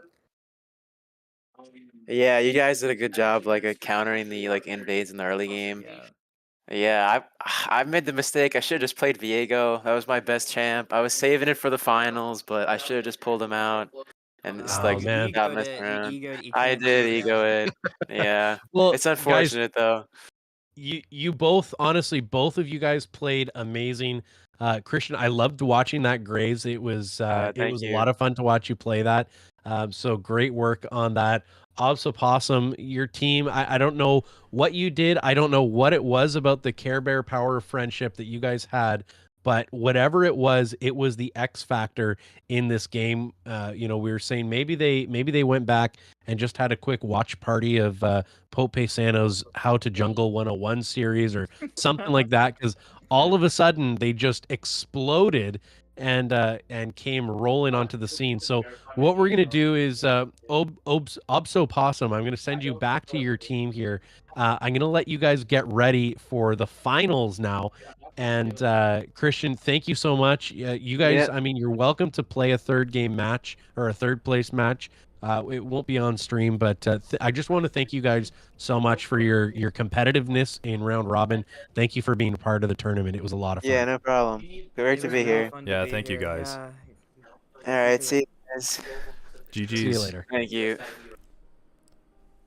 Oh man, dude, this is so awesome. Like, are we gonna get the ultimate underdog story, the 0-3 into I'm just telling you. winning both knockout rounds? If they find a way to, like, listen, I mean, of course we're impartial here, but they are the bottom seed and they just overtook number 1. Like, Yeah. you do not see this often. Yeah, we've got 4 teams, but we were trying to be kind after the last round robin game. They didn't look good. I mean, we said, we were able to pull out a couple of things that, okay, yeah, they did this well. Sure, they did not look good in that round robin. There's just no way to slice it more honestly than that. And they walk into this semifinal match, and I don't know what it was. Maybe it was just 3 warm-up games or whatever, but as soon as the games really mattered, they just flipped whatever switch they needed to flip. Yeah, no, I mean, I completely agree. And honestly, man, like, this is what this tournament is about. Like, if I can distill it down into what I want the spirit of this to be, it is about, like, improving yourself as a player, like pushing yourself beyond what you thought you could do. Like, that's what I do with my Hellback or Hardstuck series. That's the whole spirit behind my guides. And to see, a team that had such a tough time in those round robin games, like when we watched their game, they were down 15k gold at one point, and to see them rally back like this and to beat a team that has been playing so well, like let's not take anything away from FF15s. They had an amazing round robin, but to see the team friendship like just pull it together like this, man, like this is like a Miracle on Ice, bro. This is like we got our own Miracle going on. Actually, I don't know if our audience will know Miracle, but we're Canadians. Wait, but if you're American, you should know Miracle, and if you don't, if you're an American, you should have watched Miracle. By now. Yeah. Miracle on Ice, I should say. Yeah, and it's sounds like a Disney thing, but it's not. So it looks like, if I'm reading this correctly, that Gray Screen Enjoyers pulled out the victory over the Chalupas. I believe their team captain, Dom's, it looks like he's saying that their team won. So good for him. Let me just... Okay, so it's so it's Gray Screen Enjoyers versus Team Friendship in the final. Yeah, that's what it's looking like here. So I think we'll give each team, if they're listening to the stream or whatever, we'll give them about 10 minutes here. This is the finals. I mean, there's cash on the line here. We're giving away about $100 to the winners, a little bit to second place, I believe. So yeah, we'll give them about 10 minutes here. I almost wrote 20 minutes to them. But yeah, we'll give them 20, or we'll give them 10 minutes. We'll maybe run an ad or so here and there. If you don't have an ad blocker on and you watch the ad, really super do appreciate that. Yeah, if you do have one on, then no problem. We appreciate you just being around on the video and participating and watching and commenting or liking or whatever it is that you do. Thank you guys so much. For all of you guys who have subbed, for those of you who have become members. Really, really appreciate it. Original Jack says, was Miracle on Ice the one where the guy thinks he's Santa Claus? Original Jack. I'm Bro. gonna throw up. Jack, you're gonna make me throw up on my desk right now. No, bro, you're gonna make the Pope sin, bro. Oh my word. It is one of the greatest hockey movies in the history of hockey Yeah. movies, and based on the current political climate, it actually I might think be people would the- really enjoy it. Yeah, that's true. Yeah. Yeah. But yeah, if you guys haven't seen that, like, I don't know what you're doing with your lives. Herb Brooks, one of the best coaches of all time, probably. Anyway, so it looks like we did a quick little kind of like pick a number between 1 and 5 type thing, and it looks like Team Friendship won, so they choose blue side, so they'll be playing blue side for the finals. We're gonna give about 5 to 10 minutes here just for a quick break. I think ads are gonna start here right away, and then we'll get started. Original Jack goes, bro, I'm trolling. That's Miracle on 34th Street. Okay. Thank goodness. Oh, okay. Oh, yeah, thank goodness. Oh my gosh. I was worried for a moment. All right, I'm just gonna refill my water, and I'll be right back. Yeah, sounds good. We'll play some music for you guys while we take this short break. Yeah. Hopefully Spotify ads don't start. Oh yeah.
All right, well, I am back. Gonna get this bad boy set up.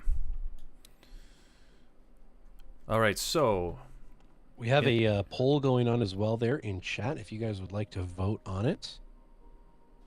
We've got the question is who is going to win the finals? Looks like a couple of votes going in already, so that's great to see.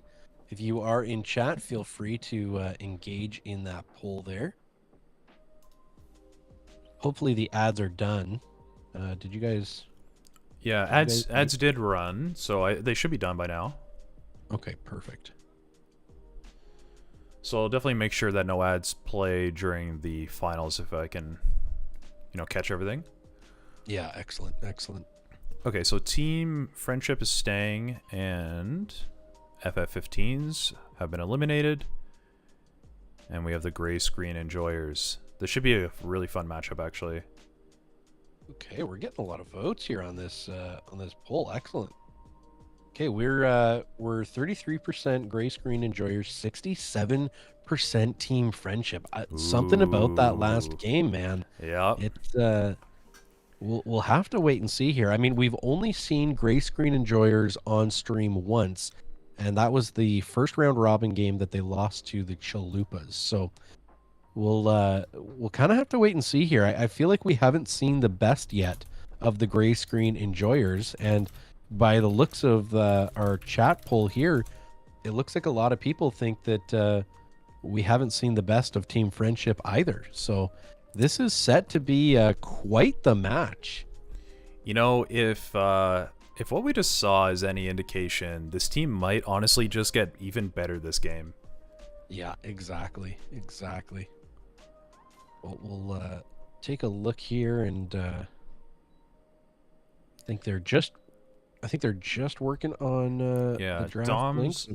Yeah, they are, but Dom's is just having a bit of internet trouble right now, so we're just gonna give him an extra minute or two. Hopefully, he can get that resolved, and then we'll get started. But no problem. Yeah, I mean, in general, I think the most impressive player to me, while he certainly has been far from perfect, is going to be Deftones, the top laner for Team Friendship. Like, again, when we talk about a player that is new to the game, that is new to the champions he's playing, he is grinding every single day to get better. He's confident. He, doesn't get down when things go poorly. Like, this is the quintessential type of player that I love to see. And so I hope we see even better things from him in this final match. Absolutely, yeah. And if you guys are listening, anybody from any of the teams that have played so far, great work to all of you. You've been playing outstanding. We appreciate your guys' participation and support in this tournament. I know there's prizes, but I appreciate you guys doing this anyways. So yeah, exactly. I mean, when there's a prize on the line, it just means when there's a prize on the line, it means that the competition's going to be heightened and it's going to feel a bit more pressure. But at the end of the day, I just hope everyone's having a good time. Volcanic Viper says, let's go finals. Thumbs up. Absolutely. Let's go finals. Preston McLeod saying, I think this one is going to see both teams really step up. Preston, I think you're absolutely right. We saw Team Friendship do that in the last game. They really did step up. They really did come to play. And, I think absolutely we are going to see the best gray screen enjoyers that we have seen yet, because we've only seen them once, and it was game one. So yeah, they've only got 4 games of practice now under their belt in this competition, and so we're gonna see see what they can do here. So yeah, 100%. Okay, it looks like Dom's. Let me go back to the chat here. He said he's still trying to fix his internet, so hopefully we don't run into too many issues here with that. But we'll get us into game the moment that he's back. Yeah, we'll give him a little bit of time here. I mean, if the internet is just down, then we've got a couple of solutions, so we'll figure that out. But hopefully we don't have to resort to anything besides just waiting a minute or two for him. So. Yep. Once again, ladies and gentlemen, if you have not yet become a member of the channel, you absolutely can. Our lowest tier is $2.99 a month. If you do, you get access to all of our very fun emotes that you can use here. You can also use them in our Discord when you become a member. We're going to be working on, actually, I believe it's going to be live after this stream, but there will be new roles on the Discord for YouTube members. We'll have a little chat for you to be in. So we'd really, really appreciate that. If you can't afford a membership on the channel, absolutely okay. Would just ask, every now and then if you want to watch an ad for us. Maybe you're maybe you're Yeah. in the washroom or something like that. You just want to throw your phone on a little ad break for us, toss it down and whatever. That would be great, and we appreciate that. Honestly, every view, any like, any sub, any comment, all of that helps with these videos. I don't think Pope will ever tell you really how much time he's put into this channel, but I'll tell you, he's put a lot of time, a lot of effort into this channel. I know this is a passion project of his, and I know that the content isn't going to stop no matter what. Even if the views go down a little bit, if the subs don't come in for a day, I can tell you that this guy is motivated, and he's going to make content, and it's going to be out there no matter what. So Yeah, thanks, man. I mean, I appreciate that, and it's true. Like, I think for anyone that's been paying attention to how this channel's been going, at the end of the day, this channel's actually kind of exploded, I guess you could say. Like, the average YouTube channel takes about 2 years to hit 1,000, and the fact that we did it in about 6 weeks just shows how awesome this community is in coming together and supporting the content and supporting the channel. So again, just thank you guys, because ultimately why we're doing this tournament right now is to celebrate 1,000 subscribers. So that's all from you guys. So thank you so much, honestly. And I'll say as well too, like, not only supporting the content, but I'll say this, supporting each other, like going through the Discord and reading the advice and helps column. Like, this is not just some Discord or just some Reddit help thread where people are like not helpful or super kind of, I don't know, pompous, but like, you guys are just like a genuinely group of really nice people that are here just because you like this game and you like playing with each other. So no, I appreciate you guys just not just supporting the channel, but supporting each other, and just reading through some of your messages in Discord. Like, you guys are just a whole bunch of really nice people. So we're glad that we get to make content for you. We hope that we get to make content for you and other people in the future. But so share it with your friends, share it with your family. Actually, I feel like League isn't really a family game, right? Like, maybe you play with siblings, but I feel like you're never gonna send your parents a League of Legends video. Well, I mean, you could do it. Like, we're not gonna say no, don't send it to your mom. I mean, your mom might not enjoy it so much. She's gonna be like, "What's a ward?" But well, I guess it would just depend on like how tilt proof is your dad. True, like is he the kind of guy where it's like you don't take the shoes off at the door, like you're getting like a bottle thrown at your head, or is it like you turn that, the light inside the car, and when your dad's driving and it's dark out and you turn that on and he acts like everyone's just gonna die for no reason? Like, if that's your dad, like, League might not be the game for him. Exactly.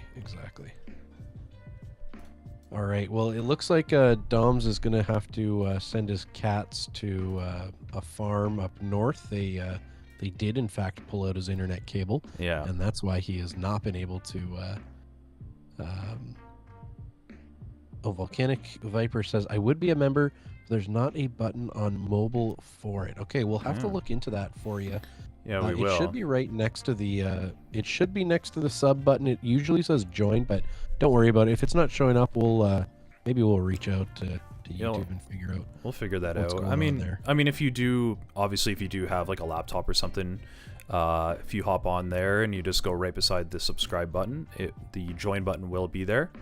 And again, guys, like, you can support this channel for literally as low as $3 Canadian a month, which for you Americans is more like $2 a month. $3 Canadian. That is basically like a a nose hair worth of money for Americans. Like, Yeah, it is, because we're very poor here, and our dollar Yes, is worthless. And yeah, anyway, mhm.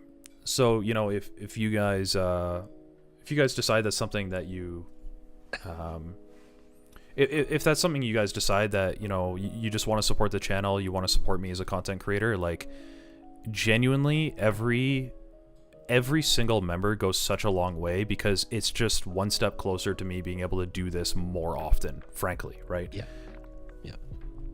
Now, again, like we've said, if you can't do membership, guys, don't feel pressure to do it. Again, you can support the stream or support the content in. Volcanic says rip Canadian currency. You know what? Joke's on you. It's plastic. You can't rip it. Sorry. No, that's good. That's good. Did you guys know? Did you guys know that Canadian money smells like maple syrup, Yeah. or Yeah. or just maple, right? Just smells like maple. Something like that. I mean, did you know that we Canadians actually we smell like maple? Yeah. If you scratch us, we smell scratch like us. maple. Yeah. It's exactly. Yeah. I'm anyway. gonna leave that. yeah. We'll just leave that one Where there. are we going with that? But yeah, you can support the content in so many other ways as well. Like, if membership isn't something that is on the table for you, we totally understand. I get it. Like, neither of us are we're not rich dudes. we're just I No. mean, we're doing content, right? So you We can, are. by liking, by viewing, commenting, whatever, honestly, interacting with the video in any way. Actually, what's been kind of cool, I don't know if you guys know this who are watching, we actually get like these statistics. So YouTube actually tracks, like, if you see the video come up on your homepage or suggested to you, it actually tracks the percentage of people who get it suggested to them that click on it. So that would be our click rate on the video. And so it's like super interesting. Like, any sort of interaction that you have with it at all, super helpful. So, oh my gosh, Venality. Oh, Venality, welcome, man, dude. Thank you so much. Wow. Honestly, wow. Dude, amazing. Dude, thank you so much. You are a deacon. Welcome yeah, you're to the a deacon now, my friend. welcome to the Church of Pope Paisano and Pope Timo. Oh my gosh. Oh and my, Preston and my, Mc- we have our first became a- priest. Oh my gosh, we've got a No priest. way, we have a priest in the Holy- channel. Let's go. Dude, thank oh you so my much. You should word. see the smile on my face right now. Holy moly. Oh, Holy dude. smokes, guys! Thank you so much. Oh my word. We were not. Wow. I'm honestly not expecting that to happen in stream. This was more like a, hey, just like think about this for a week, and if you want to do it, that'd be great. Guys, thank you so much. That's incredible. You guys are officially members Wow. of the channel. So Holy, that's, we have our first, dude, guys, honestly, thank you. Like, seriously, thank you. Yeah. I don't know what else to say. Like, I'm really humbled that you guys would support me so seriously. All right, so we do have our spectate link. Doms is back. Let's get on with the Hey. on that note, getting some members. On- Let's get on with the Wow. finals, boys. Let's go. all right. Let's do this. All right, Dom says he's ready, so we're gonna watch this. Yeah, watch this draft here. I'm looking forward to this. Thanks for What are your the, thanks for your patience, by the way, guys. Yeah. Sorry, we had to vamp there a little while just to get things a little bit ready there. Oh, did he All create a right. new link? 'Cause I think Oh I might- wait, he might. Wait, what? That is not the right link. that is not the right link. Just a moment. Okay, it's Didn't up. send the right. He link. sent it at 5:53, so it's up a little bit What? further up the. Yeah, you got to scroll up in the captain's chat there. I think. Oh. I think. Oh, okay. All right. Yeah, it hasn't started yet, so we'll just give them a second. We're good. Preston Okay. says, "Love you guys, love the positivity." Thank you, Preston. We love your positivity. Yeah, we love we your will continue to positivity, be- bro. Like, We will continue to be positive for you specifically, like specifically listen. for Preston. listen to me right now. I give you my word. As this content continues to get support, I will only do more, and I will only make this better. I'm telling you right now, like, I'm genuinely committed to this community. Yeah. All right, so We're And giving Venality the 3 also readies. says, thanks for putting this together. Venality 3, thank you for being Yeah, here, man. and I Yeah, want thank you you. in the next tournament. It is free to join these tournaments, by the way. We don't Yeah, make free. you pay to come in here, so I really hope that you can join the next one. I think you said earlier in chat, I think I saw that you were busy today, but no, I appreciate you. You do have to convert to Timoism. See- Yes, yeah, I forgot about that. This is the Church of Timo. Okay, we gotta get we gotta get into this. Dione Rosario, do you plan on streaming on Twitch? streaming on Twitch? I think around I would say between 5 and 10k subs, I will probably start to stream on Twitch. Yes. So at this pace, we're probably looking at maybe Christmas, maybe sometime in the new year. Hopefully, that's when I'll start to stream on Twitch. Yes. Yeah. Okay, so it might not be on Twitch. It'll probably be here on YouTube. But anyway, to the draft. Uh-oh. So look at this. We have both Bard and Thresh banned. So so Gray Screen Enjoyers is actually targeting Obso on in that support position. I'm gonna tell you, man, Obso Possum, dude. He is being unreal. And just to respond to chat as well, absolutely. Like you can actually now stream on Twitch and YouTube at the same time. But yes, we would definitely put things on YouTube. Oh, okay, so yeah, that yeah, you can watch for 100%. Sure. Yeah, and I mean, we're a YouTube stream will be first a VOD. community. We are YouTube first, and this VOD of the tournament will be up for you guys to access as well. Yeah, both ADC picks coming in here. So we've got Caitlyn getting picked on the side of Team Friendship. That's actually been banned, I think, against them a couple of times. It now. has. So You're right. Yeah, it has. I'm looking forward at seeing what they can do to pull this one out. And then Samira getting picked. I mean, Samira has been a good pick in this tournament so far. It's won a couple of games. So looking forward to seeing what they can do. The Zeri ban, I think, is smart. The Rel pick again. So the Gray Screen Enjoyers, actually, their Rel genuinely was a threat in that first game that they ended up not quite pulling through on, I believe. But yeah, the Rel is a great pick, and I'm looking forward to seeing that one. Yeah, it's obviously a great. I was just gonna say it's obviously a great combo together, and really this Caitlyn has to be extremely careful. You know, what I want to see from the support position with the Caitlyn is something that can set her up for traps or at least peel this Rel. If Caitlyn can free fire, it's gonna go fine, but if she can only dip in and out, it's not gonna be good at all. Caitlyn will not have the DPS. Sorry, what were we gonna say? I'll actually let you read out Preston's comment because I completely agree with it. Okay, so Preston McLeod says it's actually funny when I saw you for the first time, I was like, okay, so when are you gonna tell everyone they did so bad, but your constructive criticism is done right? Okay, yeah, honestly, man, like look, I really appreciate you pointing that out because at the end of the day, like, I am not a perfect player. I'm not challenger. I'm low masters, right? So I even have a lot that I need to work on. But I'm aware that we're all just at where we're at, and it doesn't do anyone good to say, "Oh, you're so bad. Oh, look how slow you click. Look how bad your camera move." Like whatever it is, that doesn't help anyone. We can dig into the details together while still being constructive and encouraging, right? People will play better when they're confident and when they're encouraged. We're seeing that right now with Team Friendship. Brofa goes, the anti-niece. The anti-niece. No way. Dude, pin. That is so funny.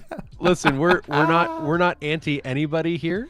You can be a part of this community no matter who you are, but I would say that yes, definitely Pope's style is not quite the same as getting pinned. As Niece's style. That's so funny, dude. Holy dude, that is so funny. Okay, we're not paying attention to draft anymore. Sorry, okay. Chat is too fire right now. Chat is too fire right now. The Diana pick, I'm so excited about this. We have not seen it. I don't know if it's going mid or jungle, but I really do want to see this go jungle. I think that would be extremely fun. I mean, they're setting up a wombo combo of the century, right? Like Diana, Rel, Samira. Oh my goodness. I do like the Rakan pick, although I would have liked to see something with like a little more guaranteed CC, but the Rakan can work. Yeah, I think you're right. We do see the Gwen come out. Now, I don't think we saw Team Friendship play this. I think we saw Gray Screen Enjoyers play this, and I'm curious to know if we're giving our newer top laner our newer top laner it looks like will actually be probably taking Gwen Yeah, top, the and I Gwen think here, we'll yeah. see a Morgana mid. So that's interesting. Like, Yeah. it's going to be a lot of AP in this game. So I'd be curious to see. I don't know. Maybe we get a Galio mid pick. Do you bust that out now? Is Ooh. it like it's kind of like a bit Yeah. of a throwback pick, No, I it guess. is. I actually love that you just said that. I think Galio would be kind of correct here. Now, I don't expect them to actually pick that, but like in a perfect world, the Orianna. They're just going I for the love- huge wombo. I love this pick so much. This gets me so excited for this next Yeah. game. Holy smokes. The Orianna ball on top of the Diana going in. Yeah. You could throw it on the Rel. You could throw it on the Fiora. I mean, honestly, you can throw it on the Samira too as she's ulting. Like, can, there yeah. is not a bad teammate to put this Orianna ball on. And I absolutely cannot wait to see what they do with it. This is gonna be insane, man. I'm so excited to watch this. All right, let's Ethan go ahead. Fowler and goes all the circle alts, dude. You are absolutely all the circle right. alts. At literally, I think they may. I don't know if they're like, if this is, like a joke pick or something, but I genuinely think it could have a lot of really cool combos. Yeah, it genuinely could. I am excited to see that. So, look, Yeah. this is how, like, obviously Gray Screen enjoyers, they're gonna want to group as 5, right? Maybe Fiora could split push, like they do have that split push option, but they're gonna want to group as 5 probably. Whereas I really think that Team Friendship is gonna thrive if they can play like a 1-3-1. Leave the agree. Gwen against the Fiora, and put like the Morgana just away from the jungle and the bot lane. Have her just push ahead, and it might be okay here. We'll see. Just so you guys know, we do have an ad break coming up here in 20 seconds. This is one of the ones that YouTube insert. So we're gonna run that. Ethan Fowler says best of 5. It's gonna be a best of 1, but we hope that you guys stick around and watch. Yeah, this will be as a best we of get ready 1 for this really exciting game. In the future. I would love to do a best of 5 type thing, but just for time constraint, we've already been going at this for quite a while, and so just for time reasons, we're only doing a best of 1 for this tourney.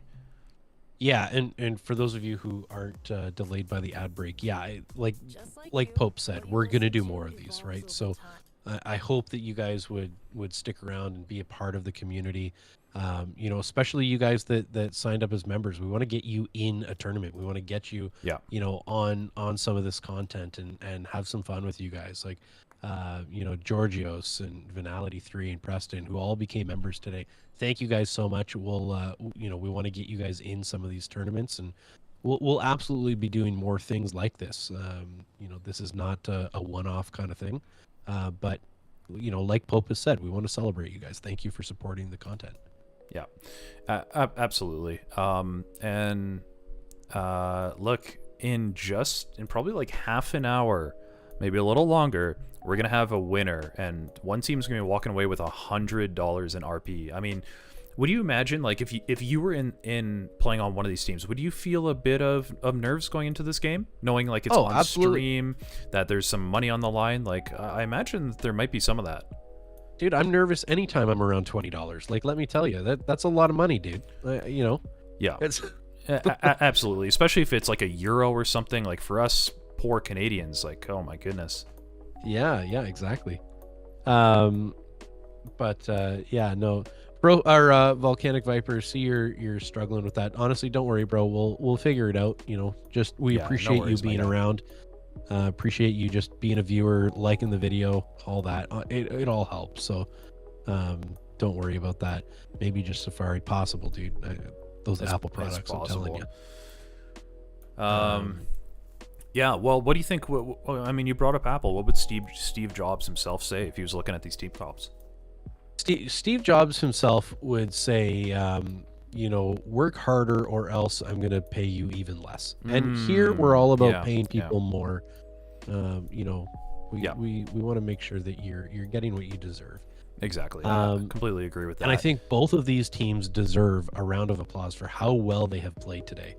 And just like how strong of a somebody's saying, whoa, an Apple hater. No, absolutely not. Not a hater of anything, a lover.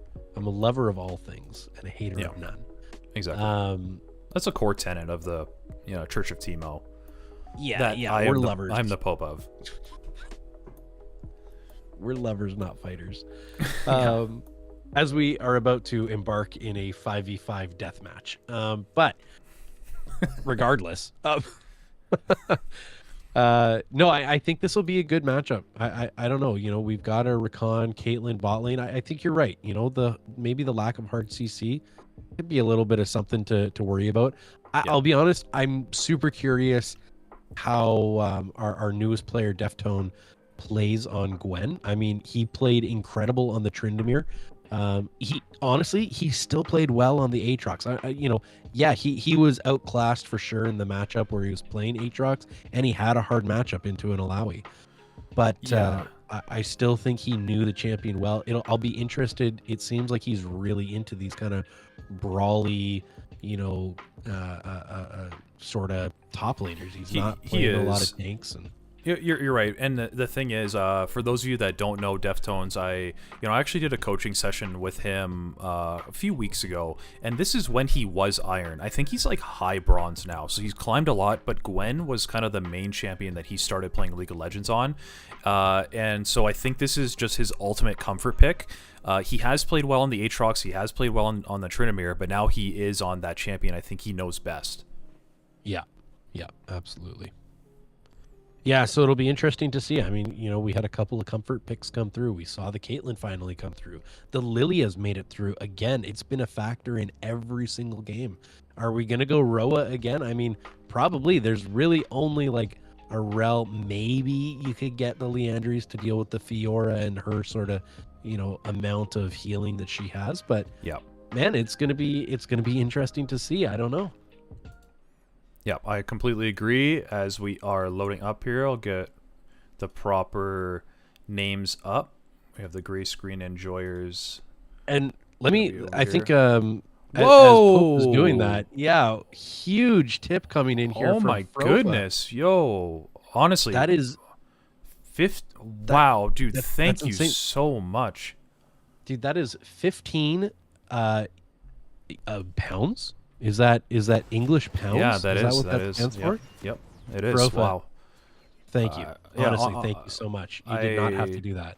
No, you didn't. But the thing is, man, like, I don't know. I'm actually trying not to get emotional. Oh my gosh, what's going on? Holy frick! I'm actually like, I don't know what else to say, but thank you. Like, I'm actually kind of speechless. I never thought that I would receive this kind of support from this community. So, like, just thank you guys, and I really love that you're enjoying it. Kenny says that's like $20. Kenny, we're in Canada. That's like $100. That's thank you. Okay. We're not in Zimbabwe. Thank you for feeding us for the next month and a half.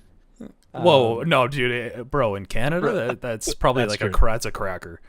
That's true. It's a little expensive over here. No, but seriously, man, like, thank you so much. I'm not trying to make light of your donation. That's insane. That's insane. Yeah, absolutely. Frofa, thank you. Yeah, a little bit to recoup the prize pool cost. So thank you so much. Kenny goes, I'm also Canadian. Okay, well, we're glad that you're in the community. Listen, we love you from no matter where you are.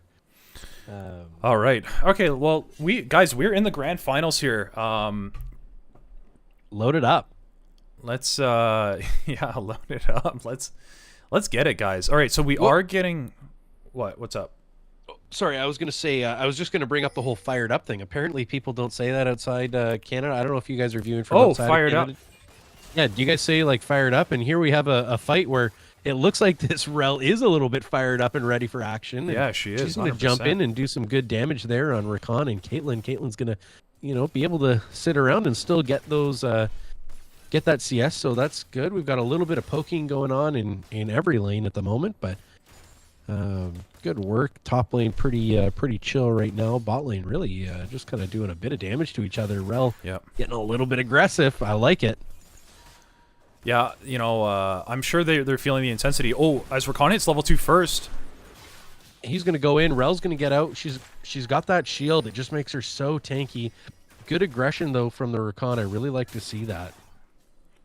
I'm super excited, by the way, that we have this Diana jungle. I think that's really, really fun. Yeah, it's a super fun pick. So, I know quite a bit about Diana Jungle. I will say that this pick, it's really scrappy if you know your movements well. Oh, we might get a solo kill here. Oh And my this goodness. Gwen on the comfort pick can't quite get around, and we've got the Fiora just. She's stacking a couple of those, or not stacking, rather proccing a couple of those passives, and still good damage to the Fiora. But Yeah. can't quite get that.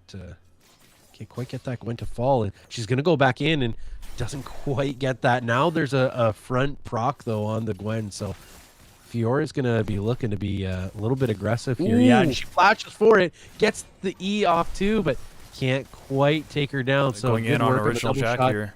Rel's gonna jump in and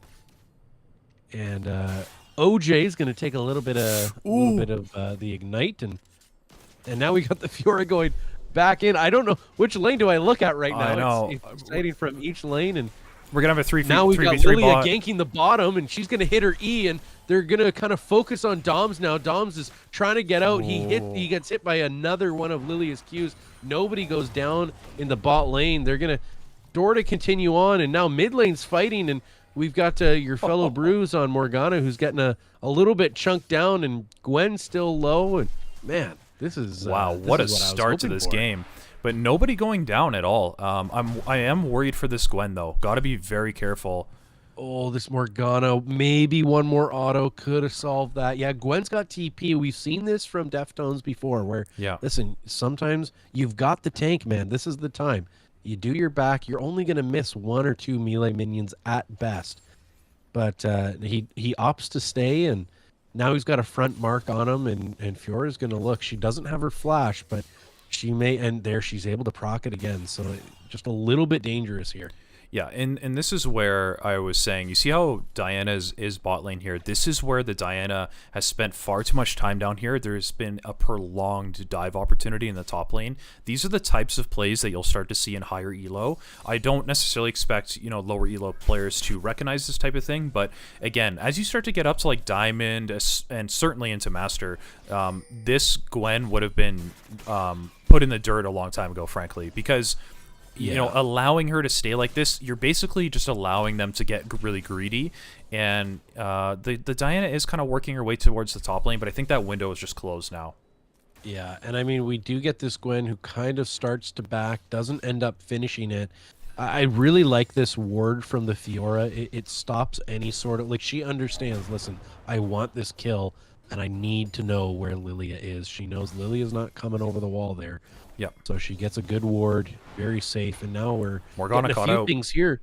Good Q from Morgana. Rel is there. Rel's going to jump on her, gets the Glacial Augment. She's slowed now by Oriana's orb, and she's going to take some damage. She gets ulted by Ori. Ori's going to take her down. Ori's actually got very high base damage on her auto attack, so it's something to watch out for. She when does, you think yeah. that you're safe, her little autos actually chunk you a lot more than you think they may.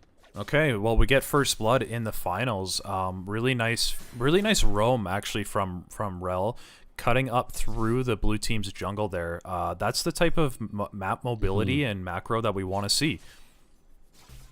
Yeah, absolutely. Played that very, very well. Gwen's still low, hasn't been able to get that back off. Yeah. And but honestly, for the amount of damage that she's had, and she kind of blows her ult there, and I think she's gonna go down here. Fiora ult, and now Fiora's got Conqueror procced. She's gonna have Q. Keep going, and she does get it right at the end. She gets that last Q dive. Great work from both players. I mean, honestly, I was gonna say Gwen doing a great job at CSing. Listen, she's down in a lot of health. She's doing a good job at freezing it under her lane. Deftones, if you're watching this afterwards, look, I know you're new to this game, but I'm telling you, good wave management. That was good to see. Caitlyn in Now a we've got lot a of fight trouble in the here.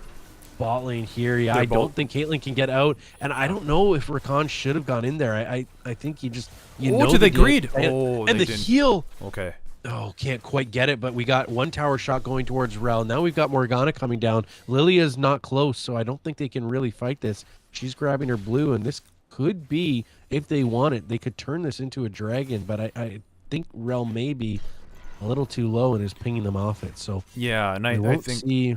the death timers are probably just too short right now in order to do dragon there. But this is the way you start to win the game, right? You take something that you got and you just now actualize it. You back, you get your resources, you spend that gold, and this is now that basically the 2k gold lead that we see already could turn into something. But Morgana is going to drop a nice ulti here. I don't think Ori can get away from this. Yeah, that was great. Ooh, she missed is Q, going to flash but though. She Ooh, gets and the the nice flash, flash. and then Lilia with a big Q there. So great work from both teams. Milky Madness asking in the chat what elo is this match. It's going to be pretty much anywhere from bronze to high emerald, I think. So the teams are balanced around their elo and their roles. But yeah, it's basically anyone in lower elos from emerald and below. Yeah, we should say, Milky, this is not like this isn't a ranked game or anything. This is a custom match. We're doing a tournament. These are the 2 teams that made it to the finals.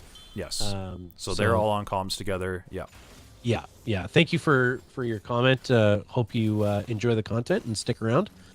Feel free to join the Discord too if you want more of this.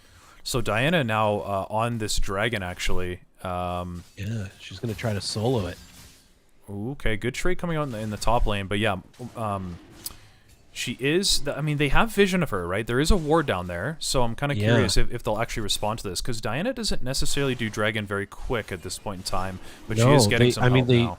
They just see her doing it, and yeah, they're not doing anything. Their Fiora blows her flash to get away from the Gwen. Deftones is really showing that he is committed to growing in this game. Like, you're right, he's only in bronze, and he was iron just weeks ago. Oh. If he holds his next ult and he just misses it, he does. Oh, just miss bummer! It. He could have picked that up, and now Lilia's gonna pop the Rift Herald. I guess they're gonna just call it a trade dragon for Rift. And now a big stun there on Caitlyn. Caitlyn in trouble Samira's here. going to go in, and a great ulti there from Diana. But somehow Caitlyn's still alive. She finally goes down with that big Samira ult. Wow. Who takes a tower shot and just barely lives. Beautifully played from a great screen enjoyers. Actually, that was really impressive how they tower dove there. They all managed to live as well. And that's how we're seeing the wombo combo come out. Diana just easily able to press E and R with the rel damage and into the Samira ult. I mean, it's just impossible to escape from. I think people may need to hear this. Like, as you're watching this match, yeah, it's 5-1 on kills. The gold is relatively close. Like, it's a 1k gold differential. And they're gonna dive here.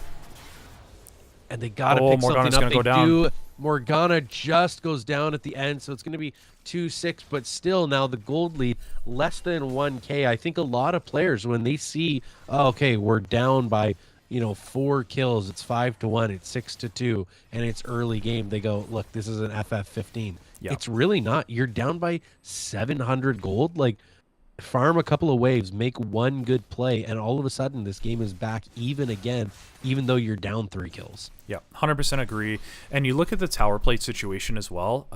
Like, there's been 3 plates now shaved off of this top tower. This is definitely getting towards a situation where blue team can pretty easily get first tower of the game, which closes that even more. I mean, in fact, if they get first tower of the game without much else happening, they'll reclaim that gold lead. Exactly. So that's that positivity though, right? Like this team friendship, and I'd say even gray screen enjoyers, they've been very positive with each other throughout the training process as they got ready for the tournament. Great to see them communicating with their team. This is what we want to see from people. So this is great. And we're going to get the same play here mid. Rel is going to go in. Morgana's going to have to blow her flash. She uses her black shield. I think maybe that black shield came a little bit early. I think the highest priority is trying to shield that ulti from Orianna. And here we've got a fight right down in the river. Diana going in. Diana big ult. Lilia able to get out. And now the Ori ult to bring Lilia back in. And she takes her right down. Now the Caitlyn ult. Not enough to take down Samira. Samira got maybe 20 health left. Yeah. She Orianna barely escaped with her life there. Yeah, this Orianna getting really, really scary. This is going to be one of the hardest parts of team friendship to deal with. The Morgana mid, I don't mind the pick, but it's just not good enough into Orianna right now. And as we're seeing a big 1v1. I don't know if this Gwen chose the best time to fight here with Fiora having He ult needs up. good vitals. Stay against the wall. Oh, man. Oh, he was so close there. He got the, So- the appropriate vital spawn, too, where it was actually against the wall, and so Fiora couldn't quite proc it, but man, that was a close 1v1. Amazing. Yeah, Fiora played that perfectly, held her ult till just the right time. Abul, if you watch this back later, excellent fight. Yeah, I didn't really want. well I don't done. want it to sound like we're cheering against you. We just, Deftones is a new player. It's always fun to see new players do well. Yeah. But Abul, you played that extremely well. I don't want to take anything away from you there. So as you noted, right, the kills are 2 to 8, but really we're looking at 1.5k gold lead. Like, this is nothing to be concerned about whatsoever for Team Friendship. If they find a single good fight, they'll reclaim that lead. But it's really here. It's about finding that fight, because as we venture into the mid game more, and every player starts to hit that one item spike, I really think that that Gray Screen Enjoyers, their team in general, is just better at one item than Team Friendship is. So that'll be a part of the game that they have to really watch out for. Yeah, Another absolutely ulti, and right. Morgana's just gonna get solo killed here. Just Yeah. greedy, trying to walk through. Oh my goodness, not good. Yeah, she needs to understand. Listen, you're in probably the scariest lane right now. You can't give that laner anything for free at all. Even if it means you're going to lose out gold and just soak XP, you're just going to have to do that to stop the Ori from getting too big. Yeah. You're Morgana, you can farm from afar, and here goes Rakan. Good flash to get out of that. Yeah, it was Caitlyn, good excellent flash. follow-up damage. You know what? Good for her. This Diana, I got to say, she has been everywhere, and she has been playing Gwen this can win super this. well. Gwen can Top win lane. this. She absolutely can. The ult does get proc. She just needs to get out of it. Bad vital there. Yeah. And she does go down. So now red team, great work on that. They've been rotating perfectly. Gray Screen Enjoyers doing a great job. I got to say, their ward control is wonderful. Blue team really needs to step it up on the ward game if they want to win this. And now red team, they're going to try to take this lead and move it up to the Rift Herald. Diana already pinging that she's on her way there. Fiora getting that lane pushing, and I think she may go meet her there as well. No vision there for blue team in the top lane, and now Lilia is going to walk face first into them, and we're going to have to just wait and see what happens here. Yeah, 100%. She'll And miss the I game. think if you just look at, like, if we ask what comp is easier to pull off, to me it is very clearly the Gray Screen Enjoyers comp. Like, at the end of the day, you just have to press R on top of the enemy's head, and you should be in a good position.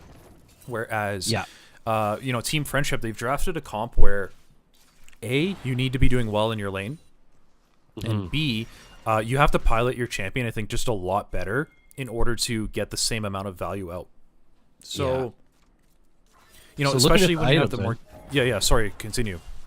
Oh, sorry. Yeah. So we do see the Lilia going Roa again. She's got 5 Roa stacks already, so she's going to be tanky. That's Yep. good. I mean, you've got a Gwen in the top lane.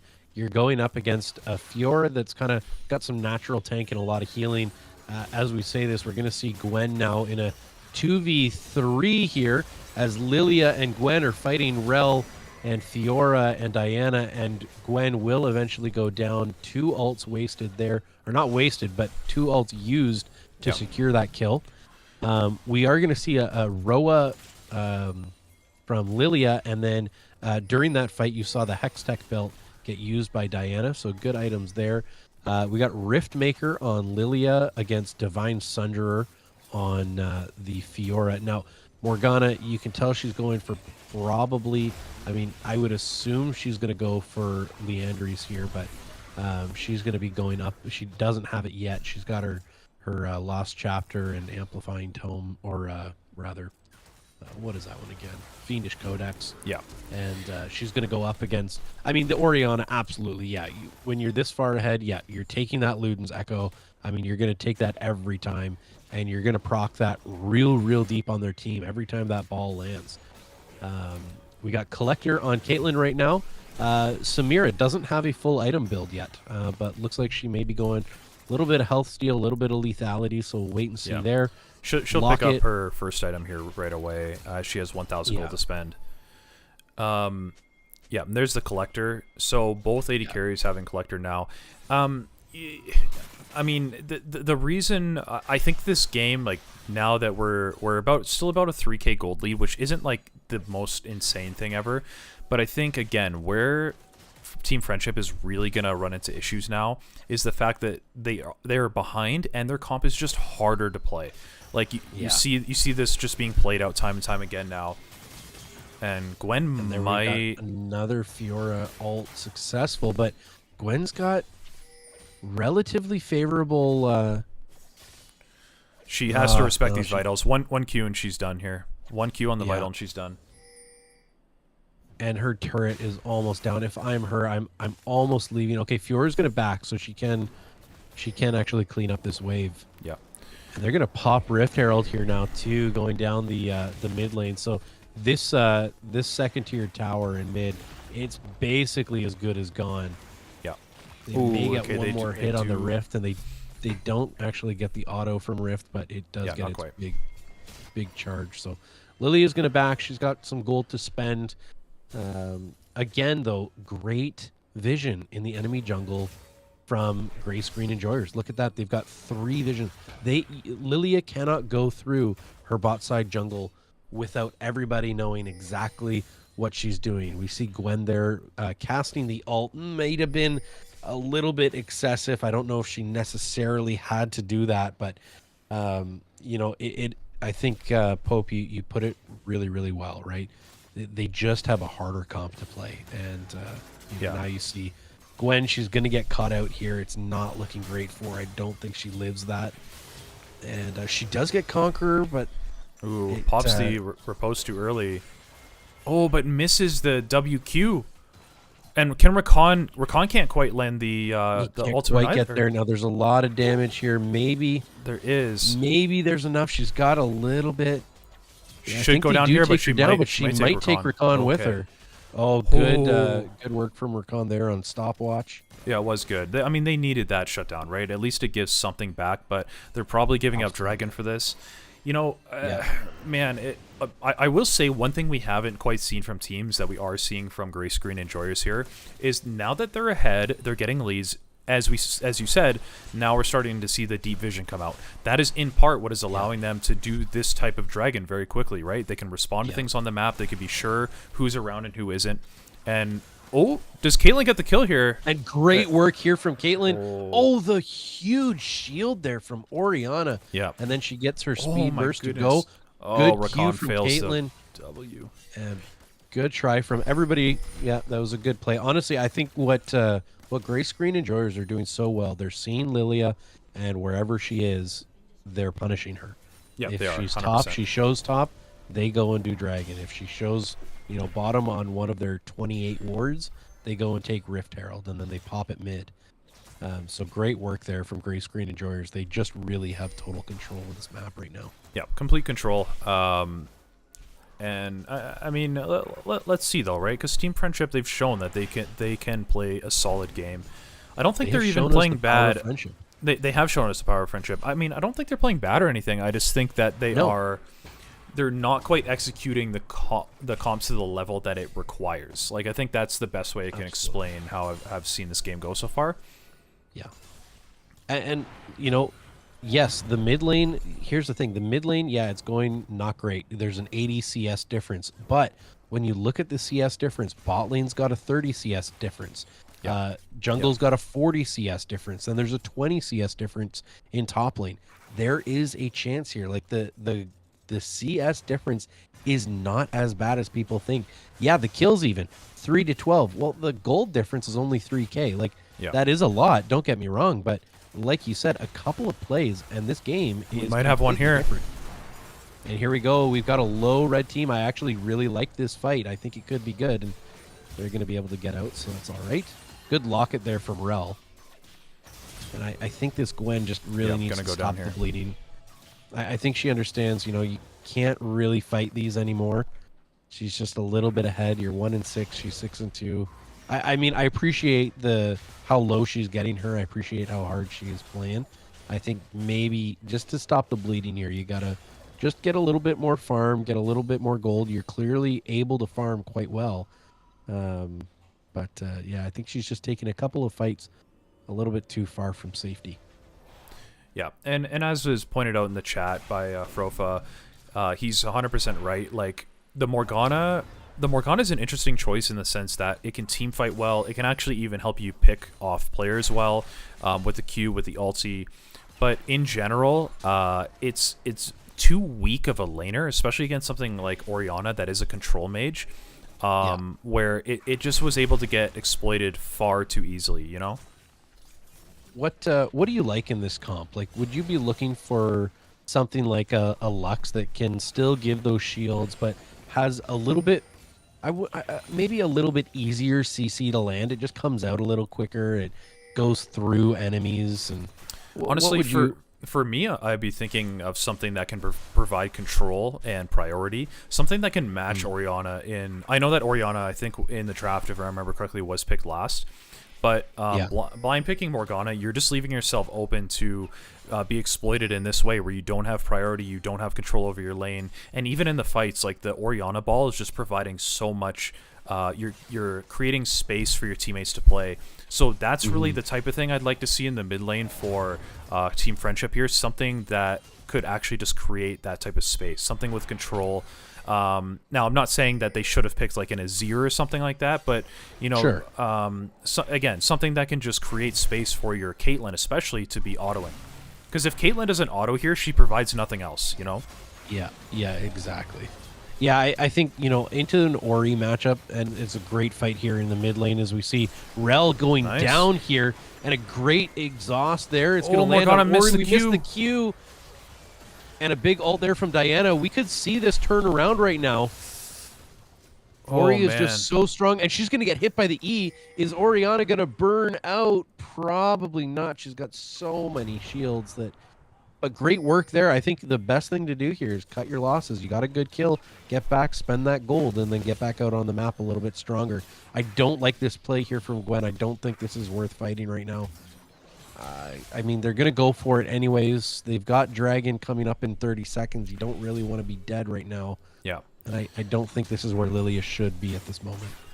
So, question in chat from David Carroll asking if we are coaching these teams. No, we're not, actually. So we put these teams together, and then they are doing their own scrims, their own practice, their own research into what they should play. Gwen did not realize that she got caught. Yeah, she was shopping, and now she's going to pay for it. I no pun intended, by the way. David, no, you definitely don't want me coaching anything. I am not a good League player. I enjoy the content. Pope is the coach here, and but yeah, we aren't actually, nobody's coaching these teams. This is just a celebration 1K tournament, and we see Samira celebrating hard after that double kill, and it looks like Lily is going to go down as well as the Roaring 20s on Orianna picks up another kill as he is 3-1. 248 CS. He's just rocking this game right now. If you remember from game 1, the Roaring 20s, we saw him play the Talia, and he played incredibly well on that Talia, landing tons of WE combos. Like, just he dealt incredible amount of damage that game. Really impressive, because I don't think he's a natural mid laner. So, you know, him taking these mages and, you know, popping off like this is really, really impressive. Absolutely, and I'll actually just pick up some of his stuff here. Yeah, so he is generally a jungle player. Mid is a secondary role. Okay. And averages gold 4. Like, gold 4 rank would be his average rank. So, you know, honestly, he really is playing this quite well. Like, for a gold player, he, you know, not that gold is bad. I mean, I'm not gold this year, but, you know, he's played against players that are higher ranked than he is, and he's done very well in this tournament. So yeah, 100%. So I mean, yeah, let's see how this game wraps up, I guess, because at the end of the day, now the gold lead has gotten to a point where it's going to be extremely difficult for Team Friendship to play. Honestly, to me, I think that obviously that while there was mistakes this game, I do think this is a bit of a draft diff where, You just have one comp that I don't see them having much cohesion together. I think they drafted for lane, but then they didn't really win their lanes or anything, and you just get yourself into a situation where it's going to be extremely difficult. Yeah, exactly. I mean, I think that's exactly how it should be put. You've got one team that has, I think one of our chatters, I think Ethan Fowler pointed out that, they just the cohesion of all these circle alts, they're just absolutely rocking it. Yeah. They work together well. It is kind of hard to get I think the Caitlyn, Rakan, Morgana, they work together, but do you really need both a Rakan and a Morgana on the same team? I don't know if you necessarily do, but I mean, there you get to see a little bit of maybe why they did pick it. Yeah, And, that was pretty nice. As that AP Morgana Q just absolutely chunks out the Diana. So, I mean, I'm never going to say it doesn't have a place in the game for sure. It absolutely does. But yeah, maybe you're right. This game, I think there could have been other picks that would have maybe helped them a little bit more than this. Yeah, I find it interesting that the Caitlyn's going for just raw lethality as well, like picking up that Yumu's Ghostblade. Now does pick up a Lord Doms, which I mean, Lord Doms in this game is okay. They don't have... Well, I guess there is the Hullbreaker on the other team, which is fine. There's going to be Azania's coming in on the on both the Orianna and the Diana. So actually, I'm fine with that. Yeah. And here we have a fight going on in the top lane, and Gwen landing some of these ults. Ooh, she is ignited. She can parry this. Sleeped.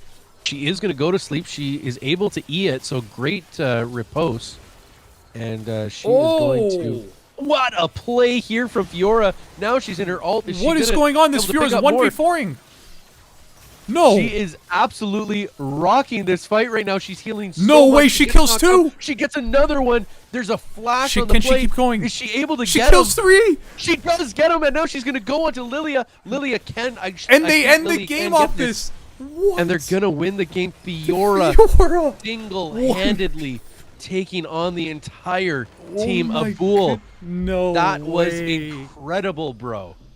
Oh my goodness. The Fiora ends the tournament with a literal 1v4. Wow. What? 31.209k damage.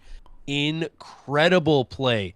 Guys, if you are a member, and we see Preston there, he is spamming the Teemo GG. I'm going to do the same thing. Teemo Excellent GG's work. for the winners. Wow, that was a fantastic tournament, man. Dude, what a finish. The Fiora literally 1v4. That's the play of the tournament right there to end. That is absolutely the highlight of the tournament. Fiora just taking that game, putting it on her back, and absolutely taking this one to the finals. So way to go, everybody. That was incredible. What a fantastic play. Yeah, Venality 3 using the Teemo Pog play of the game, and that's absolutely what it was. This Fiora, that was a not just the play of the game, that was the play of the tournament. So wow, excellent work. Did we have back in... Oh, okay, good. I wasn't sure if it said back in 5 minutes for the finals that whole time, but no. That was great. Preston McLeod, big heart saying best stream I've seen in a while. Preston, oh man, thank you so You're much. one of the best chatters that we've ever had, because All this is right. also our first stream. So, This is the first stream ever. But listen, before we get again, too carried doesn't take away, anything away. let's pull in, or why don't we go and Why don't we talk go to- into the... Let's go Yeah. and talk to Gray Screen Enjoyers and see what they let's- have to say here. Let's hop in there. Gray Screen Enjoyers, congrats, you guys. Yeah. Congrats, yo! What's up? Yo, that Fiora play. Oh, yo, 1v4 to win. Well played, you guys. Listen, I just want to ask, and we've already talked to Doms. I'd love to hear from all you guys. Like, first off, just tell me, how did you guys feel about playing as a team through this tournament? Your ups, your downs. I just want to hear your thoughts there. I'll go first, I guess.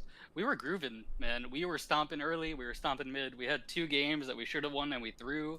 But other than that, we were grooving together. Yeah, I mean, it really seemed that way. I think we could tell from watching you guys there was some really strong team cohesion, and it came through in your drafts as well. Like you obviously wanted to draft strong team fights, strong wombo combo. So yeah.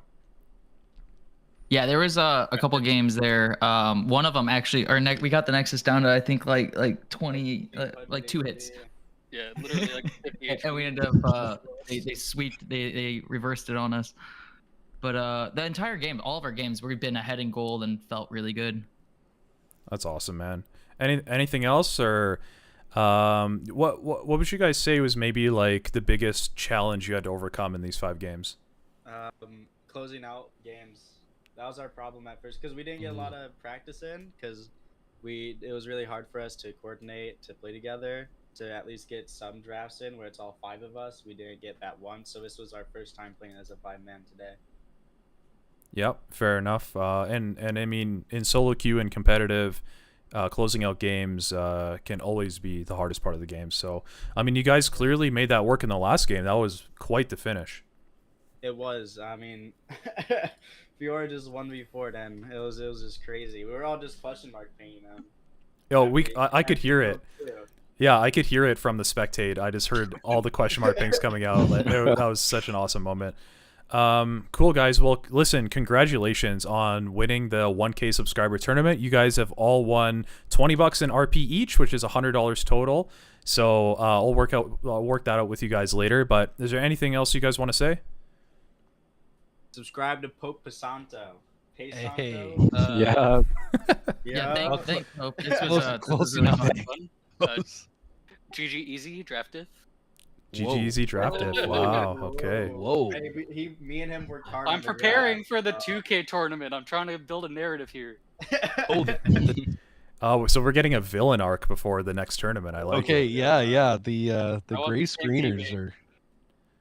Oh man. All right, guys. Well, congratulations again. We're gonna hop out unless there's anything you want to ask, but otherwise, We're actually gonna jump into team friendship for a quick interview with second place here. yeah. All right, guys. All right. GG. GG's. Hey guys. Hello. Yo. Hey guys. So, just give me your thoughts on that game. Obviously, it wasn't the result that you wanted, but I hope you guys had a blast. Like you guys made it to the finals. You literally had the biggest upset of the tournament. So just give me your thoughts. What's going through your head? So how do you actually kill Fiora? Because apparently you can by hitting her a bunch of times. Yeah, I kind of trolled my lane a little bit, but I couldn't engage. Like I still trolled that last fight there because I went in with W where she still had Q up even if she parried the Lilia ult, but I should have just went in with R. I kind of trolled that, but no, I guess just Fiora's just a balanced champion. It's fine. I mean, I'm looking at the stats and I'm looking at this and I'm like, well, Fiora was level 18 and like I'm like level 14, so I can imagine why I'm not doing a ton of damage to her. But still, I was kind of expecting her to die at some point with all 4 of us there. I will Fair. say I was not upset about this loss until I heard the stupid GG easy drafted. And you know, us being team friendship one, I really want to kill now. You know? Well, listen. This we is don't not we don't gonna support any BM on this channel, so we notice how they said that and we left. We came to you guys because you guys are team positivity. Exactly. That's Real, what we're I about want here. I want to kick them to the curb and knock their skulls in game. Okay. Well, In a positive way, though, right? In a positive way, you know, yeah, positive yeah. happiness, because Yeah. the team friendship one, you know. Well, It's listen, okay, though, guys. it's good games. This is not going to be our last tournament. We're going to be doing a bunch more of these. Like this was actually so much fun. I had a blast This the whole was time. absolutely fun. We have one chatter who says, Ethan Fowler says, next video, quote, how to kill Fiora. Yeah, exactly. I need to watch that video. Very good. Really, I have it queued up already. Okay. So, you know, I just want to say thank you guys for joining the tournament, and I really at the end of the day, I hope you had fun. Maybe it made you a bit of a better player, but I hope you had fun. I hope you had a good time today. Yeah, it was definitely the fun yeah. that we were playing for. That's kind of the reason we went with team friendship one, is because we wanted to focus on why we play the game, which is to have fun. Yeah, we had money involved and we wanted the money, but like what's the money worth if we're having a miserable time playing the game, you know? It's That's true. exactly right. I love to hear that, man. So, Yeah. all right, guys. Well, GG's. Is there any kind of final thing you want to say before we hop out?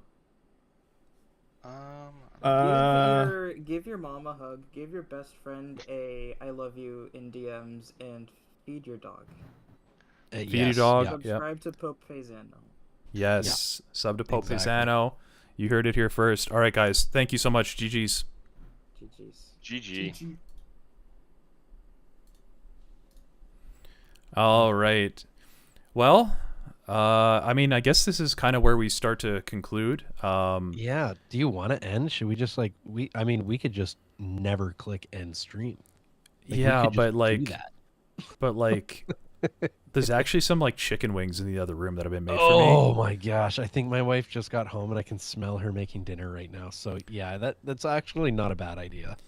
Well, before we sign off here, guys, I just want to say for everyone that has become a member, and there's still time before I click end stream.